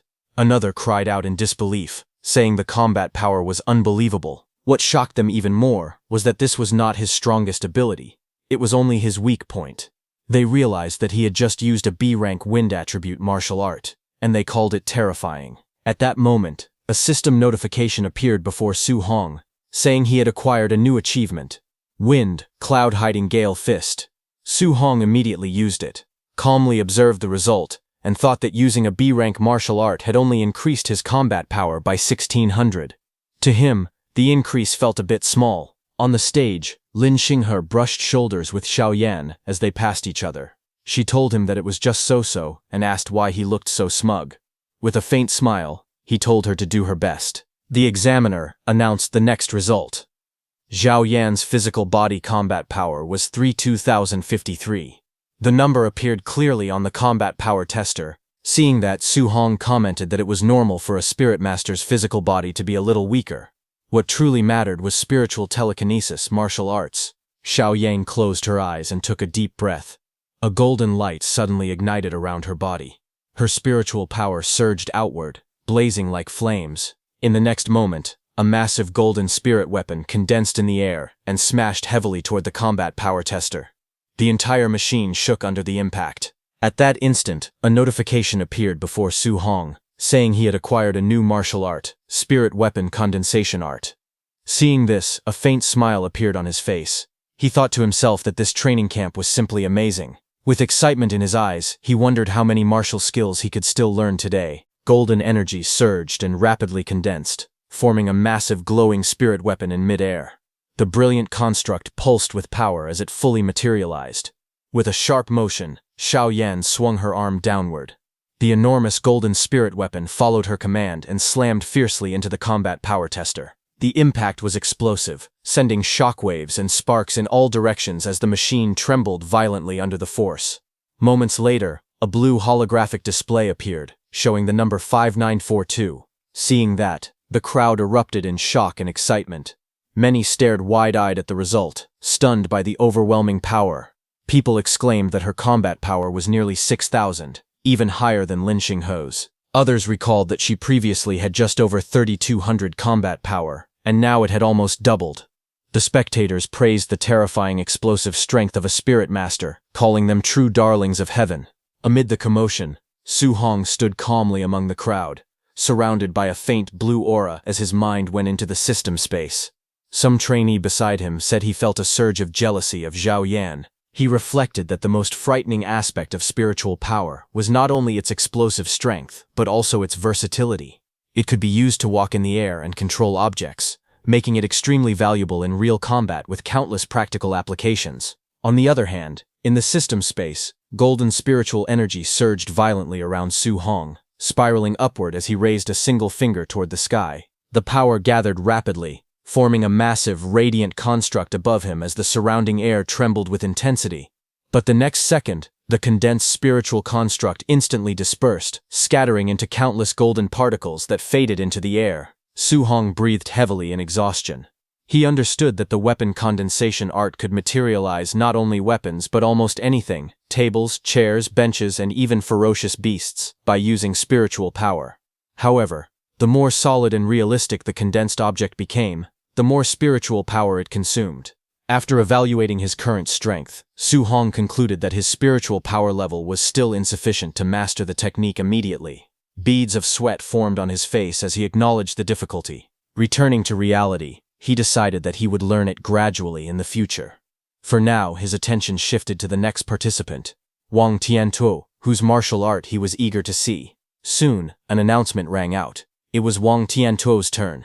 The crowd's excitement surged as Wang Tiantuo walked forward with a powerful and imposing presence. Spectators eagerly discussed his reputation, stating that he possessed the barbarian god body, a physique known for its terrifying strength. With such overwhelming physical power, he held an absolute advantage in combat power and was widely expected to secure first place. As anticipation filled the arena, many declared with confidence that the true god of combat power had arrived. Su Hong stood among the crowd, calmly observing the scene ahead.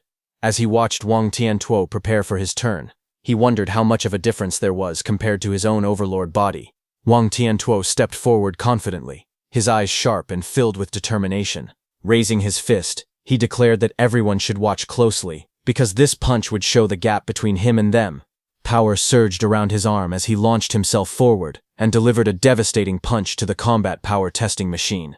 The impact exploded outward with a thunderous force, sending shockwaves rippling through the arena. The audience was instantly stunned. Some shouted in disbelief, questioning whether what they had just seen was real. Others exclaimed that it was unbelievable. Wang Tiantuo's pure physical punch was only 300 points lower than Lin Xinghe's result when he had used a martial art. The crowd erupted in amazement, recognizing the terrifying power of the barbarian god body, a physique famed for its immense strength. Amid the lingering dust and shockwaves, Grandmaster Qin and Lin Ze observed the scene from a distance. Grandmaster Qin remarked that it was very good. Hearing this praise, Wang Tiantuo respectfully cupped his fists and thanked Grandmaster Qin. With unwavering confidence, he then announced that he would use a martial art next, preparing to demonstrate even greater power. As Wang Tiantuo prepared to unleash his next move, Su Hong grew excited, realizing that Wang Tiantuo's offensive A-rank martial art was finally about to be revealed. He watched calmly from the side with a faint smile. At the center of the arena, energy began to gather around Wang Tiantuo's arm. White, flame-like power surged and crackled, wrapping tightly around his hand as his aura intensified. With a powerful stance and focused gaze, he condensed the energy further, preparing to release a devastating attack.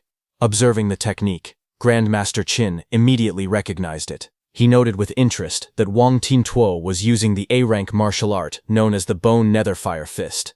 At the same time, a system notification appeared before Su Hong's eyes, indicating that he had acquired a new martial art, Fire, Bone Netherfire Fist. Seeing that, Su Hong's eyes widened as he recalled that this martial art was also available in the martial art pavilion and required 2,800 contribution points to exchange for it. With sharp focus, Wang Tiantuo's eyes gleamed as he prepared to act. Wang Tiantuo unleashed his A-rank martial art with overwhelming force. His arm, engulfed in blazing energy, came crashing down like a meteor, and the impact shook the entire arena. The combat power testing machine flashed brightly before displaying the result, 7534. The crowd erupted in shock. Spectators were stunned, exclaiming that if it were just 500 points higher, it would meet the standard of a Tier 2 middle-stage martial artist with a vitality value of 600. Many were stunned, recalling that Wang Tiantuo's vitality was only around 350, which made his result even more astonishing. Grandmaster Qin watched with satisfaction and praised Wang Tiantuo highly. He remarked that Wang Tiantuo's elder had long spoken of nurturing a grandmaster, and now it was clear there would be no problem achieving that goal. Wang Tiantuo respectfully cupped his fists and humbly responded that he would borrow the grandmaster's auspicious words. With Wang Tiantuo's performance concluded, Grandmaster Qin called for the next participant, Su Hong. As Su Hong walked forward calmly through the crowd, whispers spread among the spectators. Many felt that after the outrageous performances of the top three, anyone going up now would be extremely humiliated. Some were surprised by Su Hong's composure, saying that if they were in his place, they would be terrified. Some guys murmured that a dead pig does not fear boiling water. Reaching the testing area, Su Hong stood before Grandmaster Qin and Lin Zhe. Grandmaster Qin explained the rule clearly. The first punch must rely purely on physical strength, and no martial arts could be used. Su Hong calmly acknowledged the instruction with a simple agreement, and prepared to begin. Su Hong planted his foot firmly on the ground, his body lowering as a powerful aura swirled around him. The air twisted with force, and dust rose beneath his feet as he gathered his strength. After a brief moment, he let out a quiet breath, steadying himself. A sharp glint flashed in his eyes as confidence filled his expression. In his mind, he declared that the test reward was definitely his. In the next instant, Su Hong surged forward like a released arrow. His fist shot out with explosive speed and slammed into the combat power testing machine. A thunderous boom echoed across the arena as a massive cloud of dust and debris erupted, stunning everyone present. As the smoke cleared, the glowing screen of the machine revealed the result, 655-1. The spectators froze in shock. The number was far beyond what anyone expected. Grandmaster Qin stared at the result, his eyes widening as cold sweat formed on his face. Grandmaster Qin admitted internally that he had still underestimated Su Hong's terrifying monster-like strength. The arena fell into complete silence as the crowd stared at the combat power tester in disbelief. The astonishing result left everyone speechless. Suddenly, murmurs erupted among the spectators. Many exclaimed in shock that the reading had exceeded 6,500 and questioned whether the combat power tester had malfunctioned. Others pointed out that Su Hong had previously ranked last, yet now he displayed strength like a monster. Some trainees admitted they had believed Wang Tiantuo was already invincible in the training camp, only to realize that an even more powerful expert had emerged. From the observation area, Wang Tiantuo, Lin Xinghe, and Xiao Yan watched with tense expressions. Xiao Yan remarked in astonishment at the exaggerated combat power. Lin Xinghe concluded that such power was impossible for a Tier 1 martial artist, and insisted that Su Hong must be a Tier 2 martial artist. Realizing the gap between them, Wang Tiantuo lowered his head and admitted that he had been too arrogant before. After the commotion settled, Su Hong calmly turned toward Grandmaster Qin and respectfully asked whether he should continue using a martial art for the next test. Grandmaster Qin looked at him with approval and simply nodded, telling him to continue. Su Hong then stepped into position and steadied his breathing. He clenched his fists as he adjusted his stance. In the next moment, his mind went into the system space as he started learning his new martial art technique. A system-like interface appeared, displaying his new martial arts learning percentages that steadily increased: 1%, 4%, 6%, 9%, 14%, and 23%. Su Hong stood calmly as a cold, blue flame-like aura surged around his body. The system displayed rising progress percentages. As the power continued to build, he realized that the bone netherfire fist suited him perfectly. He noted that learning it was even faster than mastering the flying swan startling cloud step, which was also an A-rank martial art. Watching from the observation area, Grandmaster Qin wondered how high Su Hong's combat power would rise once he used a martial art. Lin Zhe then reminded Grandmaster Qin that Su Hong came from an ordinary family, suggesting that the rank of his martial art should not be high. However, Grandmaster Qin calmly observed Su Hong and stated that in his current state, what he was executing was definitely not a low-level martial art. At that moment, the system interface completed its process. The display showed that his bone netherfire fist learning had reached 100%. Now he had learned the bone netherfire fist at the basic level. A sharp glint flashed in Su Hong's eyes as his mastery was finalized. Blue netherfire gathered around his fist as he stood firmly in the arena. Shocked voices rang out from the crowd as someone recognized the technique, exclaiming that it was Wang Tiantuo's bone netherfire fist. The spectators were stunned and questioned how Su Hong could know it as well. Without hesitation, Su Hong stepped forward and unleashed the technique. As his aura surged and power condensed into his strike, he wondered how powerful an A-rank offensive martial art was. With netherfire blazing around his arm, Su Hong drove forward to deliver the attack. Su Hong's blazing strike slammed into the combat power tester with explosive force. A shockwave burst outward, sending dust and debris flying across the arena as the machine trembled under the impact. The spectators were forced to shield their faces from the powerful gust. Amid the swirling dust, shocked voices rang out.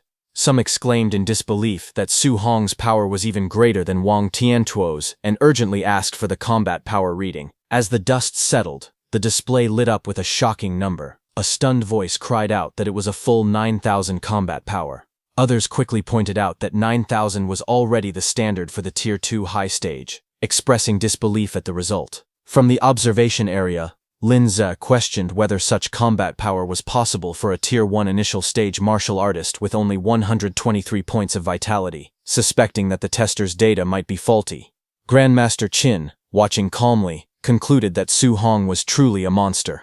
Nearby, Lin Xinghe analyzed the numbers aloud. He explained that 7,000 combat power corresponded to Tier 2 initial stage, 8,000 to Tier 2 middle stage, and 9,000 to Tier 2 high stage.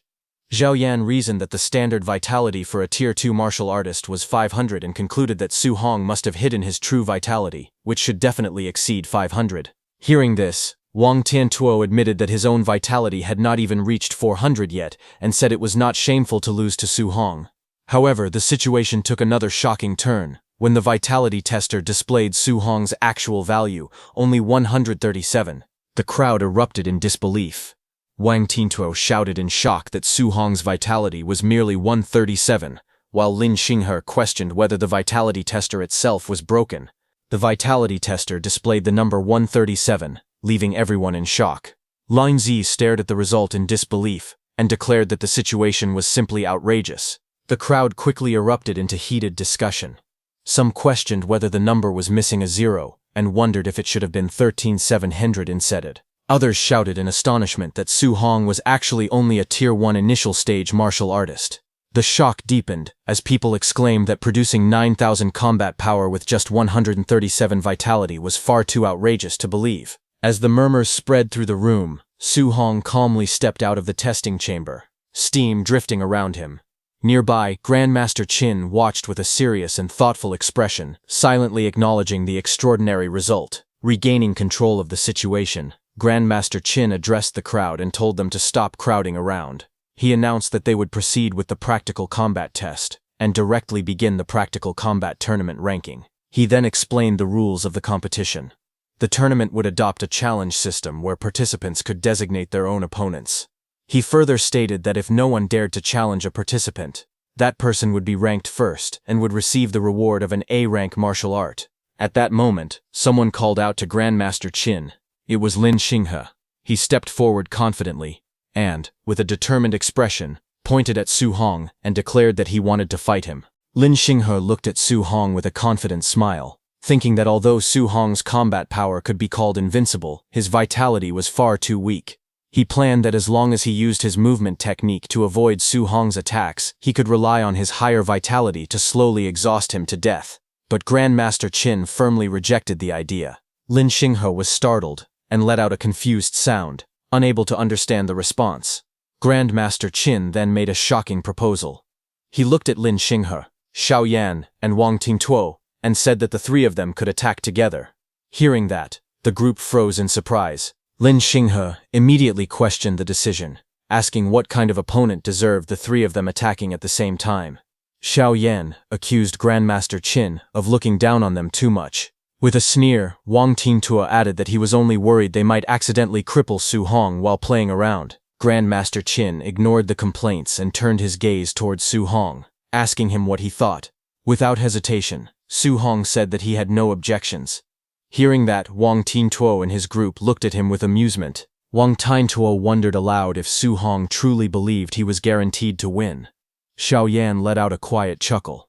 Looking down at Su Hong, they mocked him for being so pretentious. Lin Xinghe declared confidently that, forget about fighting the three of them, he could defeat Su Hong alone and leave him completely stunned. The atmosphere grew tense as the challenge was set. Grandmaster Qin gave the signal and announced that they could begin.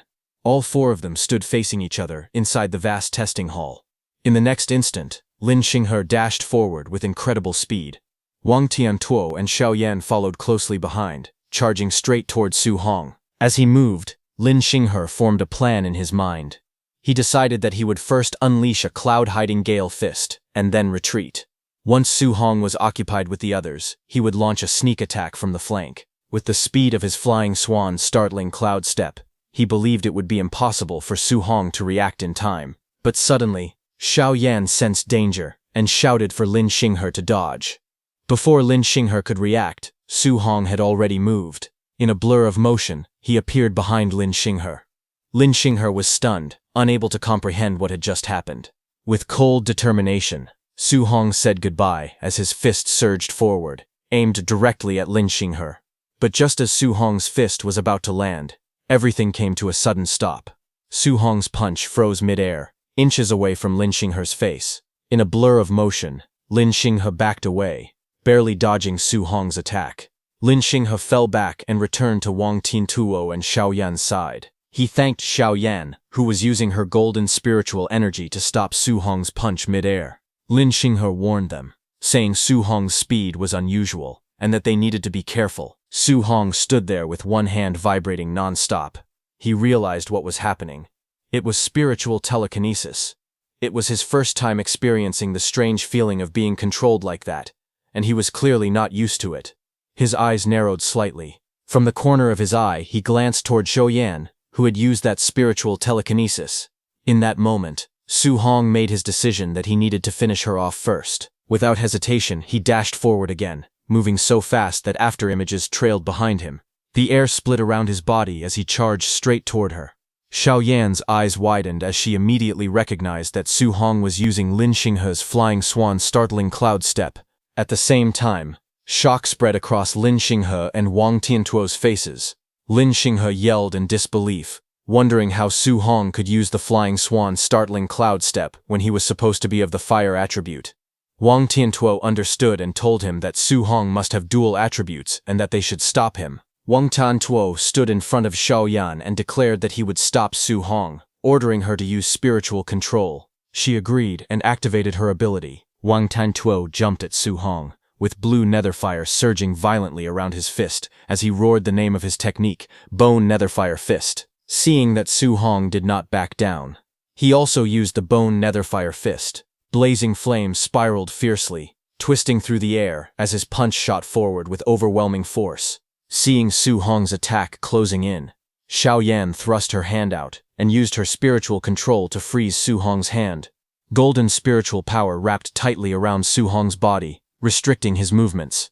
He clenched his teeth and admitted inwardly that this spiritual control was even more troublesome than he had imagined. Before he could fully adjust, Lin Xinghe leapt high into the air. He shouted fiercely, calling Su Hong a monster and ordering him to take his kick. Watching from the sidelines, Grandmaster Qin stroked his beard and thought that it seemed it was still too early for Su Hong to fight 1 against 3. The abilities of a spirit master were simply too difficult to deal with, because once controlled by a spirit master, one must either forcefully break through with physical strength or counter it using spiritual power. Otherwise, it would be extremely difficult to break free. Looking at Su Hong, he thought that although Su Hong's physical strength was very high, it probably still was not enough to break free from such control. But at that moment, Grandmaster Qin noticed that Su Hong's lips curved into a smile. Grandmaster Qin was shocked, seeing that Su Hong was actually smiling, as Lin Xinghe and Wang Tiantuo came toward him from both directions while using their powerful techniques. In that moment, with a sudden burst of strength, he shattered the spiritual restraint on his body. Blood burst from Xiao Yan's mouth as the backlash of her spiritual control struck. Her eyes widened in disbelief as she realized that Su Hong had actually forcefully shattered her spiritual power, using nothing but brute strength. At the same time, Su Hong raised his arm and blocked Lin Xinghe's and Wang Tiantuo's incoming attacks head-on. Observers stared in disbelief. They could not believe what they were seeing. Just by relying on physical strength, Su Hong had blocked it. Not only that, he had even shattered Xiao Yan's spiritual telekinesis using pure physical power. The crowd erupted in astonishment. They called it ridiculous, saying Su Hong's strength was inhumanly great. He was simply a humanoid, ferocious beast. In the next moment, Su Hong tightened his grip on Lin Xinghe's leg and Wang Tiantuo's hand. Lin Xinghe's and Wang Tiantuo's faces twisted in shock as they shouted in panic, cursing loudly. But it was already too late. Su Hong swung them violently through the air, turning the battlefield into chaos. Su Hong's eyes glowed coldly as he tightened his grip further. In the next instant, he smashed Lin Xinghe and Wang Tiantuo straight into the ground. The impact echoed loudly across the arena. The floor cracked open as their bodies slammed down headfirst. Dust and debris burst into the air. Pinned against the shattered tiles, Wang Tiantuo gritted his teeth and cursed, while blood spilled from Lin Xinghe's mouth as the force of the blow shook his entire body. Around them, the crowd stood frozen in shock. They stared at the brutal scene unfolding before their eyes. Someone muttered in disbelief that it was too savage, but Su Hong did not stop. He lifted them again and slammed them down repeatedly. The ground trembled with each impact. Lin Xinghe's and Wang Tiantuo's eyes rolled back as they completely lost consciousness. Only then did Su Hong stop. He lowered his head slightly and let out a long breath, standing amidst the drifting smoke and debris. Then suddenly his eyes sharpened as he looked to his side. A flicker of alertness flashed across his face. Standing at his side, Xiaoyan hurriedly raised both hands and backed away. Her voice trembled as she shouted at him not to come any closer. She quickly declared that she surrendered. Seeing that, the room fell into stunned silence. Someone exclaimed in disbelief that Su Hong had actually won. Another questioned whether the training camp's strongest trio had truly been defeated by him alone. They called him an absolute monster. At that moment, Grandmaster Qin frowned slightly and asked what all the noise was about. He questioned if anyone else planned to challenge Su Hong. Silence answered him. With no one stepping forward, the result became clear. He declared that Su Hong was first place in this combat test. Hearing that, the crowd murmured. A guy awkwardly stated that Su Hong was number 1 in the training camp and that there was no need for the remaining matches. Another voice quickly admitted surrender, saying he forfeited and did not want to take a beating. After witnessing that battle, only an idiot would dare to challenge Su Hong. Grandmaster Qin then looked over the arena and announced that since that was the case, Su Hong would take first place. Looking at Lin Xinghe and Wang Tiantuo lying there, he continued speaking, stating that the 2nd to 10th places in the tournament would also receive rewards. He instructed everyone to continue the competition, adding that instructor Lin Zi would arrange the rest. Then he turned his attention back to Su Hong. He declared that as the universally acknowledged first place, Su Hong should come with him to receive his reward and choose an A-rank martial art. Hearing this, Su Hong's eyes lit up.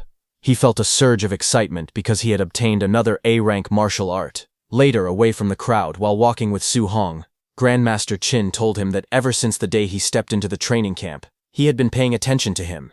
He remarked that while others could not wait to show off their strength, Su Hong chose to hide his. Su Hong replied that he had no power or influence. If he revealed himself too early, it would only make him an easy target.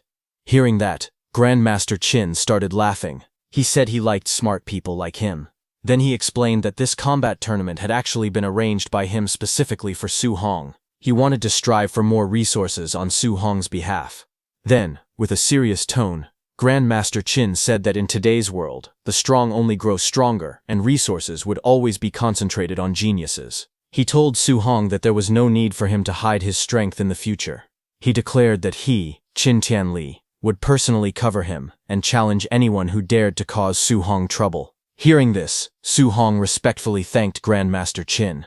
Soon after, they arrived at the martial art pavilion. The warm golden light filled the room as they stepped inside.